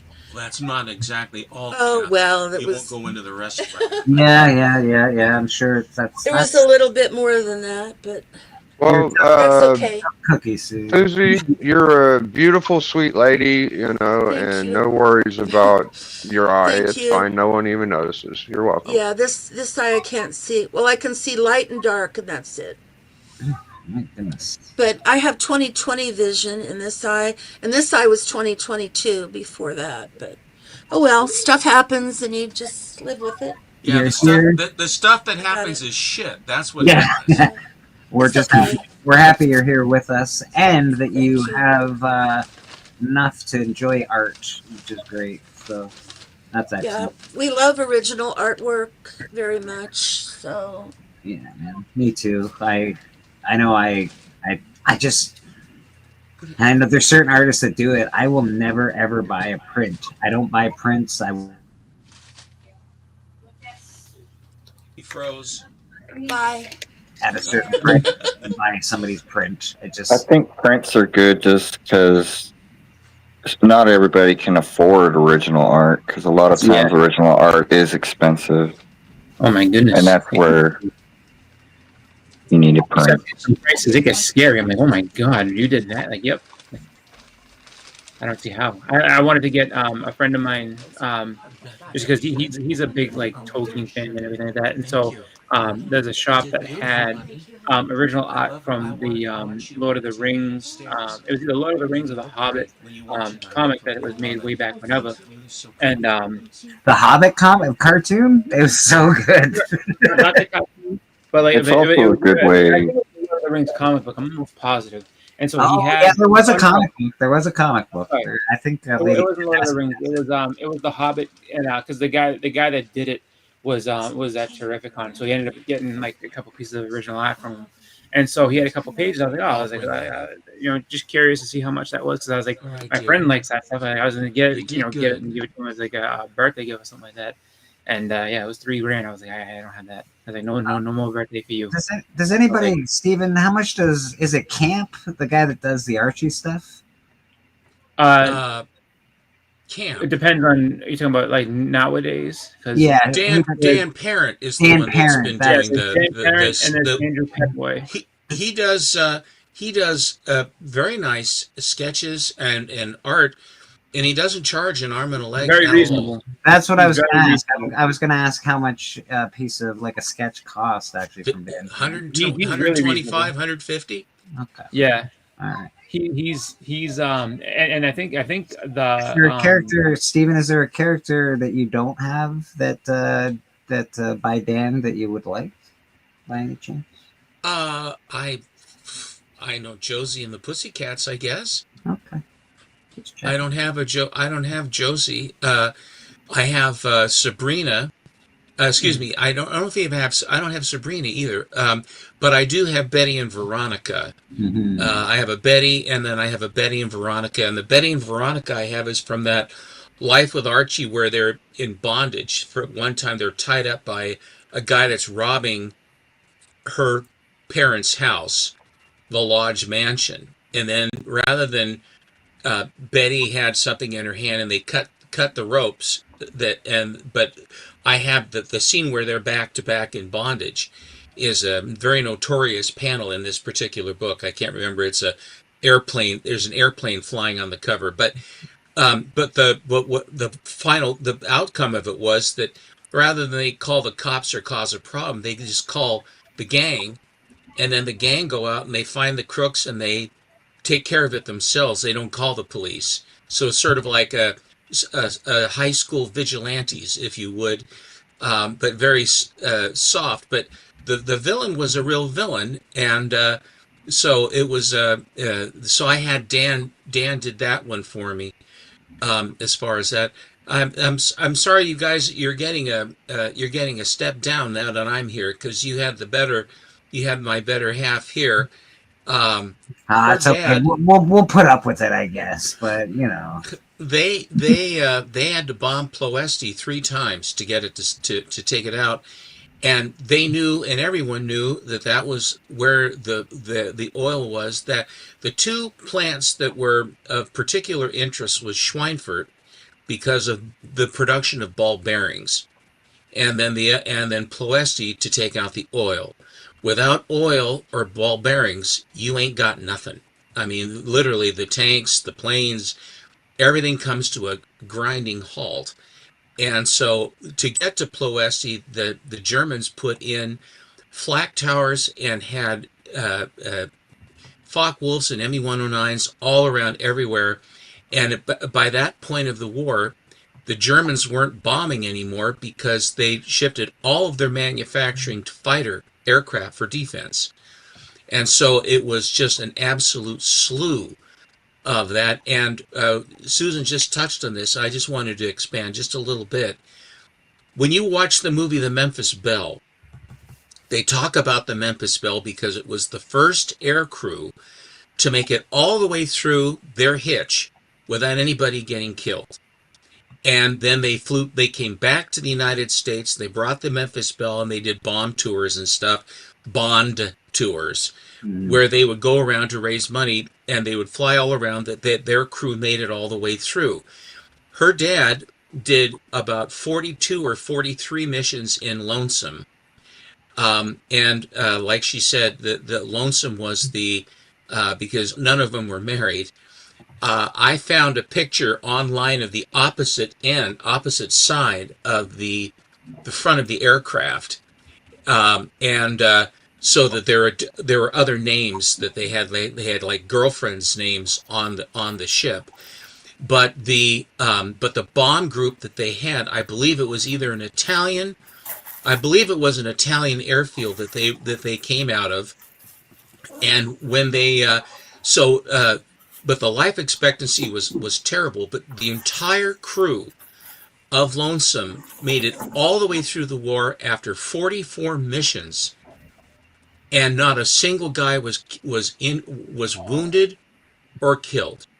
And it was an absolute miracle that Lonesome came through 100%. And then when he got transferred with Lonesome. And then he was in other bombers that he took, missions that he took, but his primary service was in Lonesome, and the Ploesti raid was justifiably the biggest one they had. There were more B-24 Liberators in the war by far than there were B-17s. We look at that, and we obviously were like, it's a miracle that these people survived that, especially a whole a whole plane full of like dudes survived. I wonder how they think. I wonder I know there's a lot of people that come from they feel they shouldn't have survived. Why didn't their buddies survive? Blah blah blah. Yeah.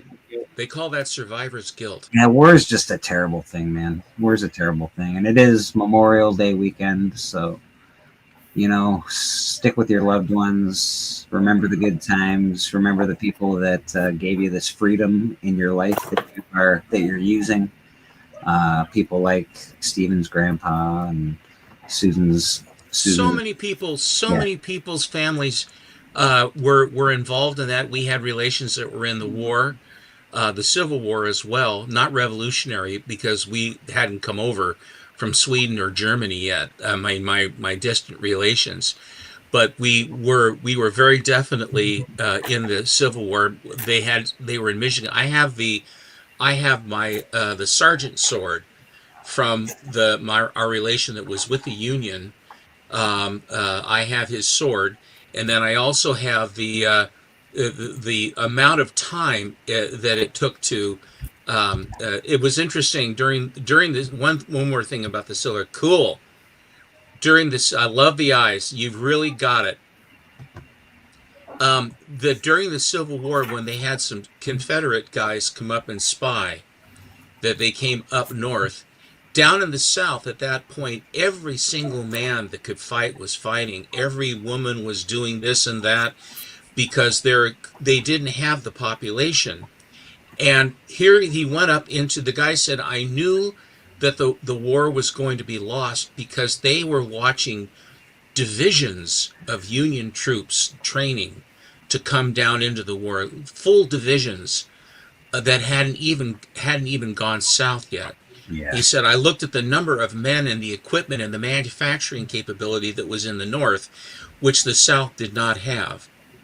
And so it was, but of course they started it and we ended it. I realized that the South, that even to this day, the South, and all this other stuff, well, they're the ones that started it.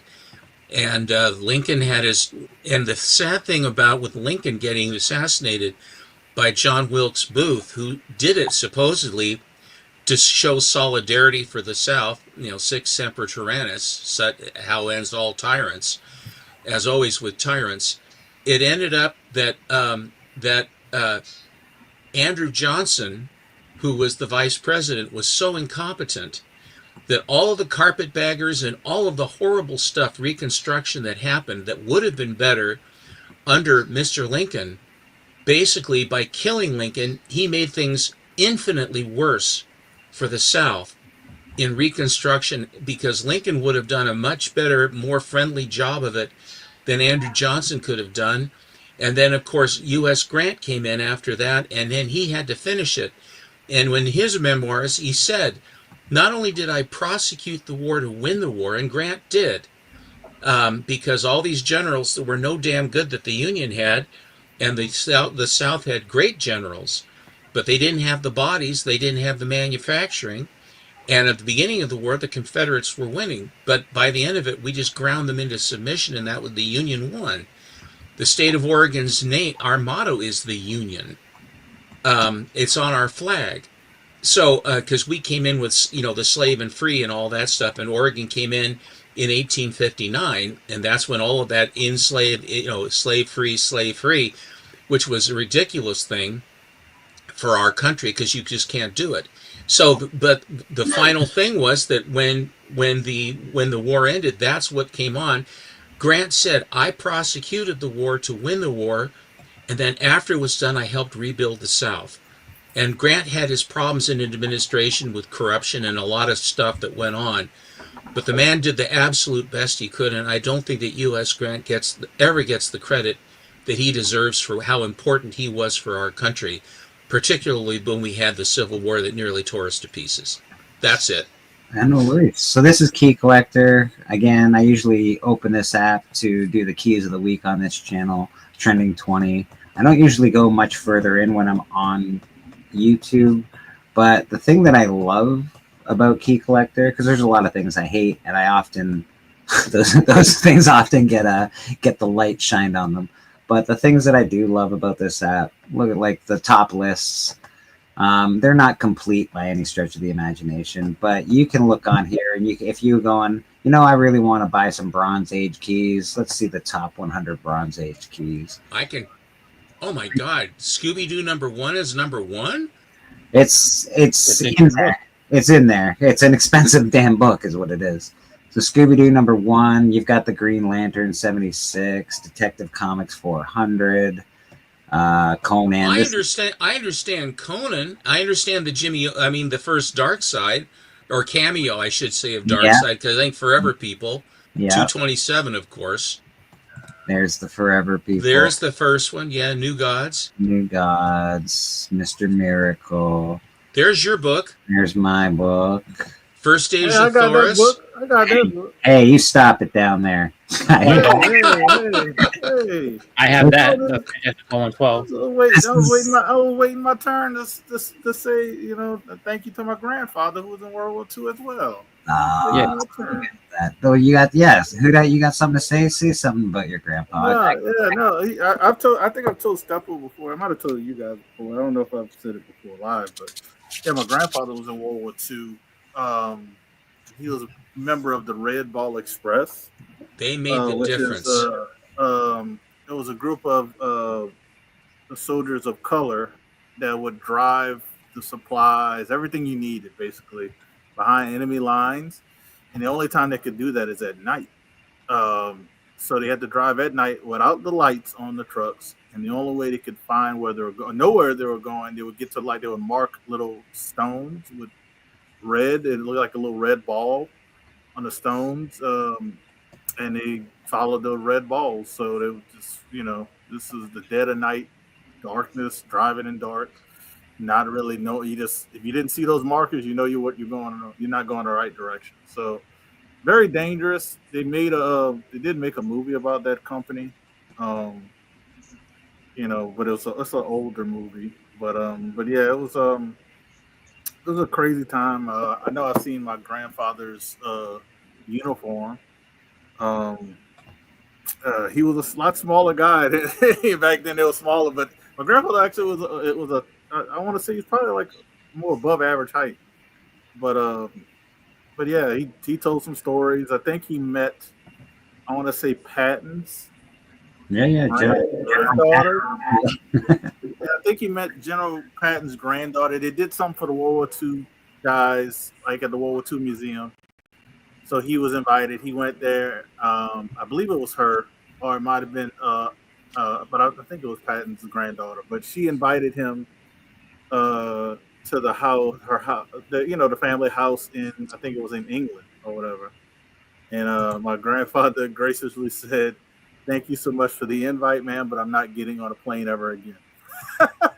The last time he got on a plane was in the war, so he never flew after World War II. But if you could imagine bombs blowing, flying in those old planes, and it was tough times. So, but luckily, he survived because I'm here. Yay!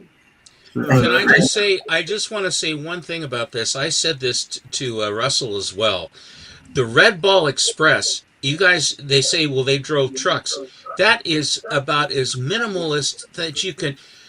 The things that those guys went through to make the ability for the guys to fight the war, to bring the ammunition, to bring the medical supplies, to bring the stuff that they needed, food and clothing, that was absolutely essential in these big 8-wheelers and other GI trucks, to keep those things running and go fast and continually and hard driving under the worst possible conditions. And it didn't matter, those guys got the stuff through. They got it through. Without those guys, we would have been sunk. I don't mean maybe. Those guys made a huge difference in the war. Absolutely enormous contribution that they did. A lot of them lost their lives. A lot of them, they turned the wrong corner into German installations, and they put the pedal to the metal, and sometimes they get away, and a lot of times that they didn't. And it just they weren't armored vehicles. They were big heavy trucks, but there were guys basically driving trucks right through, I mean, around, skirting enemy lines and through enemy lines to get to where they had to go. And the bravery of those guys and the toughness of those guys, I cannot over exemplify how much that contribution meant. Absolutely essential. And they had to go through the whole process like everybody else in the at that time when they were going into the military. They still had to train. They had to do everything just like they were going. And then, but what's the only sad thing about it, and it was, it's not. They weren't always treated the same way as other people returning back home. Still a bad time for that. No, it was still a bad time for that. But it broke the ice, and believe me, when they showed up, it didn't matter if they were black. They were so damn glad to have them. They embraced them, and then took the goods, and then the guys turned right around and went right back to do it again. It's just, it's a big thing. Anyway. No, you're not wrong. You're not wrong. It was, and I didn't realize how big it was until my grandfather passed away. Because we had a general, he retired general actually came speak to my grandfather's funeral. General Honore, he was big down here during Katrina and stuff, and helping to clean up and everything when that happened. But he came speak at his funeral, and they had a whole military. It was very. I was very impressed. Very impressed. That they honored him properly. I'm really happy to hear that. And well deserved too, band. I mean, really. No, I saw that Crummy Marvel Spotlight. Why is that in there? It's a terrible book. Who wants to own a book like that? The one I know. Military funerals are great because they have 21 gun salutes. Both of my grandfathers were in the war, actually. One on the Navy and one in the Army. We didn't talk about what they did much, but I did see pictures of the battleship my mother's father was in, and it was pretty tremendous. Oh, this is a book I'm actively after, but we'll figure it out eventually. Iron Man 55. So yeah, anyway, I'm going through the list. This is top 100 copper, or is this bronze keys, I think? This is bronze. Bronze age. Which is great. Like, you can go into this, you get an idea. It's not going to give you everything. Like, it's not going to have the Biggie Shack knowledge, but it does have, if you want to doesn't have Golden Age books. That's interesting. I can get to Golden Age. This is all Silver Age. This is like top 100 Silver Age keys. Oh boy, there's some familiar faces. Yeah, definitely some good ones. Army at War. Oh, that's good. First appearance of Sergeant Rock. That was a two-page panel. And the next one, the blue cover with him, the Rock of Easy Company, which is I have that one. But this was, they finally figured out, and I think it was Chris Pedron that did a book on the Big Seven. It's a paperback, trade paper, where he talks about all of the DC War books, first appearances, and all the importance of all of those. If you like the DC War books, Chris Pedron's book is the one you want. Mm-hmm. And I met the guy. I met him when I was back east, becoming a member of becoming an advisor to the Price Guide. And hell of a nice guy, a lot of information about. And I the one title that I did collect, two titles. One is GI Combat for the Haunted Tank, and the other, of course, is Enemy Ace. Those are my two favorites. Look at the perspective on this cover, though. This is awesome. Like, this is just great. What a cool ass cover, man. Army at War, first appearance of Sergeant Rock in a 2-panel. It's Army at War 82, I guess. Interesting. Very cool. So that's his cameo. 2-panel cameo. Interesting. So this, again, Silver Age stuff. You can get a lot of different lists on this. If you don't want to just do the top, you got top villains. So this is a top villains list.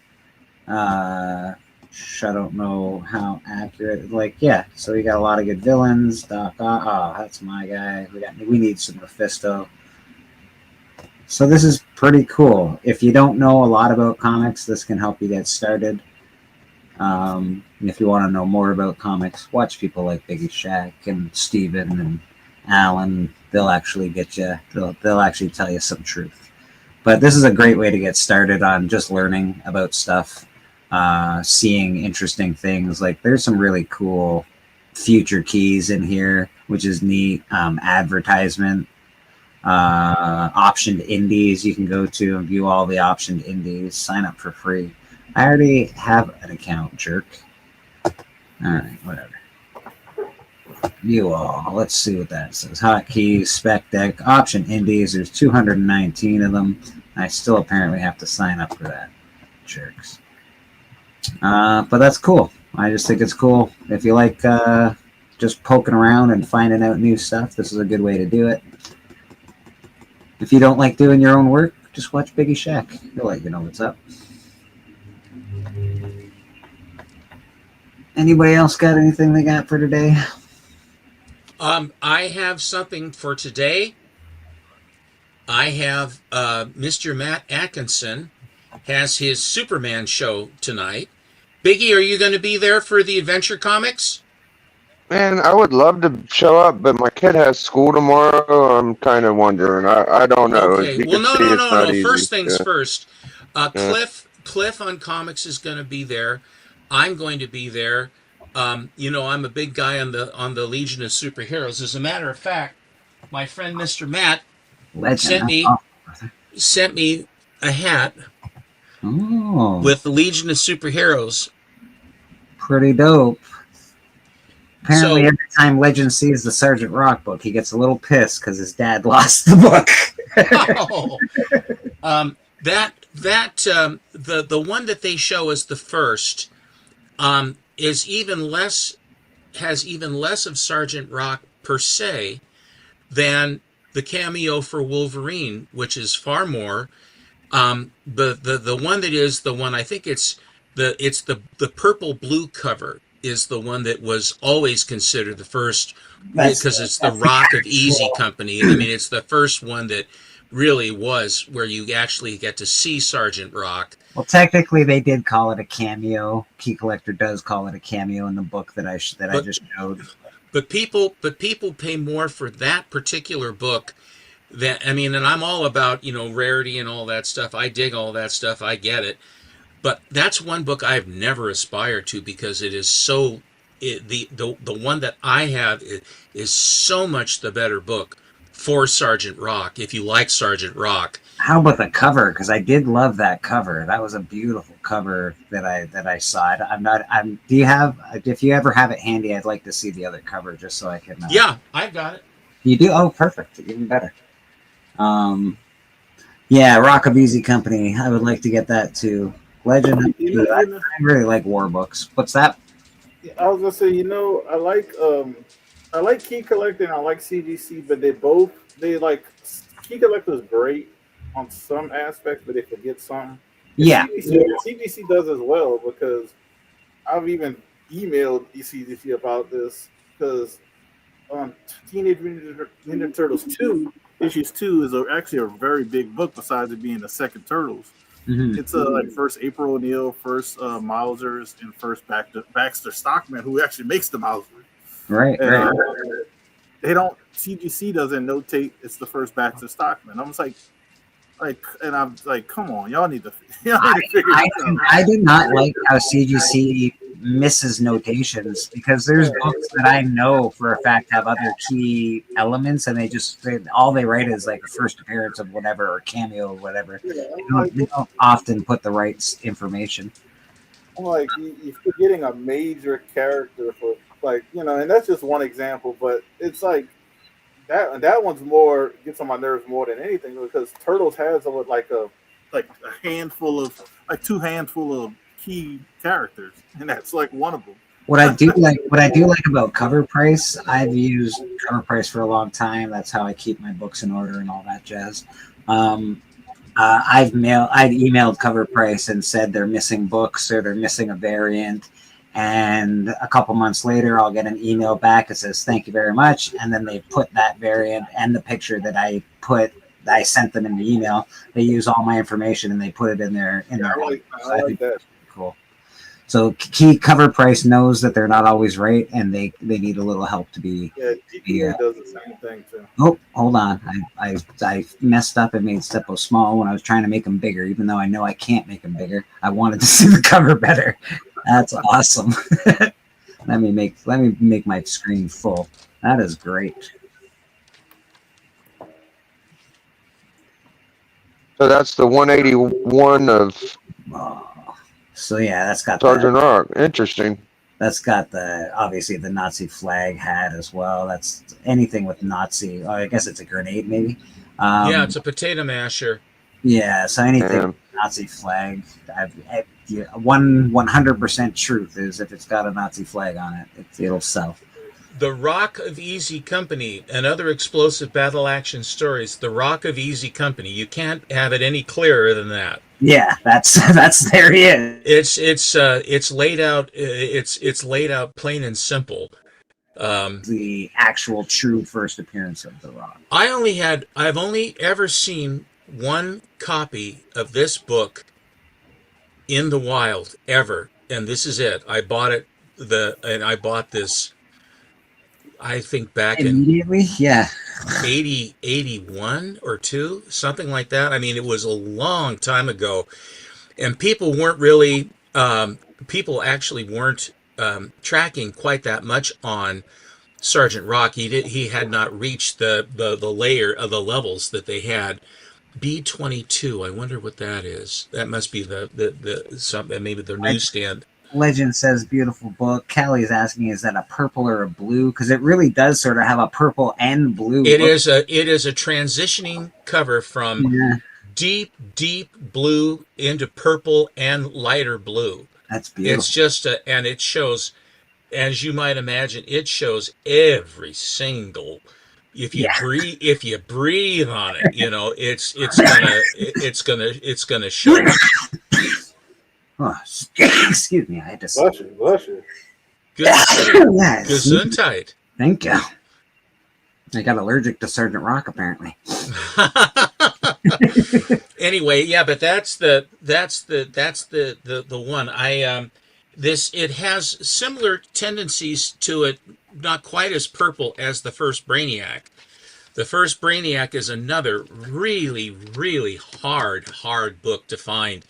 That presents well, and when they come up, it's not a very common book either. I think they show in the census however many there are.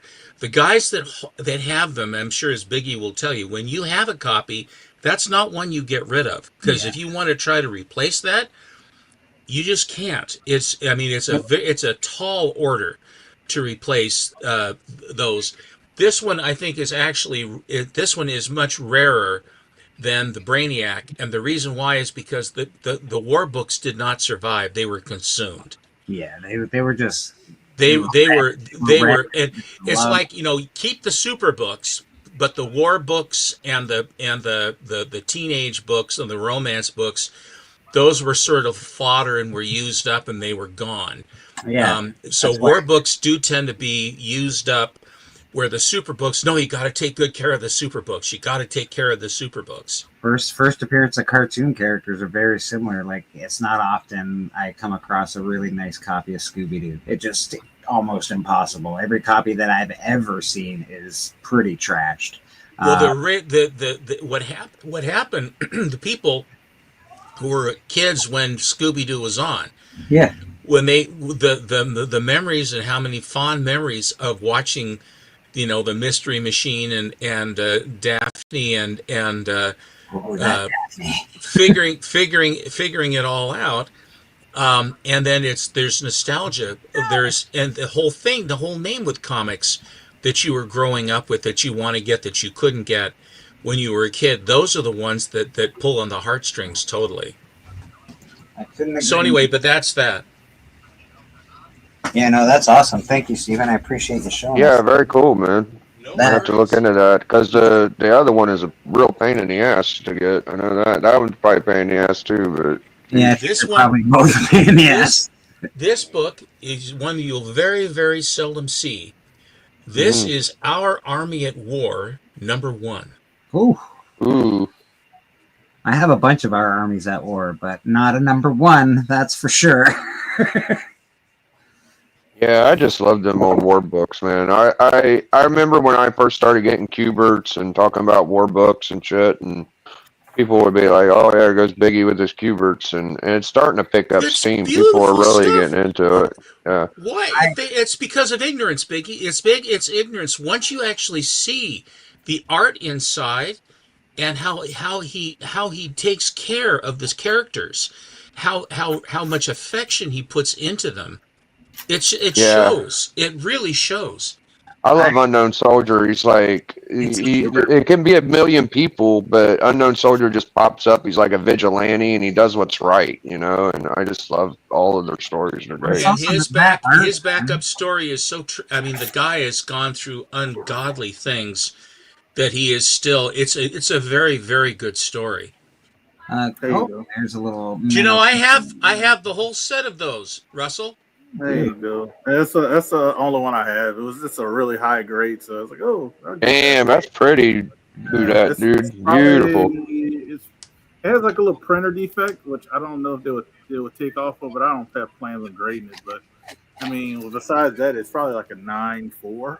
It's just a cool. Yeah. What I love about Q*bert, dude, is he didn't leave anything weak. Like every cover you see, it's like, yep, that's a Q*bert. Beautiful. His line work is impeccable, bro. Like there's a lot going on Q*bert covers. It's wicked. First grade digger. What do I have? Number 3 of not Army at War. Whatever. This one is also a very rare one. Weird War, yes. Thank you. This is the ensemble cover where you get to see the whole team on the cover. That is fantastic. I've never seen another copy of this, and I grabbed it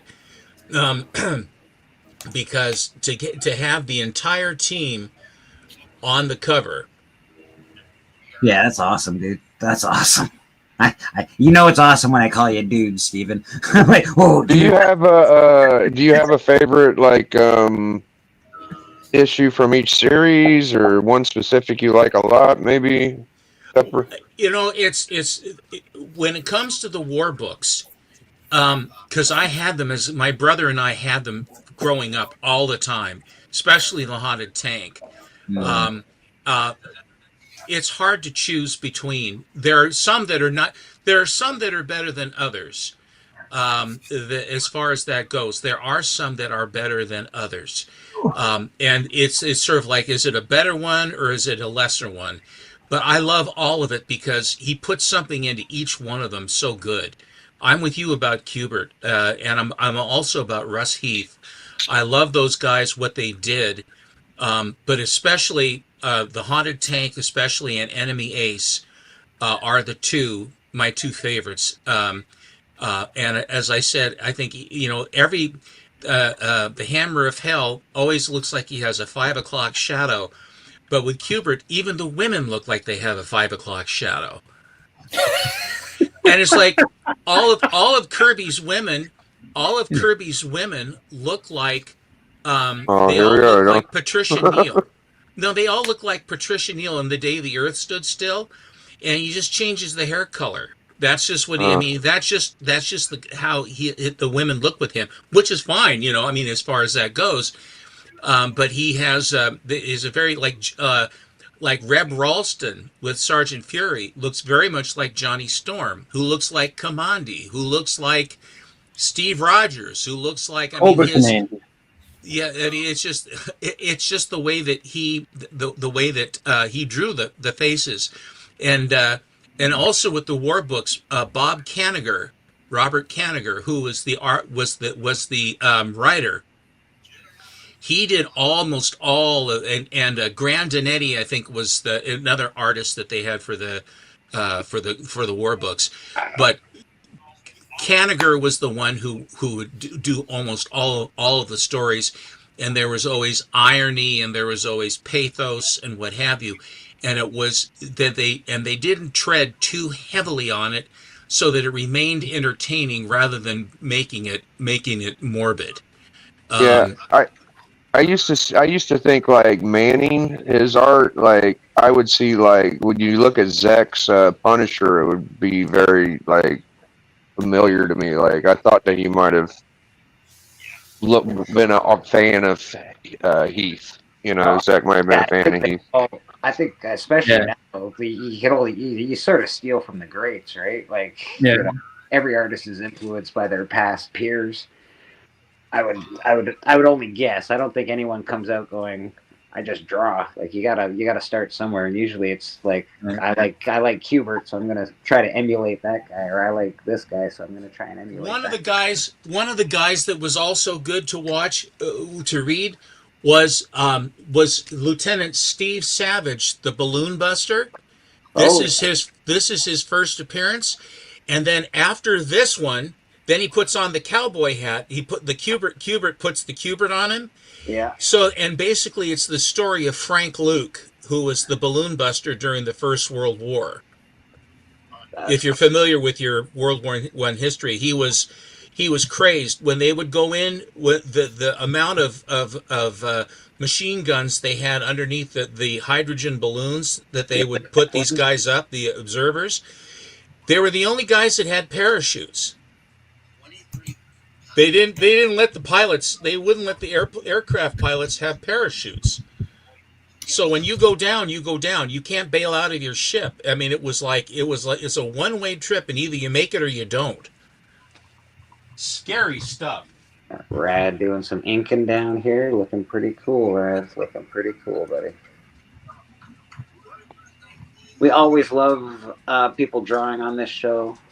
Brad, we appreciate you when you come on here and do your art. I really do appreciate it, man. It's awesome. Makes for a really good part of church, man. So thank you very much. It is 3:30. We can go around the horn, see what everybody's up to this week. I guess we'll start with Mr. Rad down at the bottom. Rad, how you doing, brother? What are you up to this week, my friend? Just be drawing and hanging out with Biggie 2 to 4. Yeah, ain't got nothing else shut out. Awesome. And don't forget, Rad is a part of Murder King. He drew a cover for us, so if you love Rad's art, you will be able to buy a copy of Murder King with his cover on it, and it is a wicked cover. So, and we'll have the real piece of art up for sale as well. So that's pretty dope. I will be with Mr. Atkinson on tonight with Adventure Comics with Cliff on Comics, and along with Mr. Matt, we're all going to be doing Adventure Comics for the Legion of Superheroes. I just have these right next to it, which I just think are so representative of Kubert. And then on Monday it'll be you, Matt, and Cliff on one channel. How's there going to be anybody talking? I will give Cliff reign as far as I'm concerned. And when asked, I will give my input, but those guys have a lot to say, especially Matt. And then next Tuesday, this coming Tuesday, I will also be on Matt's channel because he just had his 1-year anniversary of being on YouTube. Matt's killing it. Matt's doing a great job. His content is really good. He's genuine. He knows what he's talking about. I really like Matt. I think he's a good dude. He's funny. Stand-up guy. He's a stand-up guy. He loves the books, and we share the love of the books and what have you. But I just had a few other Kuberts just to show up. I just wanted to show those to you. You like messing with somebody. Matt's pretty easy to mess with. So true. He bites every time. Go mess with Matt. He's fun to mess with. What does Random have down here? He's got something. I saw y'all showing Sergeant Rock, and I picked this up yesterday. Oh, beautiful. And it's got Kubert, Wood, Simonson, all in one book. Nice. And he's General Rock. I always liked Kubert, but I didn't really know it until I met Biggie Shack. Well, the good thing about Kubert is like even bronze, copper, whatever, like they're all great covers. You know, the silver is a little better, but they're really good 30, 35 centers too. Like, I always liked these as a kid, but I didn't know anything why, and now I know it's because of Kubert. Yeah, his line in the late 50s and into the 60s, and early through the mid to up through the 60s. his line was just a little bit cleaner.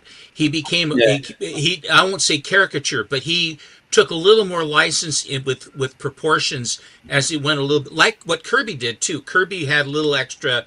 He put more larger than life imagery, because you look at the Forever People and you look at the Fourth World art of Kirby, and you look at that how clean, and when he was first drawing FF or Thor or whatever, it was just it was a much tighter version of it. Yeah. No, he was just All of ultra it's consistent. good. All of it's good. It's just it's as he grew, the art changed at the same time. I've talked enough. Yeah. So we've done Rad. $4. Yeah.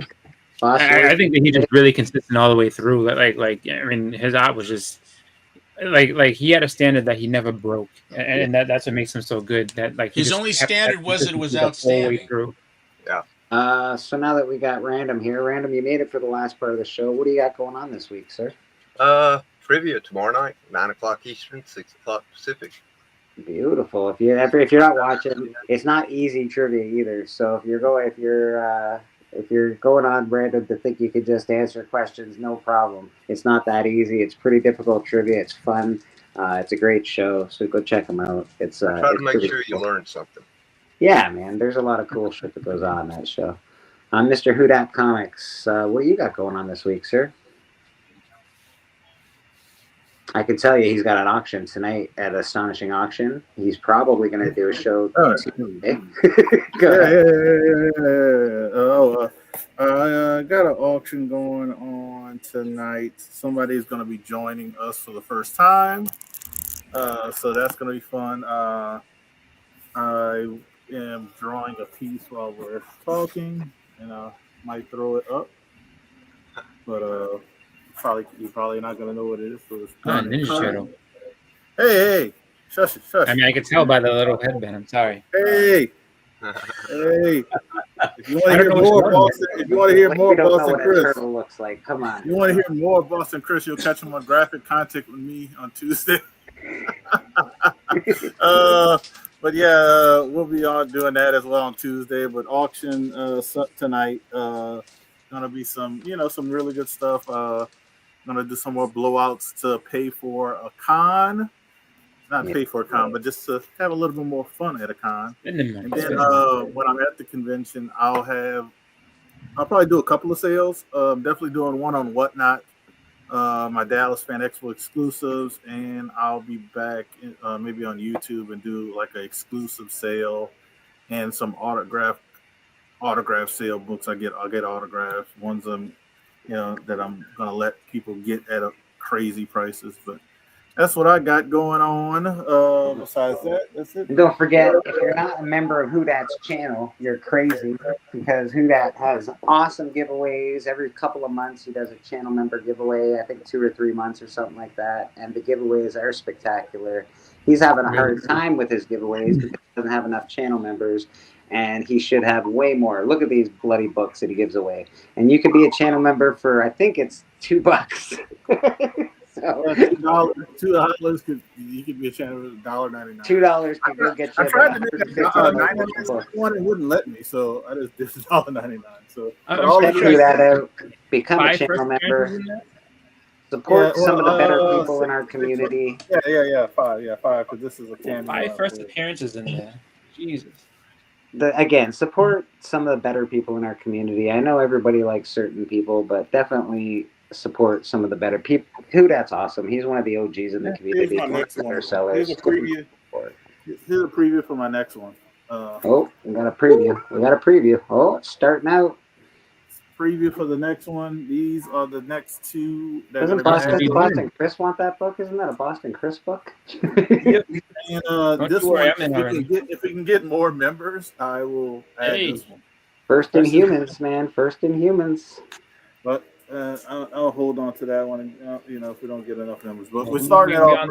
Changing my CL subscription yet, just because I need. Hey, go be a member of Hudat's channel. He tries hard and he gives wicked giveaways. So go do that. Biggie Shack, however, doesn't need help getting members. But if you want to become a member of Mr. Biggie Shack's show, it's pretty awesome. He's got the network going on. Check out Biggie Shack. Biggie, what do you got going on with yourself? Oh yeah.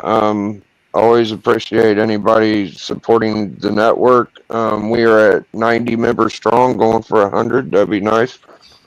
Only thing I offer is entertainment and a daily episode. I kind of lay back on Sunday because, Bleeker's got church, but I might do something tonight. I might be on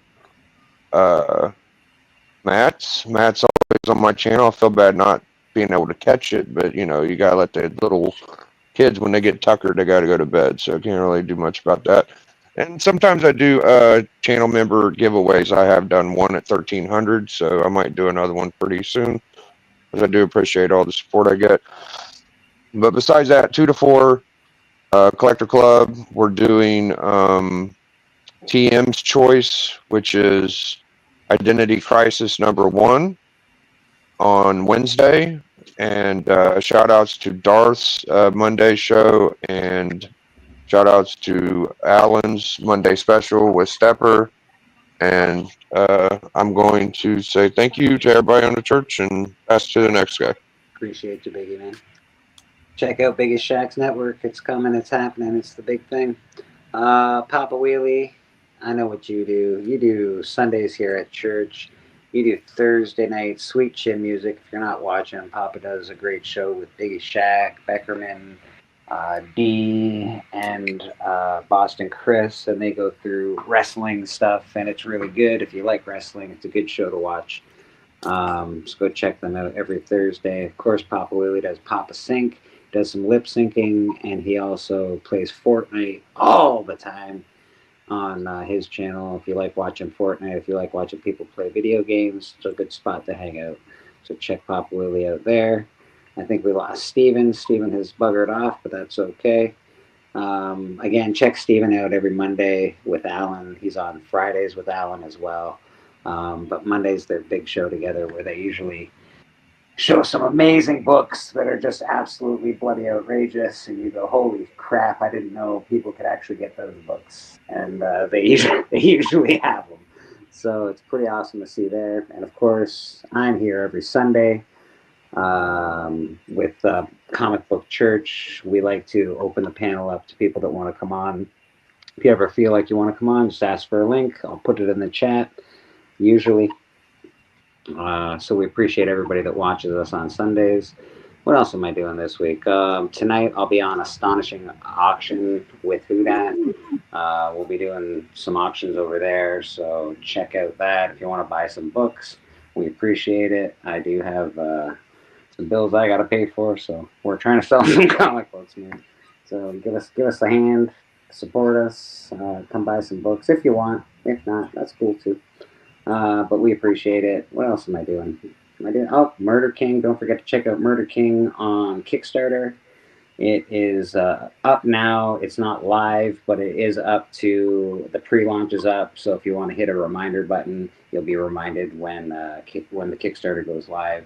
And, we're trying to get to 100 reminders on there before we go live. It would be nice. We don't need it, but we'd like to, it's nice to see. It's nice to see that people are waiting for it and that people want it. So if you could go over there and hit that reminder button, that'd be super cool. Anybody else got anything they want to talk about before we get out of here?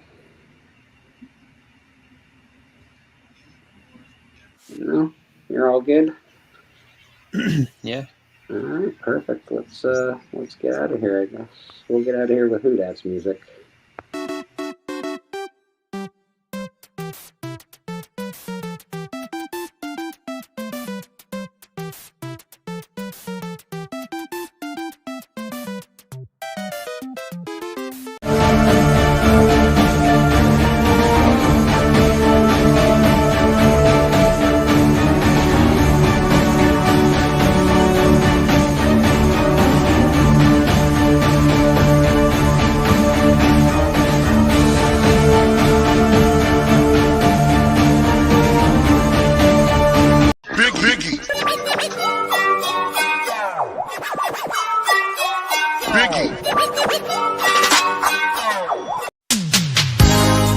Bleeker, rock on, Bleeker.